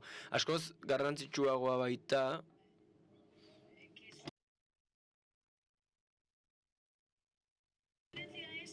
iradokitzea baino bikaintasuna elitismoa dela. Bikaintasuna da gaur egungo arazoi eraginkortasun handiagoz erantzutea.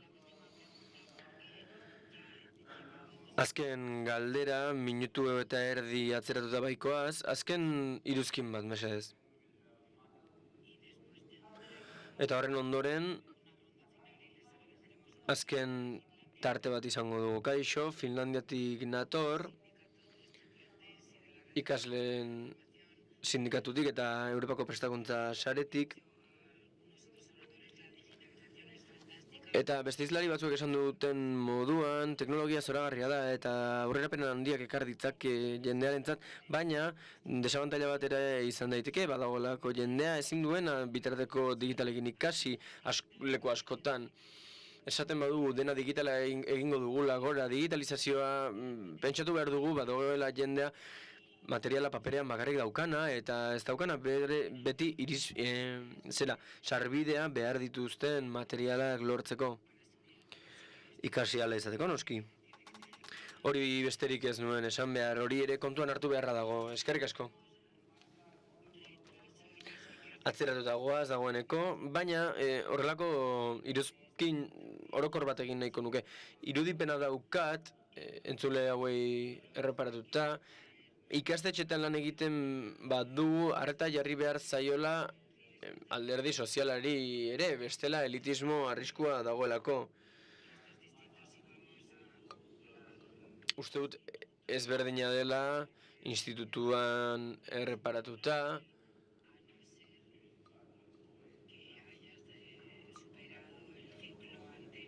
gaur egun ezin da esan nahi dut, horrelako zentro baldin badaude, nota 80tik gora izan ezean onartzen ez zaituztenak, uste dut gizarteratze guzti honen ikuspegia sendagai bat dela elitismo horren guztiaren aurka. Uste dut denbora amaitu egin dela, eta orain bide bat ikusiko dugu.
Of course, I launched it like it was myself. Nirea izango baliz bezalaxe jarri dut bideoa, baina aurkeztu nahi genuen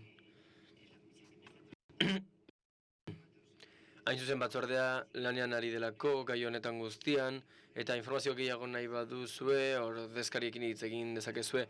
Ez dakit badudan nahiko autoritate, kafe atsedenaldia hasteko, baina bestela, beste inorrez badago, ofizialki inauguratuko dut kaferako tartea.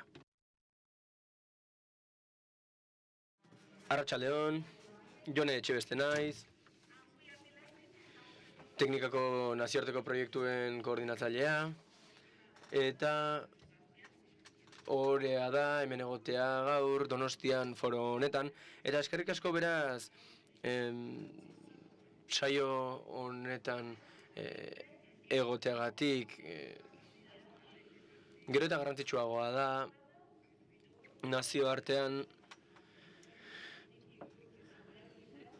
Eskolen eta Politeknikoen nazioarteko elkarteak lan egin du gai honetan, azken urteotan, eta Europako Batzordeak deialdi bat egin zuen azken urteotan etorkizuneko ekintzetarako, Erasmus Plusen, ikerketa aplikaturako, lanbide heziketako ikastetxetan hain zuzen ere. Prestakuntzako Europako sareak ere deialdi bat egin du, ikerketa aplikaturako, maila nazionalean, eta hainbat herrialdetan ikerketa aplikatua lanbide heziketako ikastetxeen bete behar gisa ezartzen dute, hori ezarri baitzuen lanbide heziketako legeak hain zuzen ere. Eta hori ere nazioartean ugaritzen ari da bete behar hori adibidez Euskal Autonomia Erkidegoan. Hori ere smart espezializazio estrategietan txertatuta dago. Gaur ez dugu hitz egingo batez ere markatu beto esan, ez dugu sakonduko hainbeste ikerketa aplikatuaren gaia lanbide heziketako ikastetxetan bere hitzaldi propioa beharko lukeelako. Bi aurkezpen egingo ditugu. Lehenik eta behin lanbide heziketako ikastetxeak aztertuko ditugu eta eraldaketa zeregina edo rola dutena aztertuko dugu, eta gero lanbide heziketen ikastetxeek ikerketa aplikatuan duten zeregina John Edwardsen eskutik, eta gero mainguru bat egingo dugu ikerketa aplikatuan onartutako planen inguruan. Gure Izlariek triangelu estrategikoaren ordezkari guztia daude, unibertsitateak, nazioarteko sareak, enpresak, prestakuntza zentroak eta eskualdeko erakundeak ere ordezkatuta daude. Beraz, Joan Gamboa irakaslea aurkeztu nahi dut, Lehiakortasun Institutukoa, Deustuko Unibertsitatekoa, hain zuzen ere. Eskerrik asko, benetan, bihotzez. Esan beharra daukat, txundigarria dela, hemen egotea, pantaila handi honekin, kamarekin, argiekin, eta rock artista sentiarazten nau, egia esan. Espero dut gozatuko duzuela aurkezpen honetaz, rock kontzertu batean egongo bazinate bezalaxe.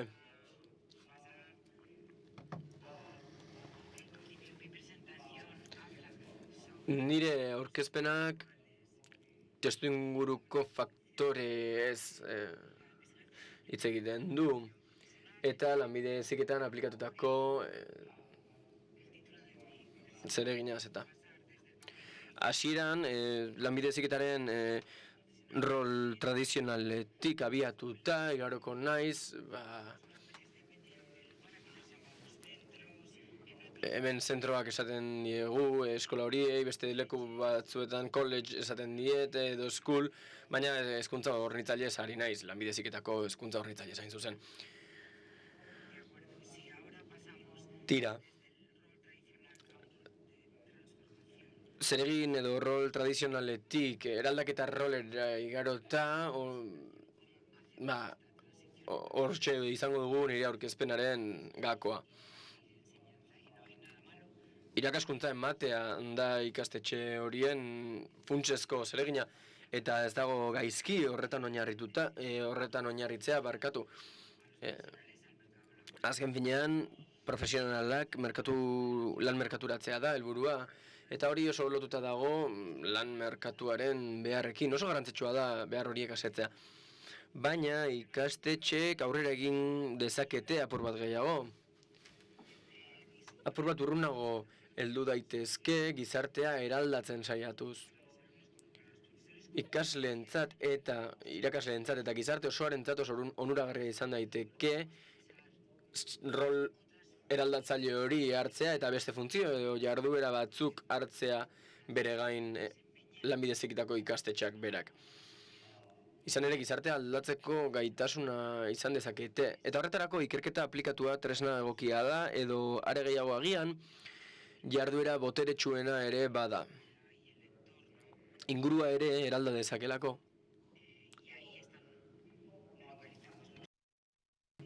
Eta hortxe daude lanbide heziketako ikastetxeak. Irakaste baino askoz gehiago egiteaz ari naiz. Ez soilik irakaskuntzan zentratzea, baizik eta askoz gehiago egitea. Eta niretzat, lanbide heziketako ikastetxe bikain bat da, askoz gehiago egin dezakeen ikastetxe bat. Irakatsi baino askoz gehiago egin dezakeena, eraldatu egin dezakeena bere ingurua. Hortaz, badaude zenbait arrazoi, lanbide heziketako ikastetxeen eraldaketa rol hori bultza dezaketenak, baina bitan oinarrituko naiz gaurkoan. Lehena da, ETEek berrikuntza behar handia dutela, kanpotik datorrena. Beraz, kanpoko eragileak behar dituzte, baina hurbilekoak haiei laguntzeko berrikuntzan, eta berritzaileak, edo hobeto esan da berritzaileagoak izan daitezen, eta produktu berriak diseinatzen, eta haien prozesuak hobetzen. Eta kasu honetan, hurbileko eragilez ari naizenean, ETEei laguntzeko, lanbide heziketako ikastetxeez ari naiz. Oso hurbil baitaude,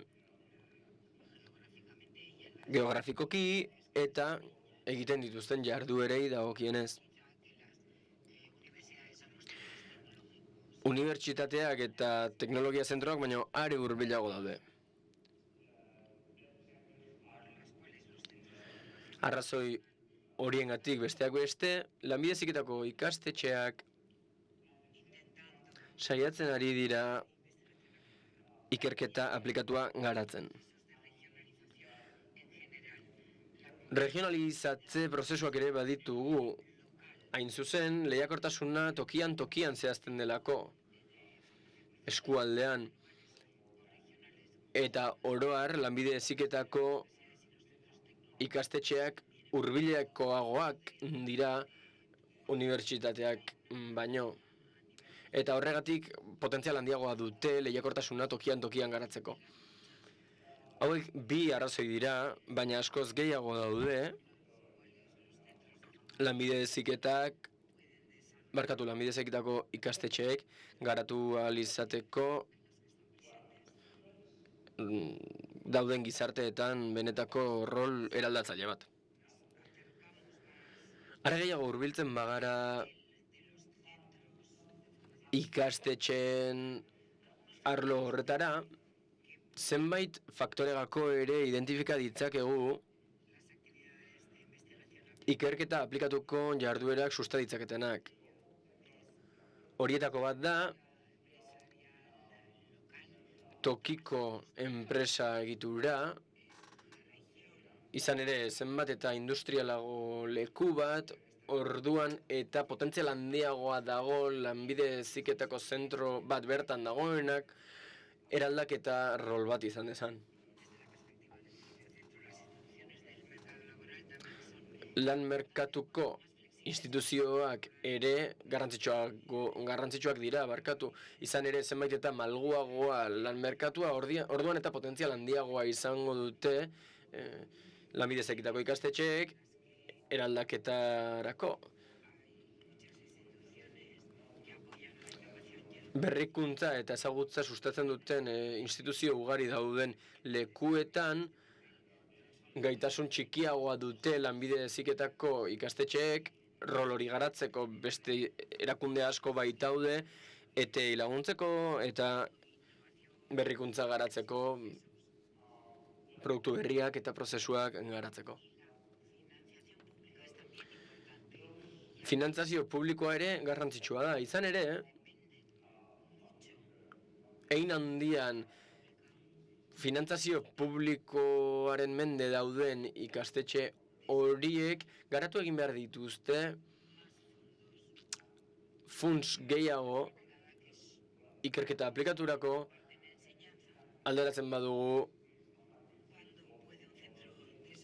irakaskuntza bakarrik egiten duten horiekin. Noiz egin dezakete ikerketa aplikatu hori zentro horiek, edo nola erantzun diezaiekete eten beharrei, produktu berriak garatzeko behar horiei. Horretarako askoz finantzazio handiagoa behar dute, iturri gehiagokoa, finantzazio publikotik haragokoa. Horiek faktore tokikoagoak dira, hurbilekoagoak, eta sustatu egiten dute, edo bultzatzen dituzte zentro horiek rol eraldatzaile bat izatera. Ikerketa aplikatuari dagokionez. Zentroak beraiek aztertzen baditugu, badaude zenbait ezaugarri edo zenbait faktore, lotuta daudenak proiektua garatzeko aukerekin, edo rol eraldatzaileagoa izateko aukerekin. Ikasketa eredua ikastetxean oinarrituta badago, aukera gehiago dute ikastetxeak berak jarduera berriak has ditzan eta rol eraldatzailea izan dezan ikerketa aplikatuaren bitartez. Aldiz, ikastetxeek lanbide heziketan hezkuntza maila handia ematen badute, gaitasun handiagoak izango dituzte ikerketa aplikatuak garatzeko ere. Hainbat hezkuntza maila eskaintzea ere baliabide bat da gaitasun handiagoa izateko horretarako proiektu horiek garatzeko hain justu. Eta finantzazio iturriaz ari bagara, beste behin ere, zentro pribatuek autonomia handiagoa dute agian. Eta horrelako jarduerak gehiago gara ditzakete. Irakaskuntza soila eskaintzetik harago. Jarduerak antolatzeko erraztasun handiagoz. Legedia ere agerikoa da, garrantzitsua da, zentroen gaitasunari dagokionez, ikerketa aplikatua garatzeko. Tamaina ere, esanguratsua da, zenbat eta handiagoa izan, orduan eta gaitasun handiagoa baitute ikastetxeek funtzio anitzak izateko eta eraldatzailea izateko. By a sectoral or a business association, there's more possibilities, there are more options to perform activities like applied research. And the most important for me is the human capital involved in the centers. I mean, the more industrial and research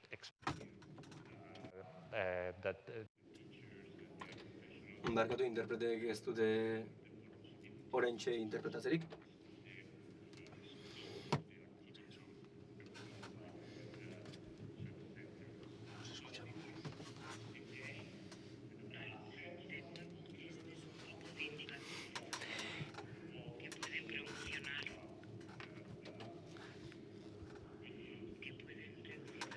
Faktore hauek zentroen aukerak murriztu ditzakete, ikerketak murrizteko, aplikatutako ikerketak murrizteko, jarduera nagusi gisa gure gizartean paper eraldatzaile hori izateko.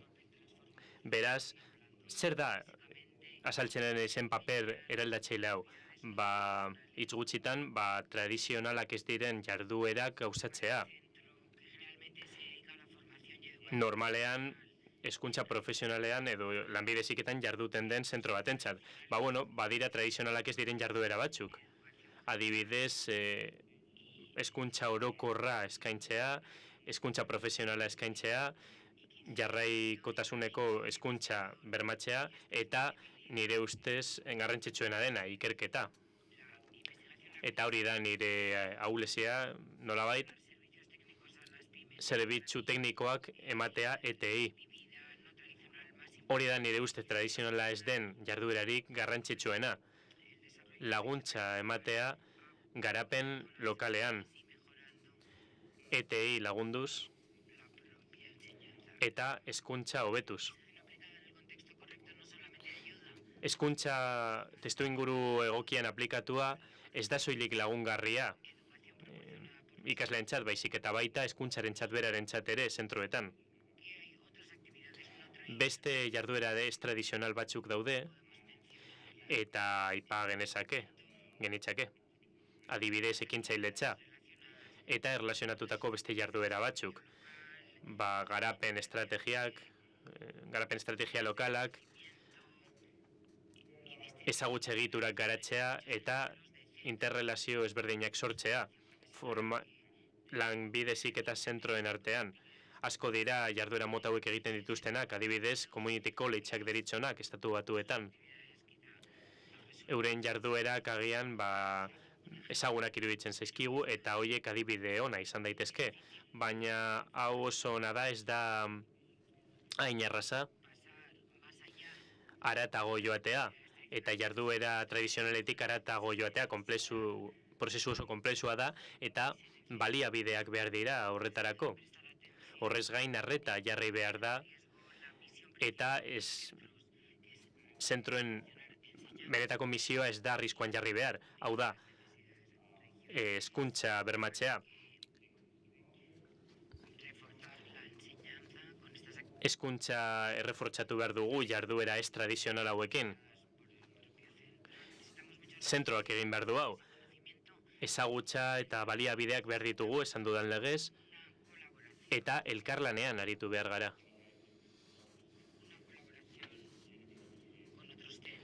Beste zentroekin elkarlanean aritu gara, baita unibertsitateekin, ikerketa zentroekin, eta abar. Beraz, zer da oinarrizko ikerketa? Hori jakiteko, oinarrizko ezagutza zein den jakin behar dugu, eta hori da lan teorikoa edo esperimentala. Ezagutza berria hartzeko, garrantzitsuak diren oinarriei buruz, eta ikus daitezkeen fenomenoei buruz. Erabilera espezifikorik gabe. Hori batez ere unibertsitateen lana da. Eta zientzia eta teknologia sistemena ere.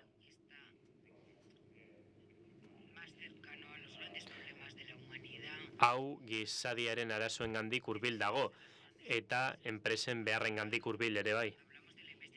Ikerketa aplikatuari buruz hitz egiten dugunean,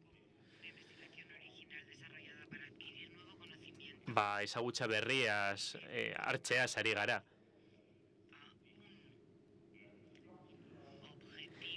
Eta horrek helburu praktiko eta espezifiko bat dauka. Hori da ematen den definizioa lanbide heziketaren zentroen testu inguruan. Definizio argi hau aurkitu dut, eta zera da, bizitza errealaren arazoak konpontzea industria sektorean. Hau da gakoa. Eta orain, lanbide heziketako zentroen testu inguruan, kreatiboki jardun behar dugu, praktikaren bidez lan egiten, eta interaktibitatearen bidez beste jente batzuekin, adibidez ETEak. Nor dago honetan sartuta? Lanbide heziketa zentroak, noski, teknologia zentroak, bestalde. Ezagutzaren arloko zerbitzuak eta lanbide heziketako zerbitzuak ere, eta elkarlan bikaina egon daiteke agente guzti hauen bitartez, ikerketa aplikatutako proiektu hobeak sortzeko. Lanbide heziketa zentroak hemen barruan egongo lirateke, lehen esan dudan bezala, berrikuntzan hobekuntza eman dezakete ETEetan. Badira beste adibide batzuk, aipa genitzakeenak, beste zentro batzuei buruz, jarduera hau egiten baitutelako, baita institutu politeknikoak daude, zientzia aplikatutako unibertsitateak eta estatu batuetako koletxak baita. Hau zoragarria da, baina helburua da zein da lanbide heziketa hauen rola ekosistema handi honetan. Azken finean, gauza asko aurkeztu dira. Eskerrik asko, orain zentroen rola hitz egiteko John Edwards aurkeztu nahiko nuke, Eurasiako ordezkari orokorra da, eta instituzioak ordezkatzen ditu, hezkuntza gauzatxeri dagokionez. Egunon, Jon, eskerrik asko. Bueno,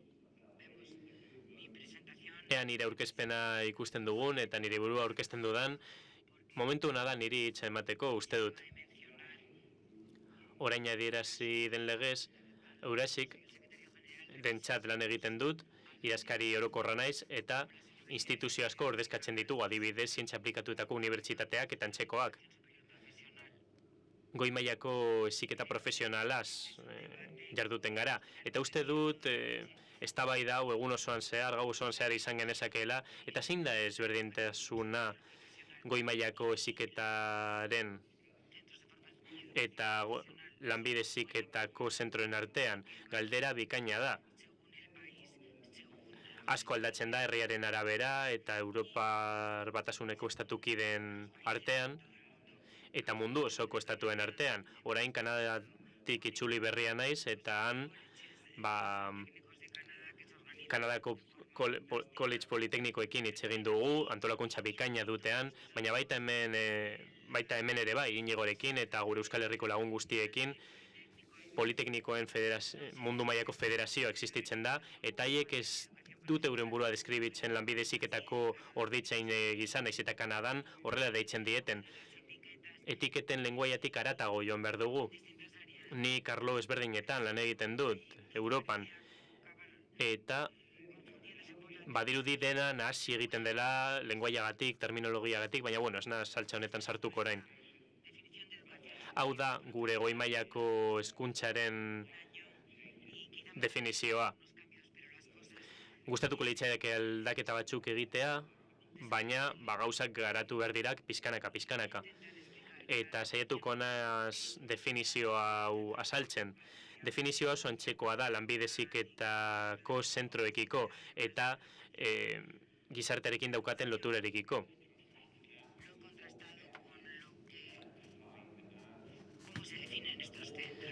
Definizio hauek bermatu egin ditut, heziketa forma guztiak kontuan hartuta. Teknologia estiloak, kompetentzia praktikoak hartzeaz, ezagutza eta jarrerak hartzeaz, izan ere definizio hau adierazgarria da sektore ezberdinetan, baina ez dira benetako konkretuki lanbideak aipatzen. Merkatu orokorrari buruz hitz egiten da soilik. Orain pixka bat behar dut, baina zerbait esan behar dut Eurasiki buruz. Izan ere, haiek ematen diate finantziazioa. Elkarte bat da, uste dut ezagutuko duzuela,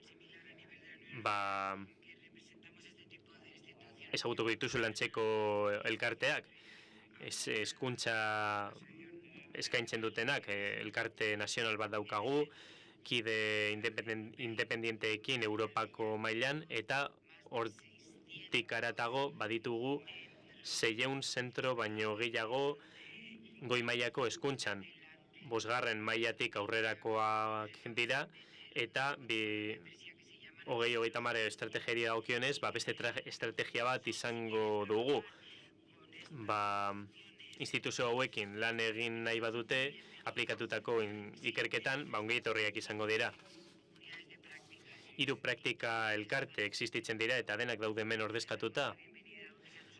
Ongi etorria eman nahi diegu. Denok lan egiten dugu ikerketa aplikatuan eta kalitate sistemetan. Horrez gain, gaur eguneko eta etorkizuneko kompetentzietan ere lan egiten dugu. Badakit orain pizkat beranduela eta pizkat nekatuta gaudela, baina hitz egingo dizuet historio pare bati buruz, adibide gisa aipatu nahi ditut, lanbide heziketa zentro hauek daukaten garrantzia adierazteko. Biak daude erresumatuan, bi adibideak erresumatuan daude, nire herrialdean, Orain, Portugalen egin dut bizitza, gustura nago klimarekin eta, baina, Britainiarra naiz, eta zentro hauek, adibide hauek, Britainia handian dauden. Manchesterren, konkretuki, jaio nintzen herritik hurbil. Duela asko, aplikazio ezberdinak garatu ziren, eta teknikoki sistema bat sortu zuten grafenoaren kategoriak egiteko. Eta komertzializazio handia egin zen ikerketa hauekin, Nobel saria irabazi zuten, eta Manchesterrentzat eta elkarte akademikoarentzat oso garrantzitsua izan zen. Baina zenbat enpresek Manchesterreko inguruan erabiltzen ari dira produktu hau? Batek ere ez du onurarik izan eskualdearentzat. Ez nago iradokitzen ari garrantziko ikerketak ez direnik. Egia da progreso handia dela elkarte zientifikoarentzat eta mundu osoko negozioentzat. Baina ikerketa aplikatua sari bagara eta eskualdeko onura sari bagara, onura ez da innabaria.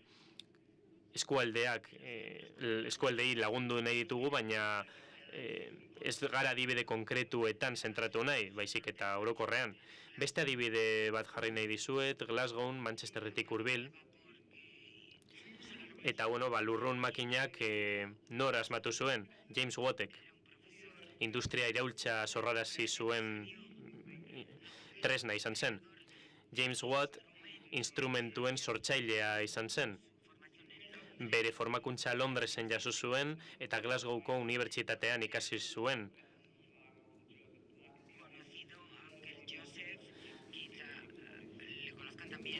Han ezagutuko duzue baita Adam Smith, berak lagundu zion tresna hauek garatzen bere esperimentuentzat.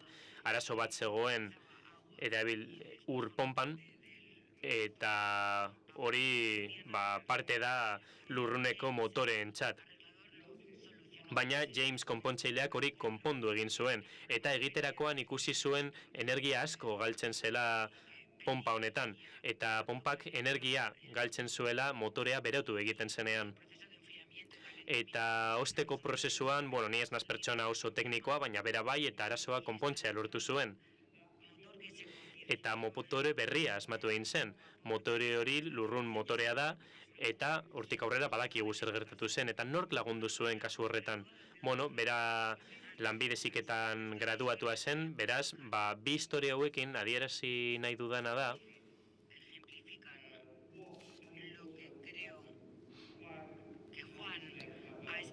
Juanek lehen oso ondo azaldutakoa. Nik baino lehen azaldu du ezberdintasuna.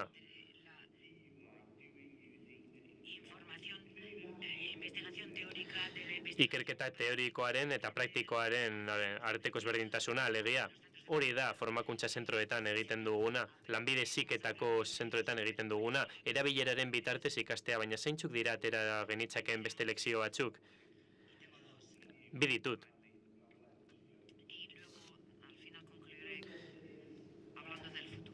Amaieran etorkizunari buruz hitz egingo dut. Lehenengo lezioa zera da. Ikerketa egin daitekeela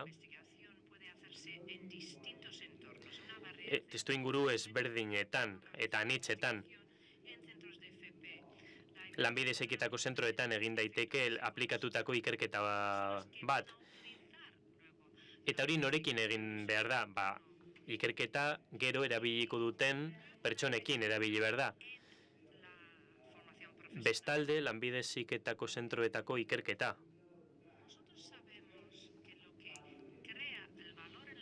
Guk badakigu ekonomian balioa sortzen duena ezagutzaren aplikazioa dela. Ez intentzioa, baizik eta aplikazioa. Ez aurkikuntza. Aurkikuntza metala izan daiteke noski, baina jakin behar da metal hori aplikatzen, bestela ez da balioa sortuko ekonomian.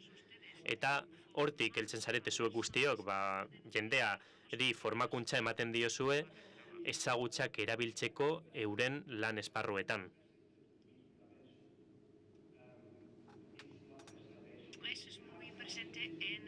Hori asko ikusten da espezializazio inteligentean, saio bat izango dugu kontzeptu honi buruz. Ni izango naiz izan ere moderatzailea areto honetan saio hau bukatzen denean. Ikuspegi politiko oso garrantzitsua da. Eta egiten dugun lanaren, Europan egiten dugun lanaren atzean dago. Taula honen egile autore berdina da, Juan, nik ez dut ezagutzen. Berak asko idatzi du. Eta ikerketa asko egin ditu hildo honetan. Ezagutzaren edapena, ustiatzea, klipak, gauza guzti horiek aztertu ditu. Ikerketa asko egin dira sektore tradizionaletan. Hau da, teknologia berri hauek aplikatzen duten sektoreetan. Hau oso garrantzitsua da, ikerketa aplikatuaz hitz egiten dugunean.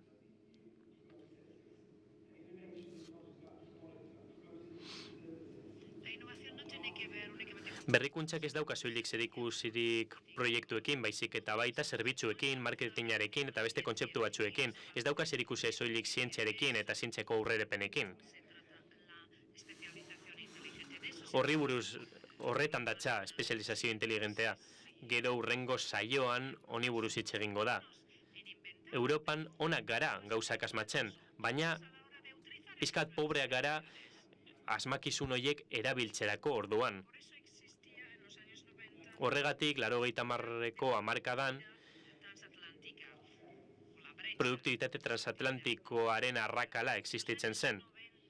80garren hamarkada, Estatu Batuetako produktibitateak gora egin zuen izugarri.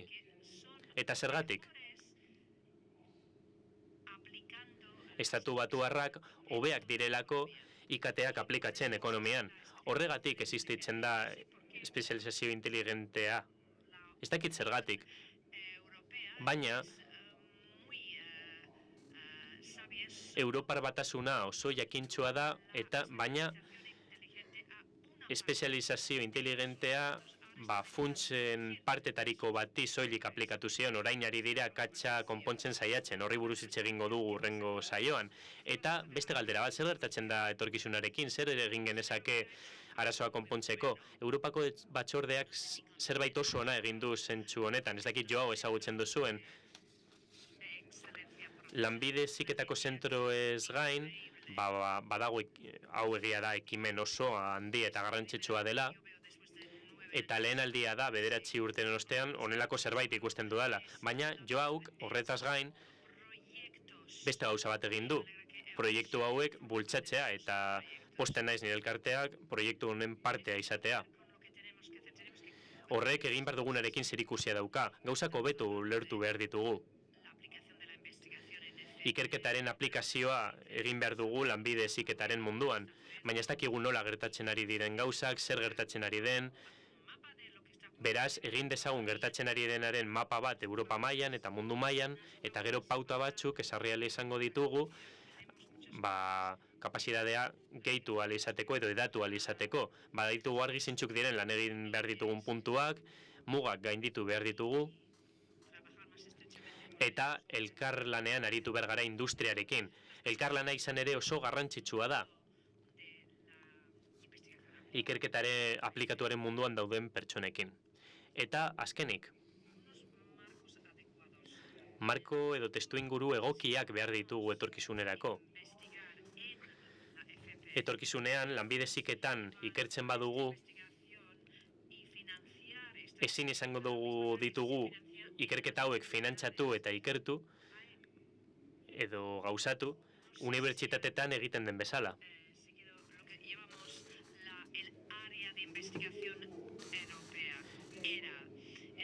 Ikerketa arloa aldatu egiten da, ez? Foro honetan parte hartzaileek testu bat aurkeztu zuten ikerketaren erreforma gauzatzeko, eta ikerketa hori ikusteko, bere talka gehiago ikusteko. Espero dugu honetan lan egiten niri laguntzea, ebaluazio markoa behar dugulako, ebaluazio aplikaturako lanbide heziketan. Hori egokia izan behar da, gure lana benetan baloratzeko. Eskerrik asko. Eskerrik asko, Jon. Ziur nago galdera asko egongo direlat chatboxean, baina hori amaierarako utzi badugu, bestela denborari gabe geratuko gara. Eta orain saioaren bigarren partearekin hasiko gara. Ongietorria eman nahi diet gure aztertzaileei. Eskerrak eman nahi diot Josuri, BFM-ri,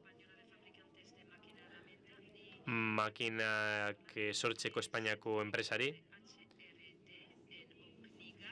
eta Oknigarti, Danimarkako enpresa bat da, eta paisaien enpresa bat da, eta arrakasta izaten ari da Europa osoan. Eskerrik asko konferentzia honetan parte hartzeagatik, izan ere zuek enpresako ordezkari gisa agente gakoak zarete aplikatutako ikerketari bultzada bat emateko eta laguntzeko. Beraz, eskerrik asko bioi etortzeagatik. Hemen gauden guztion izenean. Hemen ere Adriana Jodak daukagu, Intercompany zentrotik, Nova Gorrika zentrotik, Eslovenian, baita Elias Asocia, aplikatutako ikerketan beste proiektu bat gauzatzen ari dena, eskerrik asko hemen egoteatik, eta Basto Anastapoulos, bera garapen zuzendaria da,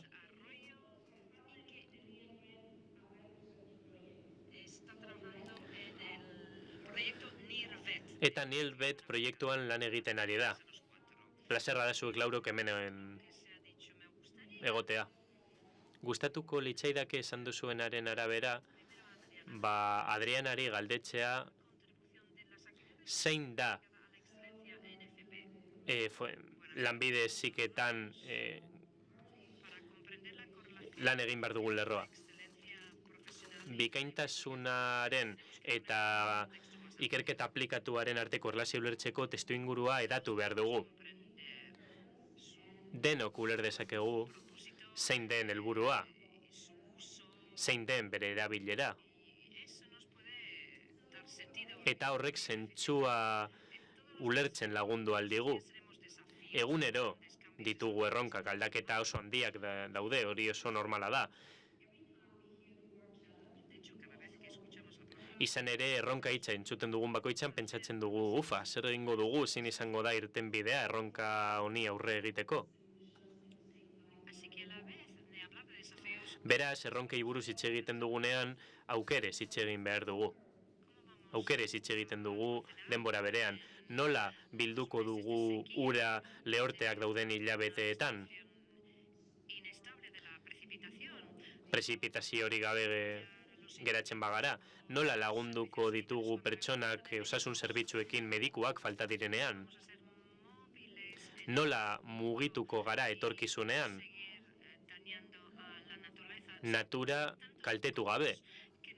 Nola, hainbat galdera gaude eta ez dakigu nola erantzun.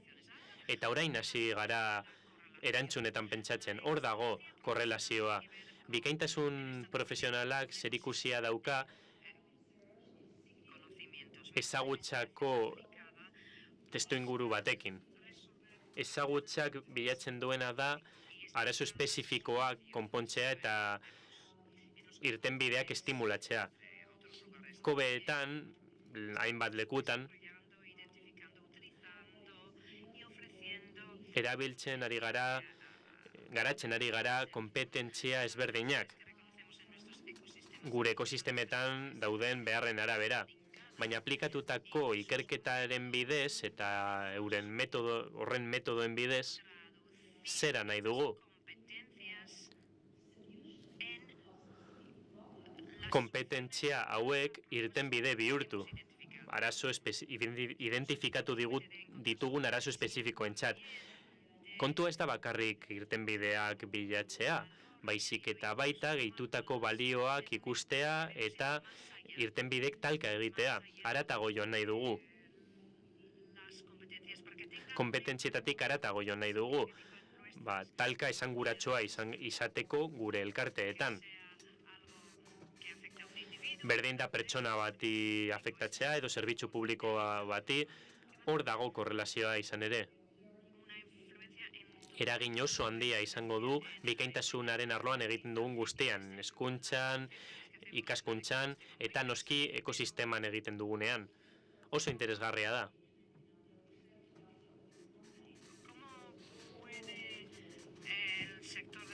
Baina nola egin dezake lanbide heziketaren sektoreak enpresekin erlazionatzeko?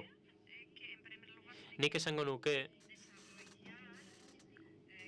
lehenik eta behin ahalmenak garatu behar direla. Ikertzeko ahalmenak garatu behar direla lanbide heziketako erakunde guztietan. Gaur egun sektore hauek begiratzen baditugu, praktika profesionalean zentratuta gaudela eta berrikuntzan zentratuta gaudela ikus dezakegu. Erakunde askotan aplikatutako ikerketa praktikarekin erlazionatuta zerbait oso ez ezaguna da. Batzuetan guztiz ez ezaguna da. Industriaren eta lanbide heziketaren arteko lotura sendoetan pentsatzen badugu, ikusiko dugu lanbide heziketak egoera ezin hobea daukala esfortzuei laguntzeko, industriaren esfortzuei laguntzeko aplikatutako ikerketaren bitartez. Horrela, enpresei benetako arazoak konpontzen lagundu aldietelako denbora errealean. Noski horretarako lidergoa behar da, prozesu horretan. Buruzagiek hori ulertu behar dute eta argi utzi behar dute. Euren estrategia planetan argi utzi behar dute lanbide heziketako zentroak hobetzeko. Hori alde batetik. Bestalde, helburu hau lortzeko eta ezagutza arloak ikaslei transmititzeko, irakasle profesionalen menpe gaude nolabait, eta baita enpresen zuzendarien alde. Horiek dira,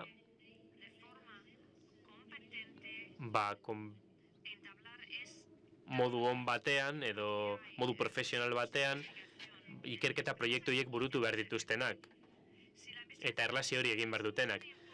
Aplikatutako ikerketa ingarrantzitsua baldin bada, nortzuk dira aplikatutako ikerlariak? Eta zer mota behar dituzte ikerlari horiek?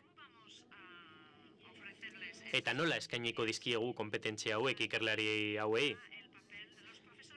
Eta hor sartzen da berriro, irakasleen rola oso garrantzitsua da. Egia da enpresen ikuspegitik nola bermatu dezake ikasle batek, ikasleek irtenbide berrietan pentsatzea.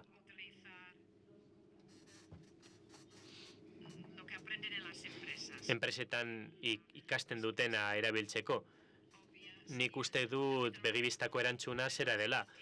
Haiek bizitza errealeko arazoetan lan egitea. Baina ez da inerraza. Mami gehiago dauka kontuak. Nire ustez, horrez gain, ikaslei erakutsi behar diegu kultura ezberdinetan lan egiten.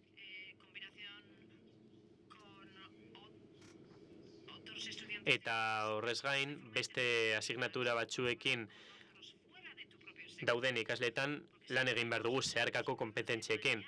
Biharko arazoetan pentsatu nahi badugu elkarlanean aritu behar dugu. Kompetentzia gehiago behar ditugu, gaur ditugunak baino gehiago. Enpresaren ikuspegitik, Josu, zer uste duzu? Uste duzu lanbide heziketako zentroek zerbait eman dezaketela? Benetako munduaren arazoa konpontzeko, bai, noski, guztiz ados nago Juan Gamboaren aurkezpenarekin. Enpresaren ikuspegitik esan behar dut, lanbide heziketako zentroak oso hurbil daudela enpresen errealitatearekiko. Laguntza eman dezakete, arazoak konpon ditzakete, eta enpresei hobetzen lagundu aldiete. Batez ere, enpresa ertain eta txikiei.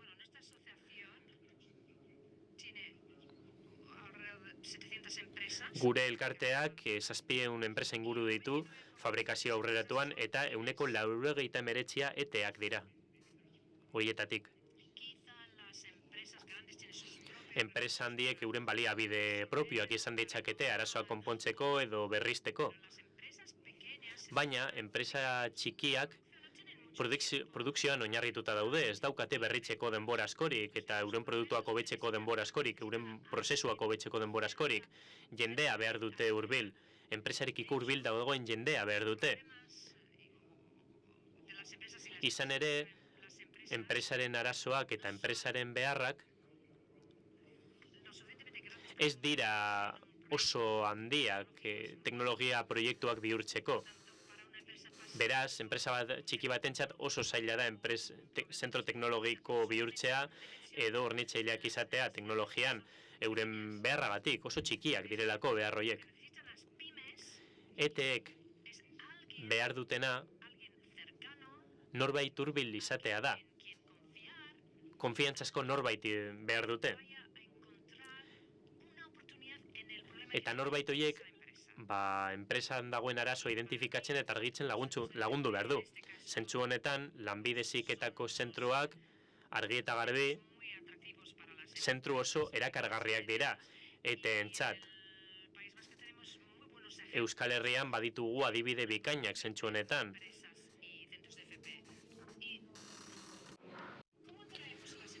Eta nola erakartzen ditugu enpresa horiek? Zer esateko daukagu atea jotzean? Uste dut Lanbide Heziketako ikastetxeek badituztela harreman estu samarrak enpresekin gaur egun. Are gehiago, esango nuke, Lanbide Heziketako ikastetxeetako ikasle gehienek praktikaldiak egiten dituztela enpresetan, heziketa dualean, adibidez. Eta enpresetan egiten dituzte hain zuzen egonaldi horiek. Gainera, zenbait langilek Lanbide Heziketako zentroetan prestakuntza teknikoa jasotzen dute. Beraz, badago harreman hori dagoeneko, baina harreman hori hobetu beharra daukagu mailaka-mailaka. Urratsak egin behar ditugu gehiago jakiteko enpresaren inguruan, haren beharren inguruan, haren proiektuen eta kezken inguruan, eta bar. Eta jakin behar dugu Lanbide Heziketako ikastetxeak zer daukan eskaintzeko, zer teknologia erabiltzen dituen, nolakoa duten tailerra, zer langile dituzten, eta bar.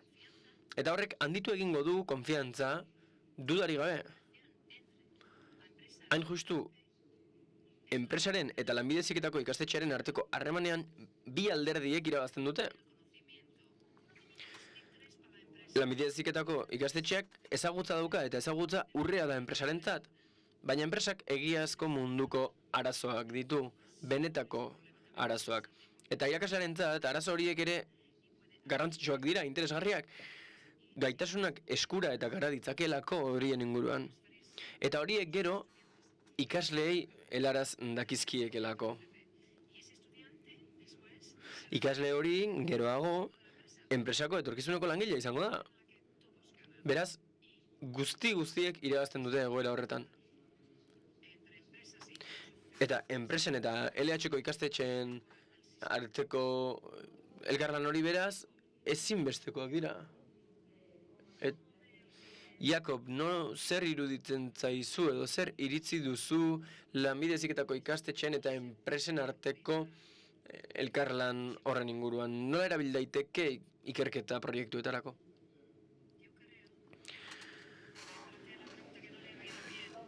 Galdera berriz egin galtzen nuke, mesedez. Josuk esan du enpresen eta Lanbide Heziketako ikastetxeen arteko elkarlana garrantzitsua dela.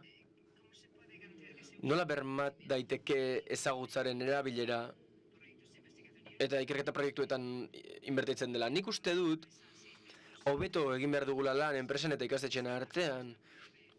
Eta hori da erantzun laburra, nolabait esateko.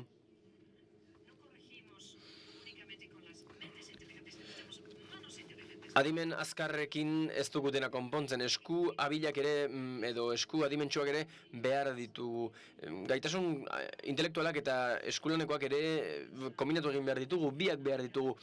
zenbaitek pentsa dezake ikerketa aplikatua ez litzatekela egin beharko lanbide heziketako ikastetxeetan. Nola alda dezakegu pentsatzeko modu hori? Galdera hona da, zalantzarik gabe, izan ere guztia buruarekin hasten da gogoan bertan.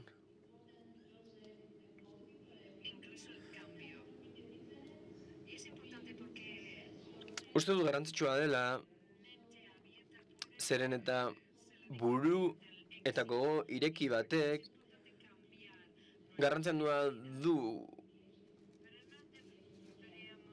Eta gure pentsamolde aldatu beharra daukagu, eta ez dugu ahaztu behar, irakasle askok badituztela behar diren gaitasunak, ikerketa aplikatuko prozesuetarako behar direnak. Baina gaitasun horiek praktikatu egin behar dira horiek hobetzeko. Izan ere, gaur egun,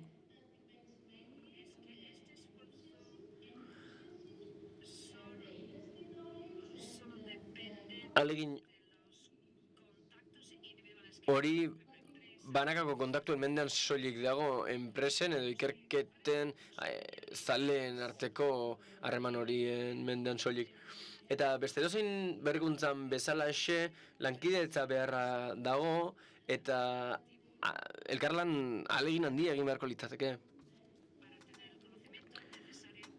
Ezagutza edukia ahal izateko, lanbide heziketako ikastetxeek berrikuntza sisteman duten rola hobetzeko. Eta horrek zalantzarik gabe finantzazioa eskatzen du, lanbide heziketa hobetzeko, garatzeko, eta gainera kalitatea bermatzeko prozesuak ere behar dira. Eta zenbait startup ere behar dira. Zuk aipatu dituzu, legediak, aldaketak, Adriana, zer gaineratuko zenuke horren inguruan, bizkorrean? Oso interesgarria da, beti delako alderdirik zailena, baina niretzat logikoa, dena aldatzen ari baita. Zergatik da hain zaila, zergatik ez da aldatzen legedia beste guztiarekin batera. Aldagarritasuna, moldagarritasuna ezinbestekoa da, eta legediak ere moldagarri izan beharko luke, ez luke izan behar zerbait hain zurruna.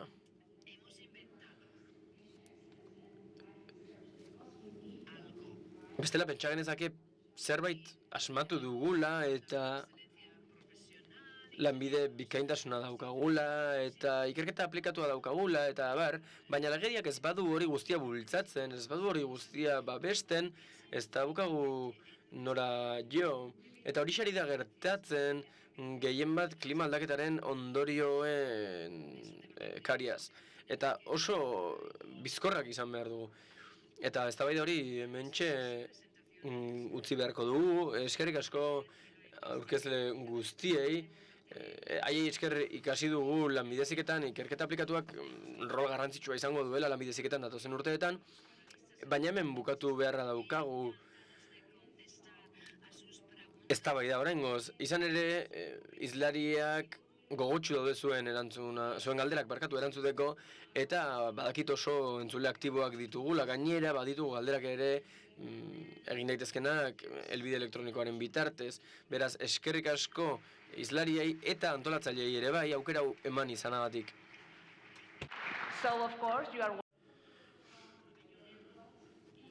Noski ongi etorriak zarete hirugarren saiora, John Edwardsek egingo duena. Kaixo? Oso ondo. Beraz, egun luzea izan da eta ia bukatu dugu. Goizeko 9:00 gaude hemen, beraz, saiatuko gara hau ahalik eta arinen egiten. Ez da gai erraza ordea smart espezializazioarena.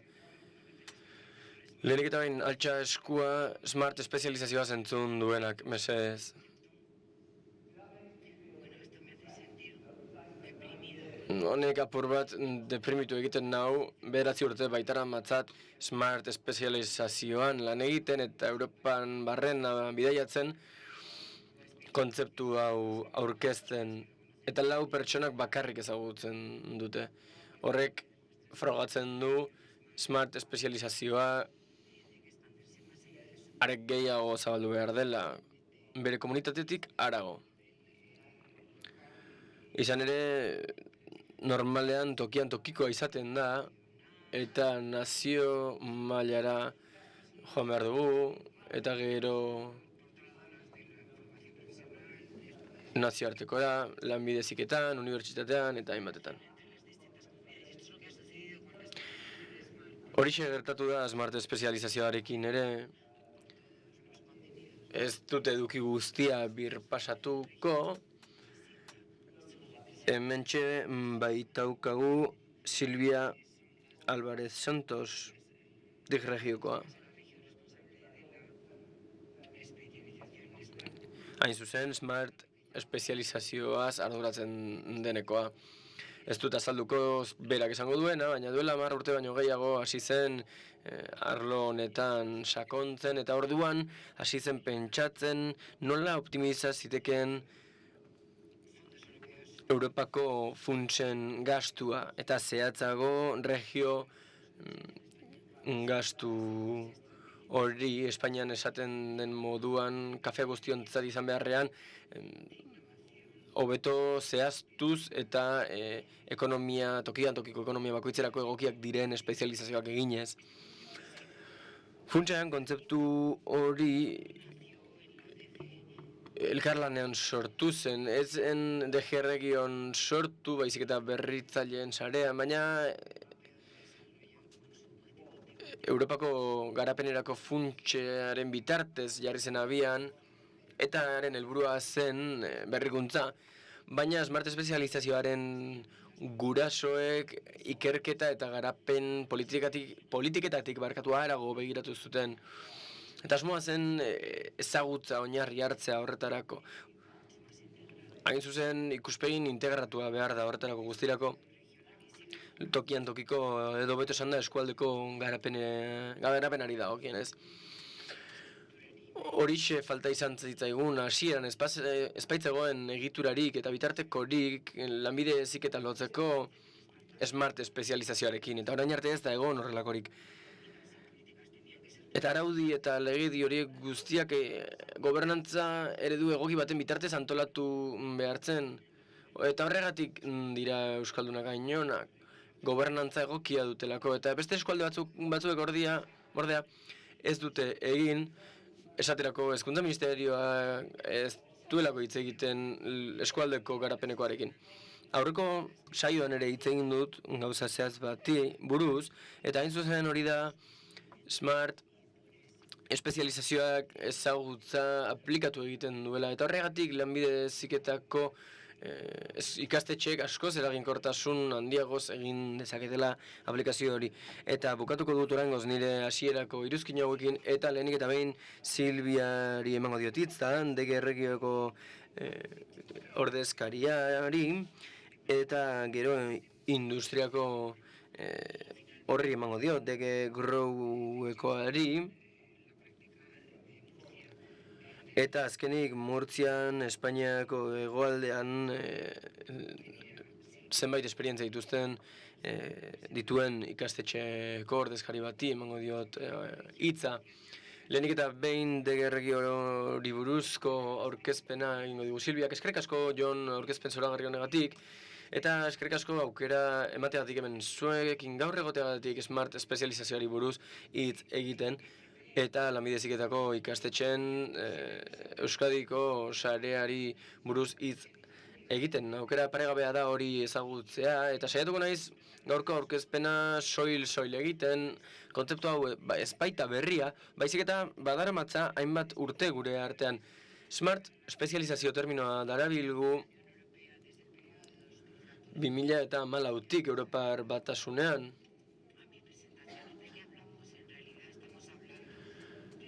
Zertaz ari gara? Eraldaketa ekonomikorako estrategia bat da, eskualdeek diseinatua, eta oinarri gisa balio izan du ikerketako, inbertsiorako eta berrikuntzarako. Eskualdeek merkatu hobiak, alorrak identifikatu behar dituzte, gero hobeto esan da zeinetan benetako bikaintasuna duten, eta gero horietan egiten da inbertsioa eskualdetan ikerketa aplikatuari dagokionez. Ikuspegi horrek arrakasta eduki du aurreko aldian eta indartu egin da 2021 eta 2027 arteko aldirako, gaur egunengorako. Eta hementxe daukazue honen guztiaren definizioa. ERDF-ren mendean dagoela ikus dezakezue, Europako eskualdeko garapen funtsaren mendean, hobeto esan da.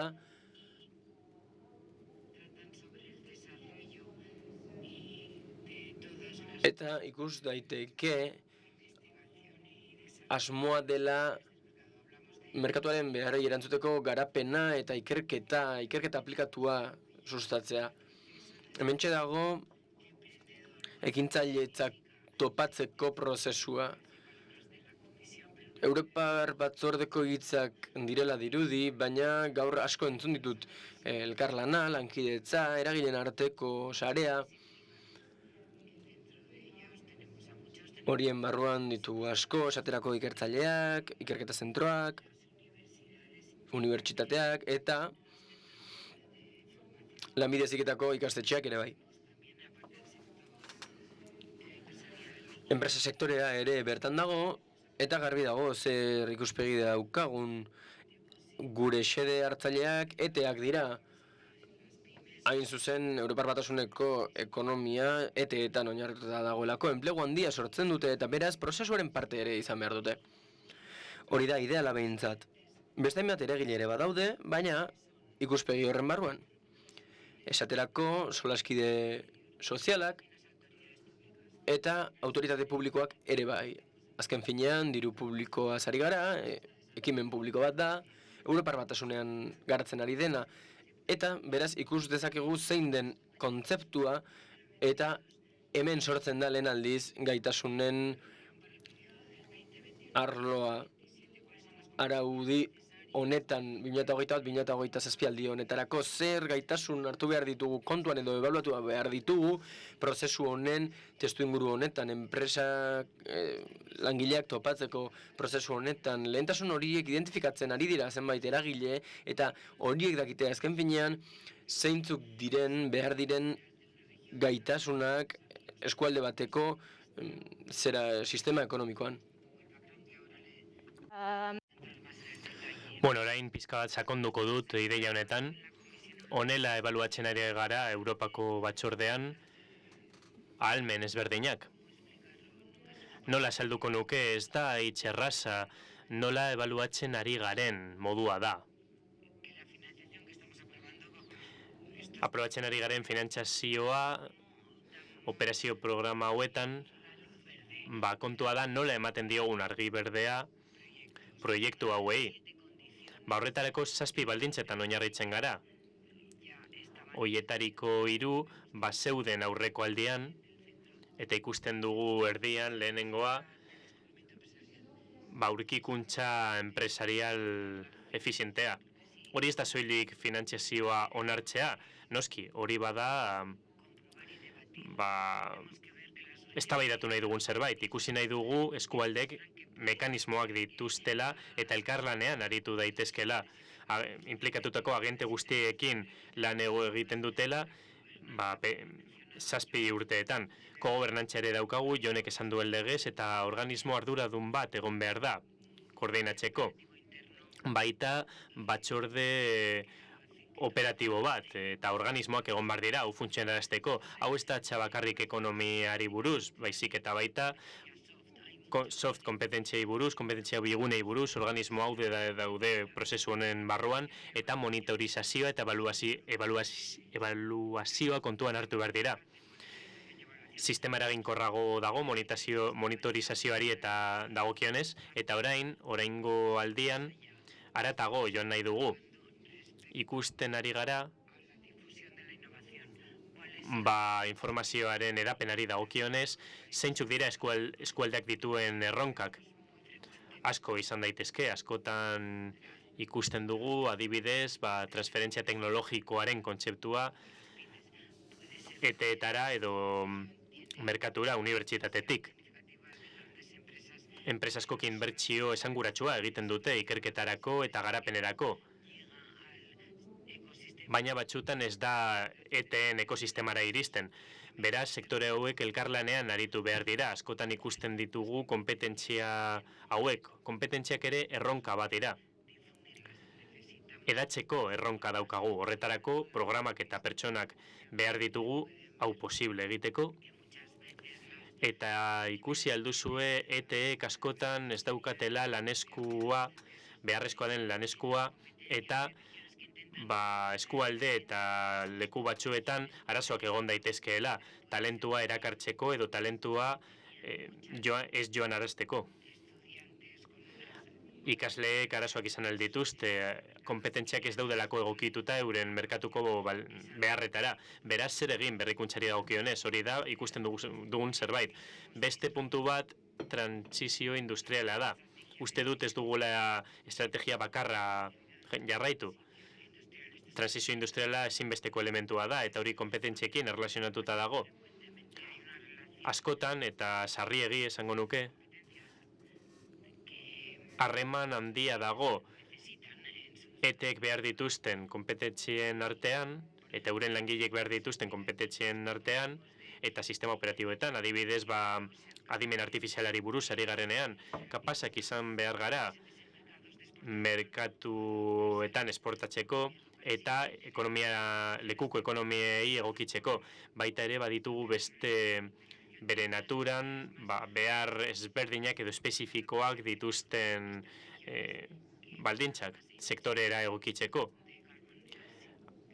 Adibidez, ikatzaren erabileran, esate baterako, hori oso garrantzitsua da. Beste elementu bat azpimarratu nahiko nuke, elkarlan internazionala. Potentzial handia dago elkarlanean aritzeko, hau ezinbestekoa da. Espezializazio smart estrategia honetan, beraz, berretsi nahi dugu mapeo bat egotea kooperazioa bermatzeko.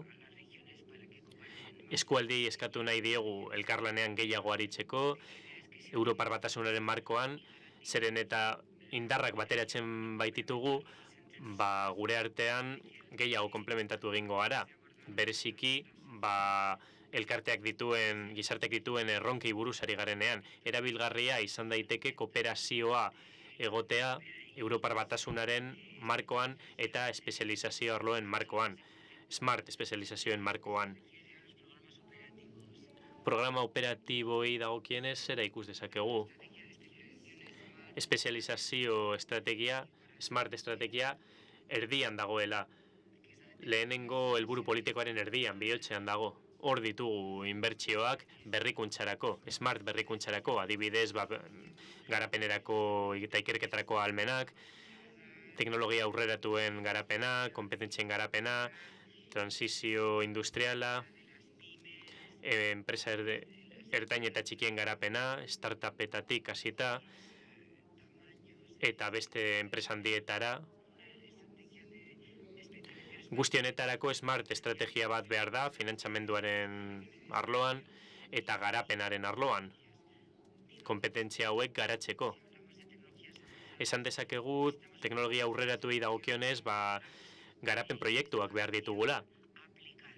Aplikatutako ikerketaz hitz egin behar dugu. Hemen aurkitzen ditugu, espezializazio arlo smartetan, proiektu guztiak, ekipamendua, azpiegiturak,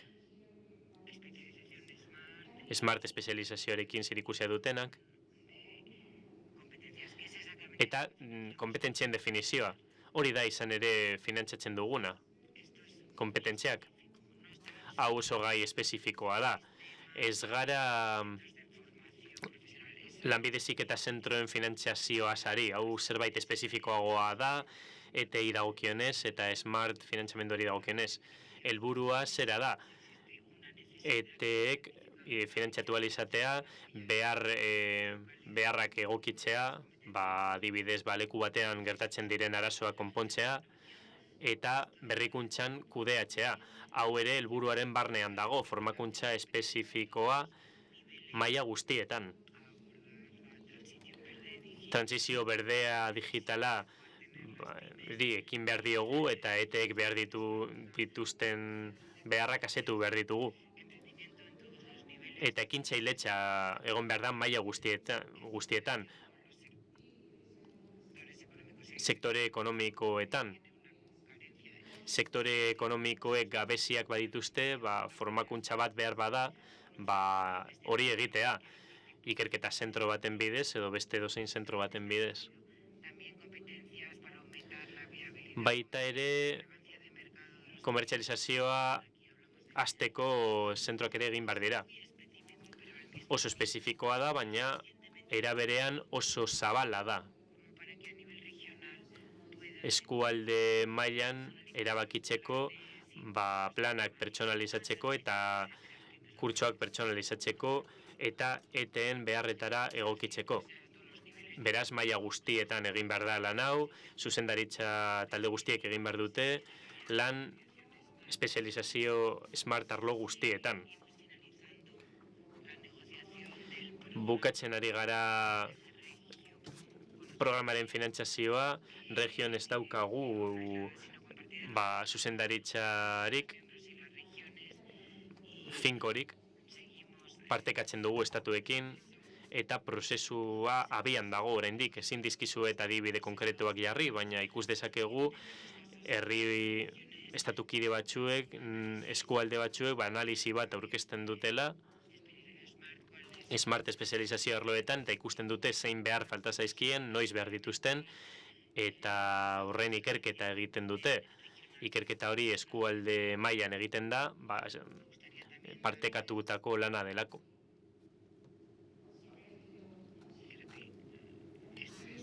Uste dut hau dela grafiko zuzena.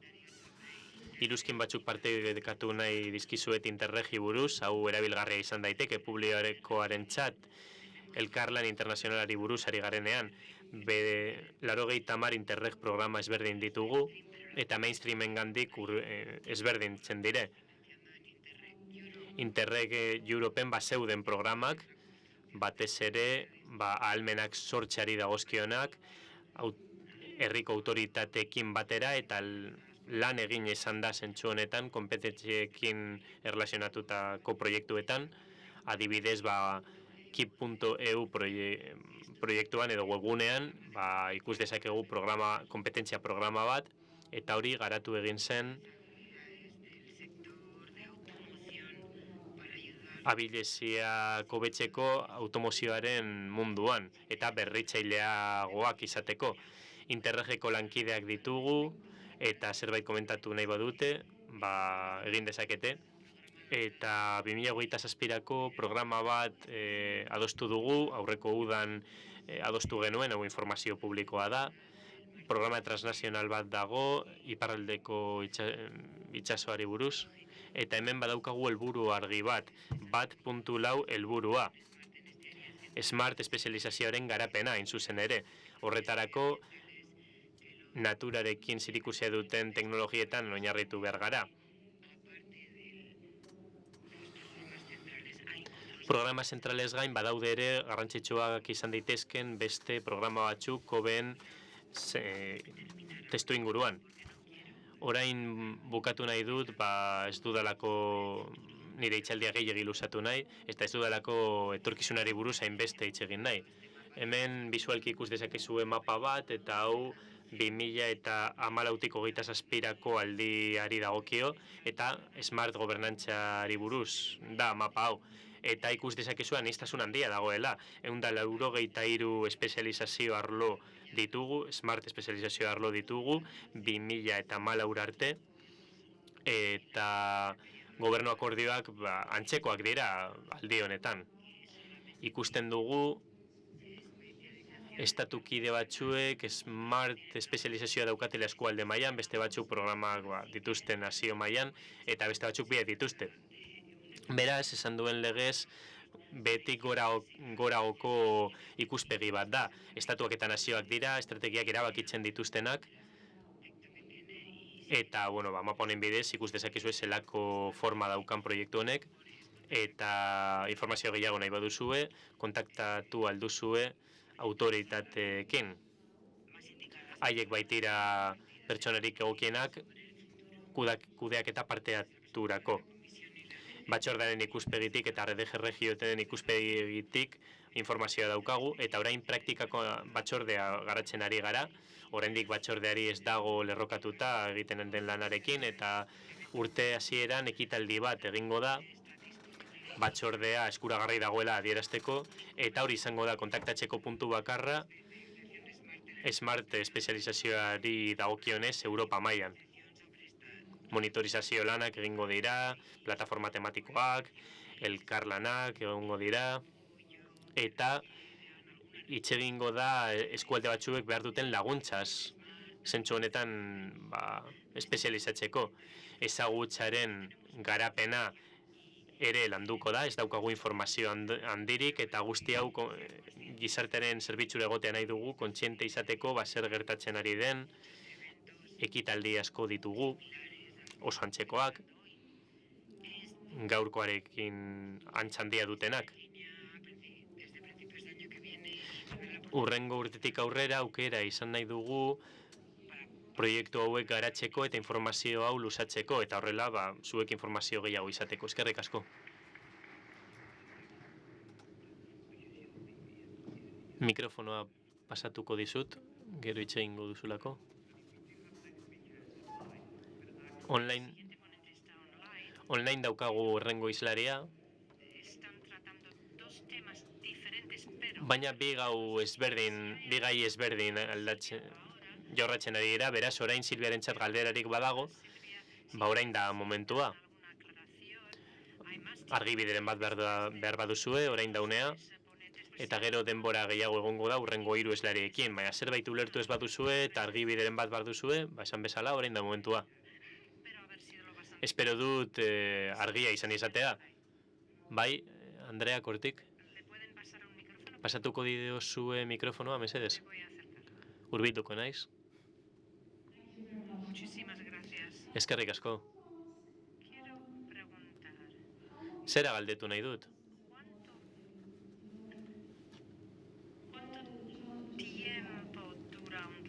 Zenbat denbora iruten du proiektu batek eta zeintzuk dira proiektu batek dituen erronkak?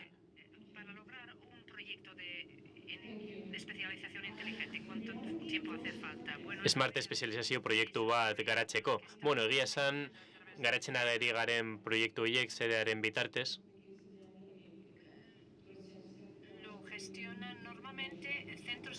Normalean berrikuntza zentroek edo ikerketa zentroek kudeatzen dituzte, beraz, deialdiaren arabera asko aldatzen da.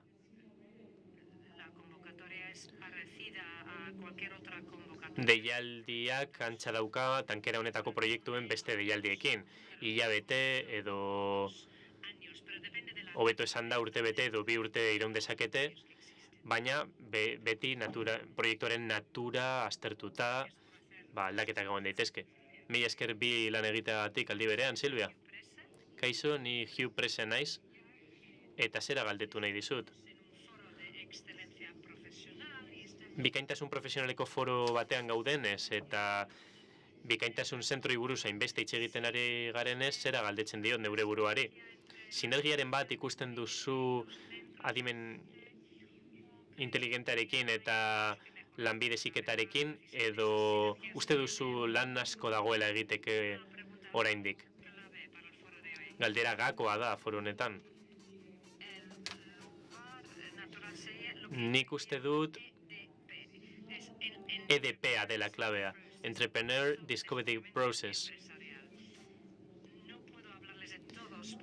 Ezin dizuet denei buruz hitz egin, Europar Batasunan ez ditugulako, baina ez ditut asko ikusi lanbide heziketan. Baina enpresako aurkikuntza proiektua izan behar da. Hori eskualde mailan egingo litzateke, haiek baitira hobeak jakiteko zeintzuk diren honetan parte hartzeko agenterik egokionak eta parte hartzaile egokionak. Hori beti gora egin behar den proiektu bat da, eta haiengan konfiantza osoa daukagu. Lanbide heziketako zentroek rol gakoa badaukate aplikatutako ikerketan, hori izango da euren leku naturala, aurreko hitzaldean ikusi dugun bezala. Bestela, eskualdetako ekosistemak ez lirateke parte hartzen egongo. baina eztabaida horiek izan ditugu jada aurreko hitzaldian. Eskerrik asko. Beste norbaitek? Jendea oso nekatuta dago. Ni galdera asko ditut, baina tentazioari eutxiko diot. Hemen daukagu Peter Gas, beste aldetik. Bera DT Grossekoa da, batzordekoa, eta haiek Europar Batasuneko klusterraren arduradun dira. Asko posten naiz detaile teknikoek funtzionatu izana. Entzuten bagaituzu, ez dakit zu entzuten zaitugun. Bai, nik entzuten zaituztet, eta espero dut zuek ere ni entzutea. Bai, orain gustatuko litzaidake zuri hitza ematea, zure hitzaldiari, hasiera ematea, eta saiatuko naiz zure pantaila partekatzen transferentziak ikusi ahal izateko. Arratsalde on guztioi, plazerra da niretzat hemen egotea. Pena da Donostian ezin egotea zuekin batera. Baina posten naiz, ona virtualki etorri ahal izana. Eskerrik asko tekniko langileei konexio hau ahalbideratzeagatik. 10 minutuz etxe egingo dizuet. 10 adibide azalduko dizkizuet. Eta saiatuko naiz mezurik garrantzitsuenak transmititzen industria klusterrei buruz, kompetentzien garapenaren zentzuan. 4 gauza esan nahi ditut. Lehenik eta behin klusterrak zer diren azalduko dut. Horren ostean esango dut, klusterrak kokapen ona daukatela, kompetentzia horiek bultzatzeko eta adibide txat hartu ahal izateko. Gero, horren ostean, gomendio batzuk eman nahi ditut, eta azaldu nahi dut zergatik kobeak sendotu egin behar dira, eta finkatu egin behar dira. Eta azkenik baliabide batzuk eman nahi dizkizuet, gehiago ikasteko klusterrei buruz orokorrean, eta kompetentziei buruz gehiago ikasteko modu espezifiko batean, klusterrekin erlazionatuta. Tiraz gaitezen. Nire hitzaldiko edukia aurkeztuko dizuet. Zer da kluster bat, lehenik eta behin? Eta zergatik dira klusterrak garrantzitsuak? Esan nahiko nuke definizio bat daukagula klusterrentzat, industria klusterrentzat hain zuzen ere. Enpresa taldeak dira, edo agente ekonomikoak dira erlazionatuta, adibidez hezkuntzan, edo ikerketan, edo erakunde publikoetan erlazionatuta daude talde hauek. Hurbil daude, agente hauek, eta elkarlan estua dute. Oso garrantzitsua da aktore hauek elkarrekin lan egitea, eta ez ad hoc, baizik eta modu antolatuan eta sistemikoan. Adibidez, enpresa promozioan, garapen proiektuetan, azpiegiturak partekatzean, eta baita kompetentzien promozioan egitea. Honetan kontzentratuko naiz izan ere. Gutxi gora bere Europan 3.000 kluster inguru daude.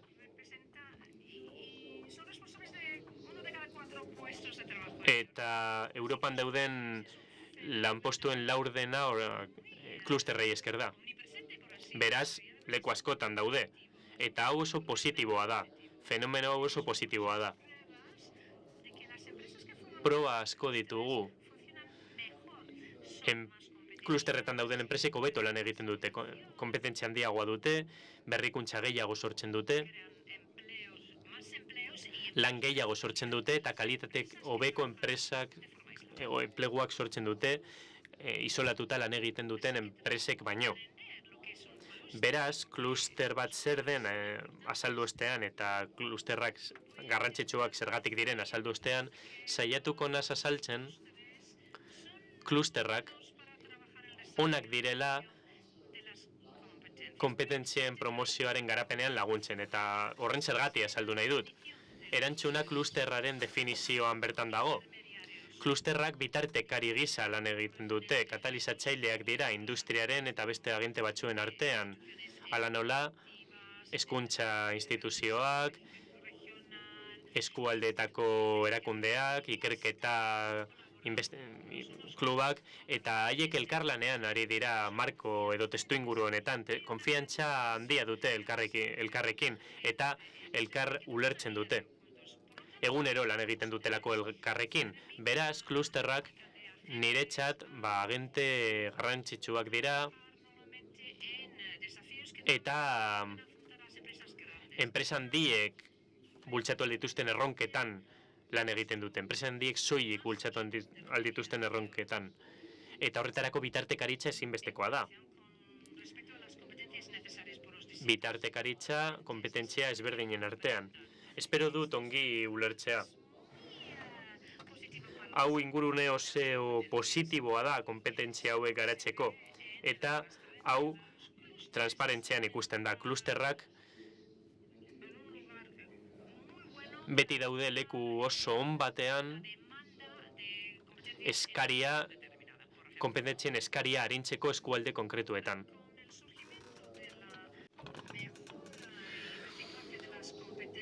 Gaitasunak hobetzean eta birziklatzean enpresa askotan klusterek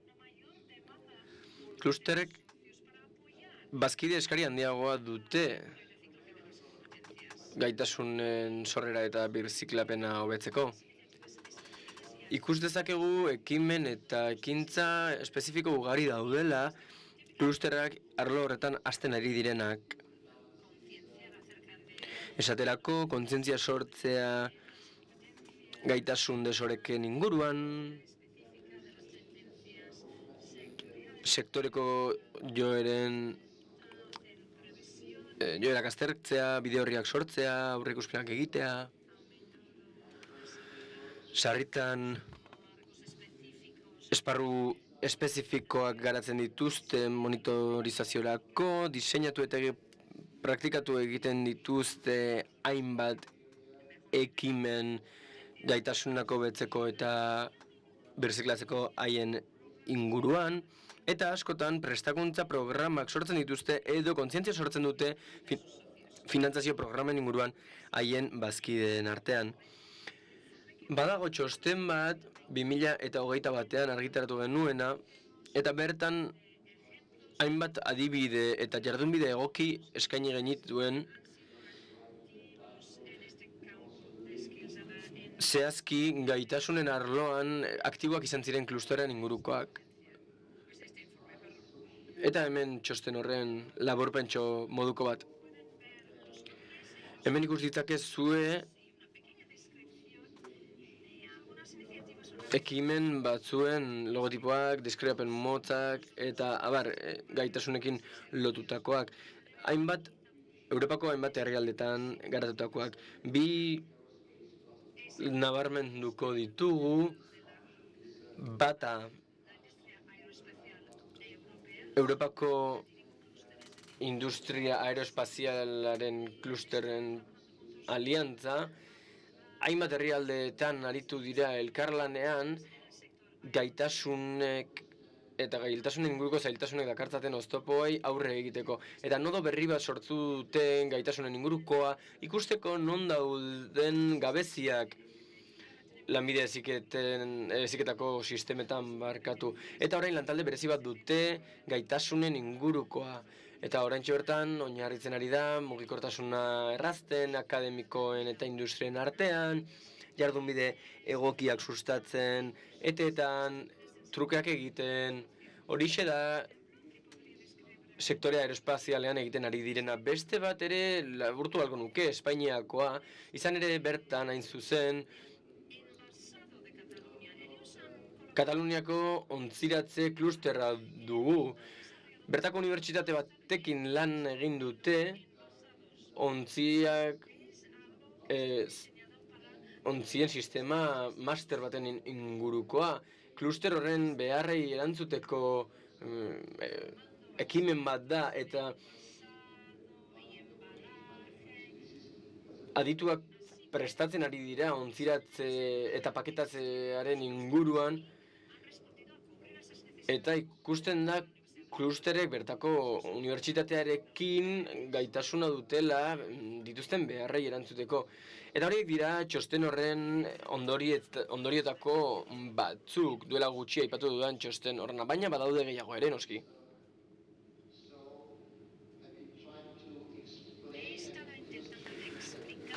Azaldu nahi izan dut eta irudikatu badaudela hainbat kluster lanean ari direnak eta zerbitzuak eskaintzen dituztenak gaitasunen arloan. Baina oraindik ere badago behar bat. Hain zuzen lankidetza estuagoa sustatzea klusteren eta lanbide heziketako bikaintasun zentroen artean. Badakigu badagoela, baina uste dugu gehiago egin daitekeela, arlo horretan eta sakondu egin daitekeela. Horregatik zenbait iradokizun egin ditut eta zerrendatu hementxe, lanbide heziketako bikaintasun zentroen eta eta klusteren arteko elkarlana sustatzeko sektore horietan. Eta horren bitartez kide bihurtu daitezke klusterrak elkarlanean aritzeko gaitasunen eta kompetentzien kudeaketan. Baina halaber uste dugut klustera erabil dezakegula ezagutza sortzeko gaitasunen gabezien inguruan, adibidez.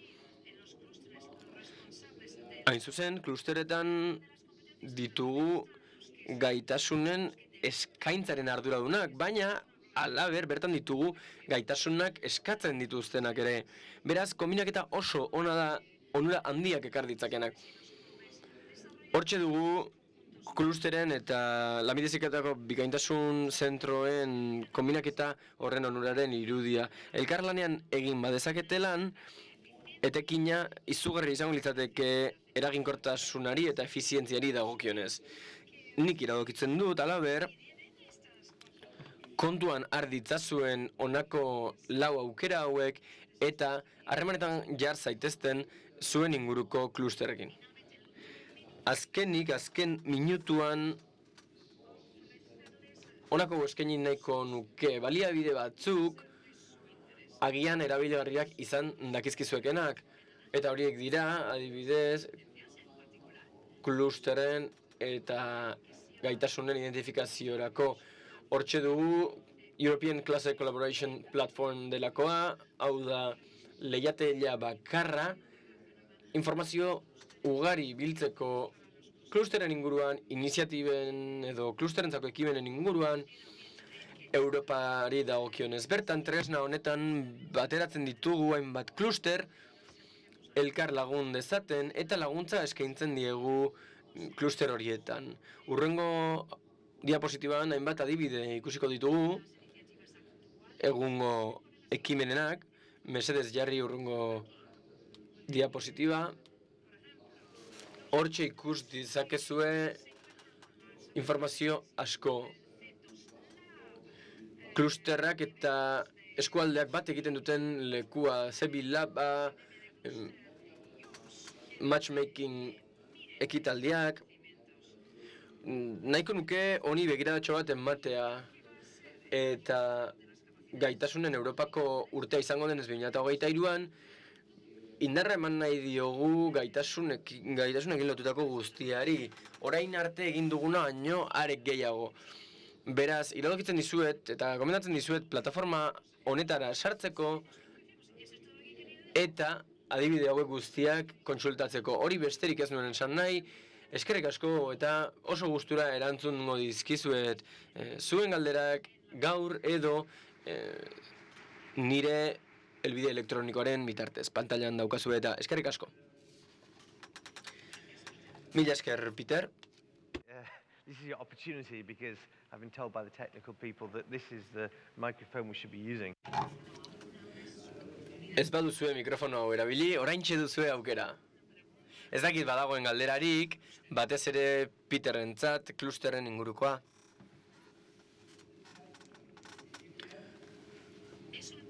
Hau azterketa bat da. Izan ere,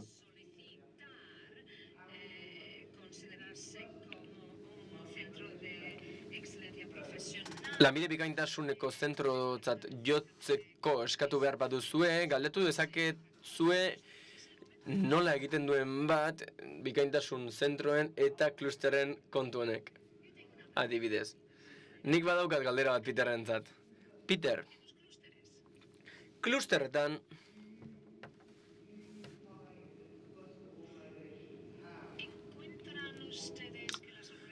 iruditzen alzaizue klusterretako antolakundeetan badagoela arduradun bat bermatzeko, badaudela behar diren gaitasunak kluster horretarako, edo enpresa bakoitzak klusterren baten barruan gaitasunetarako ikastaroak bilatu behar ditu.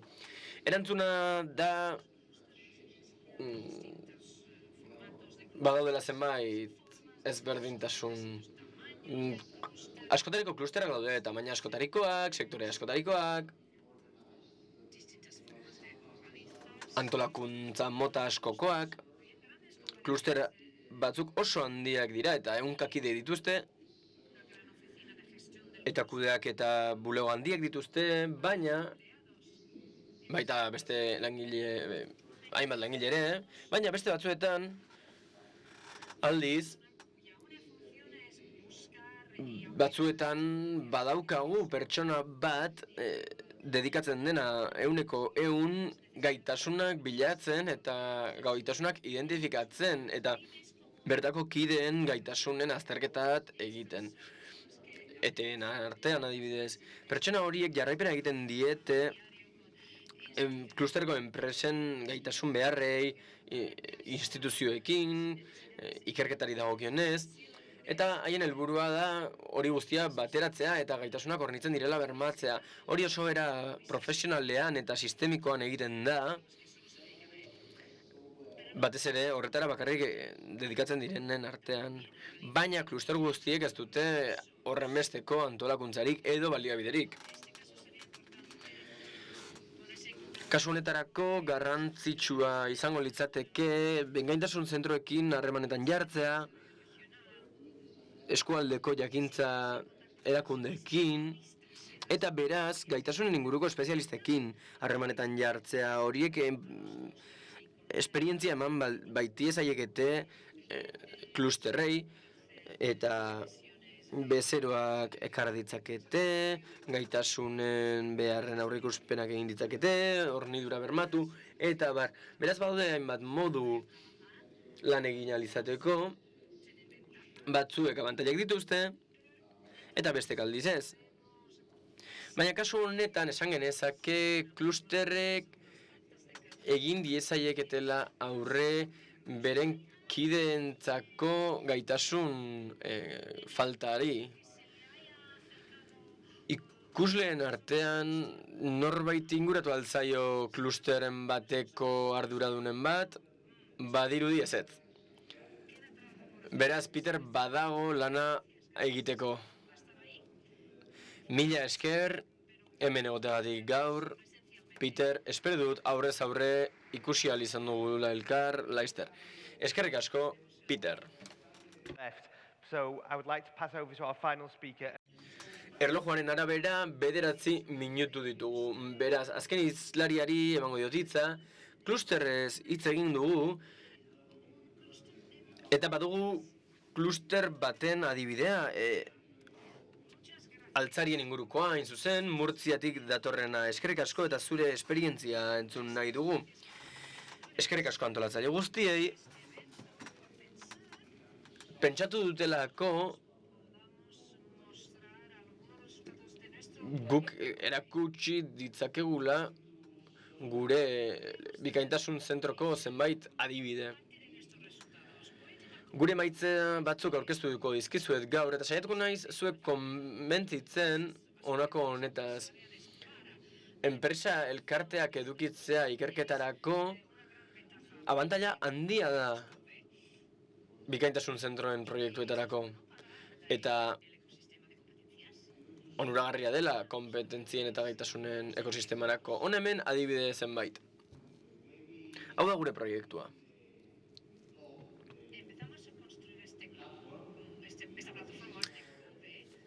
Plataforma hau sortzen hasi ginen, eta gure kasuan egurraren eta altzarien ingurukoa da. Ni Gregorio naiz bide batez, eta berrikuntza arduraduna da SETEMen.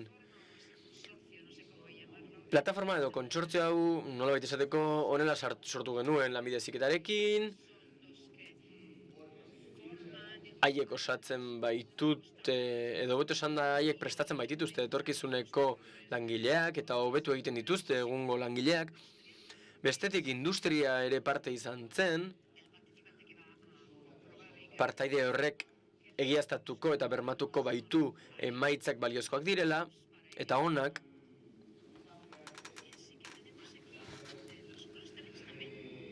Eta bestetik ditugu enpresa elkarteak, klusterrak ere, eta IGIB elkarteak. Oso garrantzitsua da IGIB, IGG. Zergatik, ikertzaile honak daudelako, prestatzaile honak, ertxikilotuak daudenak, enpresekin harreman handia dutenak. Ezagutzen dituzte enpresen beharrak, zerbitzuak eskaintzen dizkiete, egunero entzuten dituzte. Eta horixe da bikaintasunaren hirugarren zatia. Eta azkenik ditugu politikariak. Smart espezializazioaz ari garenez, politikarien babesa behar dugu. Haiekin lerrokatu beharra daukagu emaitzak desiratuak lortzeko. Gure proiektuaren emaitza espezifikoez arituko gara.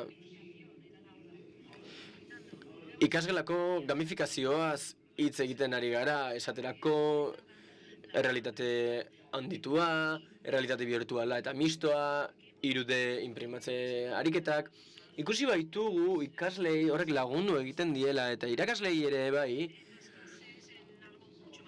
eskolak erakargarriago egiten. Hona hemen adibide bat. Hau 3D inprimatzeari buruzkoa da. Ikusi dugu irakaslea gai dela kontzeptu abstraktu bat azaltzeko,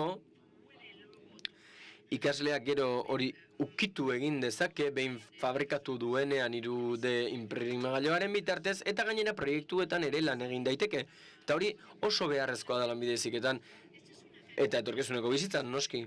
Hau kafe mahai baten adibide bat da. Ikusten duzuenez ertz bat dauka aldizkaria gordetzeko, oso altzari arrunta da. Baina demagun bertsio berri bat sortu nahi dugula gure enpresarentzat. Oso zaila da prototipo bat sortzea, askotan ez daukagu makineria egokirik, angelu horiek egiteko ertzetan, oso zaila da hori egiten.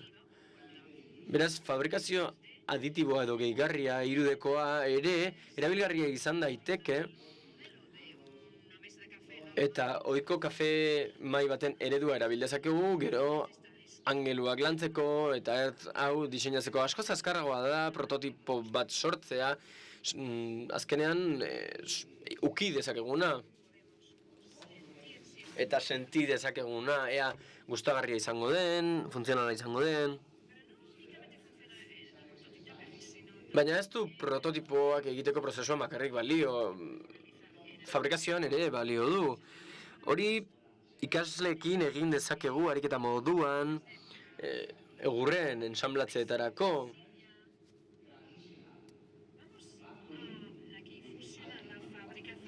Hemen bat egingo dute fabrikazio tradizionalak eta fabrikazio aditiboak, fabrikazio hibridoa deritzogu.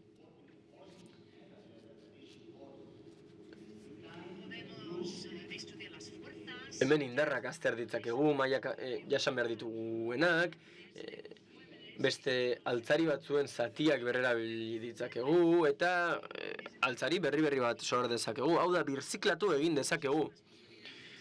Aukera mordoa dago 3D inprimatzearekin, kasu honetan fabrikazioerako. Beste ariketa batzuk ere badauzkagu. Hain zuzen, desgaitasunak dituzten pertsonen komunitaterako. Kasu honetan, desgaitasun kognitiboa duten pertsonez ari gara. Puzzle moduko bat da, hemen daukagun hau, 3D moduan imprimatuta. Eta honekin egurrezko piezak sortzen dira, forma honekin gero, zerra arrunt edo elektriko batekin lantzen dira. Honen bitartez gizarteratzea sustatzen dugu teknologiaren bitez. Hemen azkenik zenbait adibide aurkeztu nahi dizkizuet errealitate virtuala edo murgiltzeko errealitate virtuala erabiltzen dutenak. Hemen ditugu 3 dimentsioko zenbait irudi eta bideo, eta gure instalazioetara egindako bisita bat da honako hau. Gelaz gela joan daiteke norbera, fabrika osoa kontsulta daiteke, bisita daiteke, feedbacka ere jaso dezakegu, eskuragarri dagoen informazioarekin, eta hau egia esan ez da bat ere berritzailea. Egia da ez dela, baina beste zenbait adibide badaude errealitate mistoarenak, eta dena den honako honetan oinarritu nahiko nuke edo jarri nahiko nuke fokua. Irakasle batek zertarako antola dezake horrelako jarduera bat. Denbora behar da horren kontzeptuan lan egiten. Egun bat behar da aretoa garbitzeko, beste bat saioa grabatzeko eta abar. Hemen hainbat laborategi bisitatzen ari gara adibidez. Baina demagun ohiko fabrika batean, fabrikazio fase guztiak dituen batean,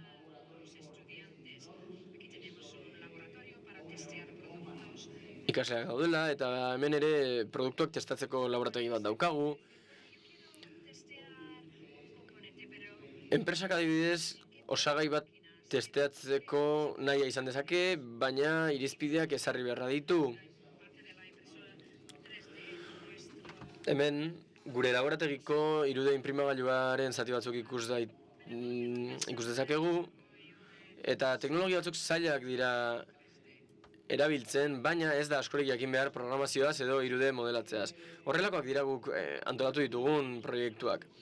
Gure proiektuan egindako lanaren zati batek zerikusia du gainera espezializazio adimendunaren politikekin.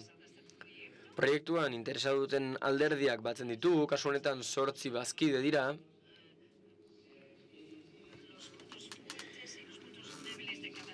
Eta bazkide bakoitzaren ahulguneak eta indarguneak aztertzen ditugu, kasu honetan bakoitza eskualde bat da, bide batez, eta hori guztia bateratzen dugu espezializazio adimendunaren estrategiarekin.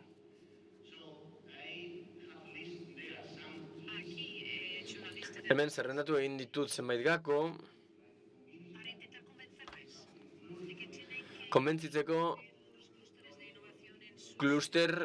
berrikuntza klusterrak beren proiektuetan txertatu behar dituztela. Berrikuntza beharra dute eta hauek dira gakoak bikaintasuna lortzeko klusterren ekosistema batean. Hau da, industria zehatz jakin batean, hiri batean edo eskualde batean, eta gaitasunen ekosistema bat sortu behar da elkarlanean, enpresen beharrak aztertuz, klusterrak barnean hartuz, eta bertan ditugu ikertzaileak, prestatzaileak, irakasleak, ezagutzen baitituzte enpresen beharrak.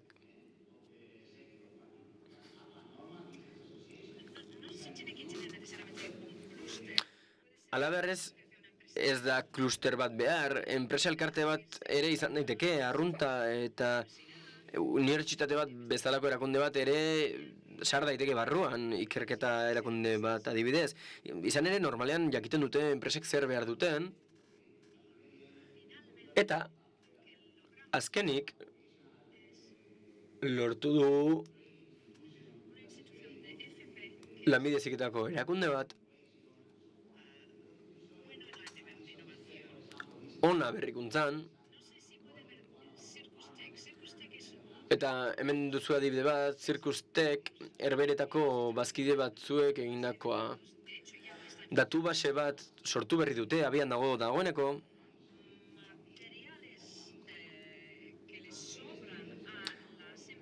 Enpresetako material soberakinak aztertzen dituena edo jasotzen dituena hobeto esan da, eta ikasleek enpresa horietara jo dezakete materialak prezio txikietan erosteko, beren prestakuntza eskoletan erabiliko dituzten materialak erostera. Eta horiek dira adibide honak, berritzen ari gara, berrikuntza da, hau zen esan nahi nuen guztia, beraz, eskerrik asko, hona hemen gure elkartearen zera datuak, eta mila esker. Eskerrik asko, Gregorio. Pantalla gorri bat daukagu, esaten duena, 3 minutu gain ditugula denbora muga, baina galderari badago Gregoriarentzat nik uste egin dezakegula. Eta bide batez, mikrofonoa jaurti dezaket.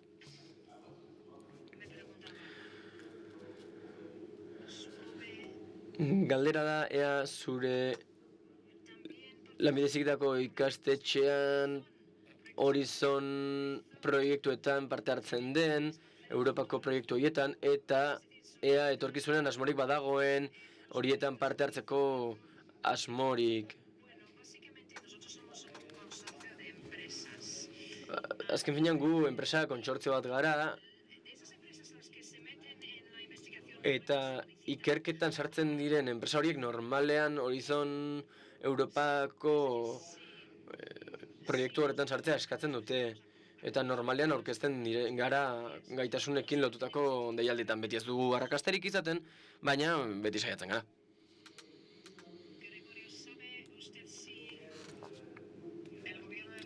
Gregorio, badakizu Murtziako gobernuak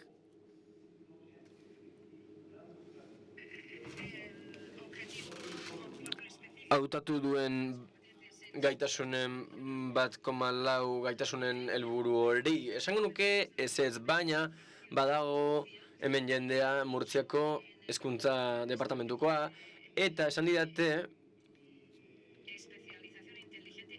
espezializazio adimenduneko estrategia berrian sartu dutela hezkuntza duala, eta sartu dituztela teknologia aplikaturako ikasgelak, ekintzailetzarako ikasgelak, eta espezializazio ikastaroak ere bai. Beno, baldin badago eskualderen bat, zuen eskualderen bat, espezializazio adimenduneko estrategiak ezagutzen badituzue, eta ezagutzen baduzue baten bat lotuta dagoena 1,4 helburuarekin zuzenean lotuta dagoena, interesa daukat, ni John Edwards naiz, eta interesa handia daukat gai horretan. Eskerrik asko Gregorio, eta Gregorio bai, ziurrenik Bruselasen dagoena pare bat pinta edaten. Mila esker, zuen demoragatik, zuen presentziagatik, eta Gabona opa dizuet.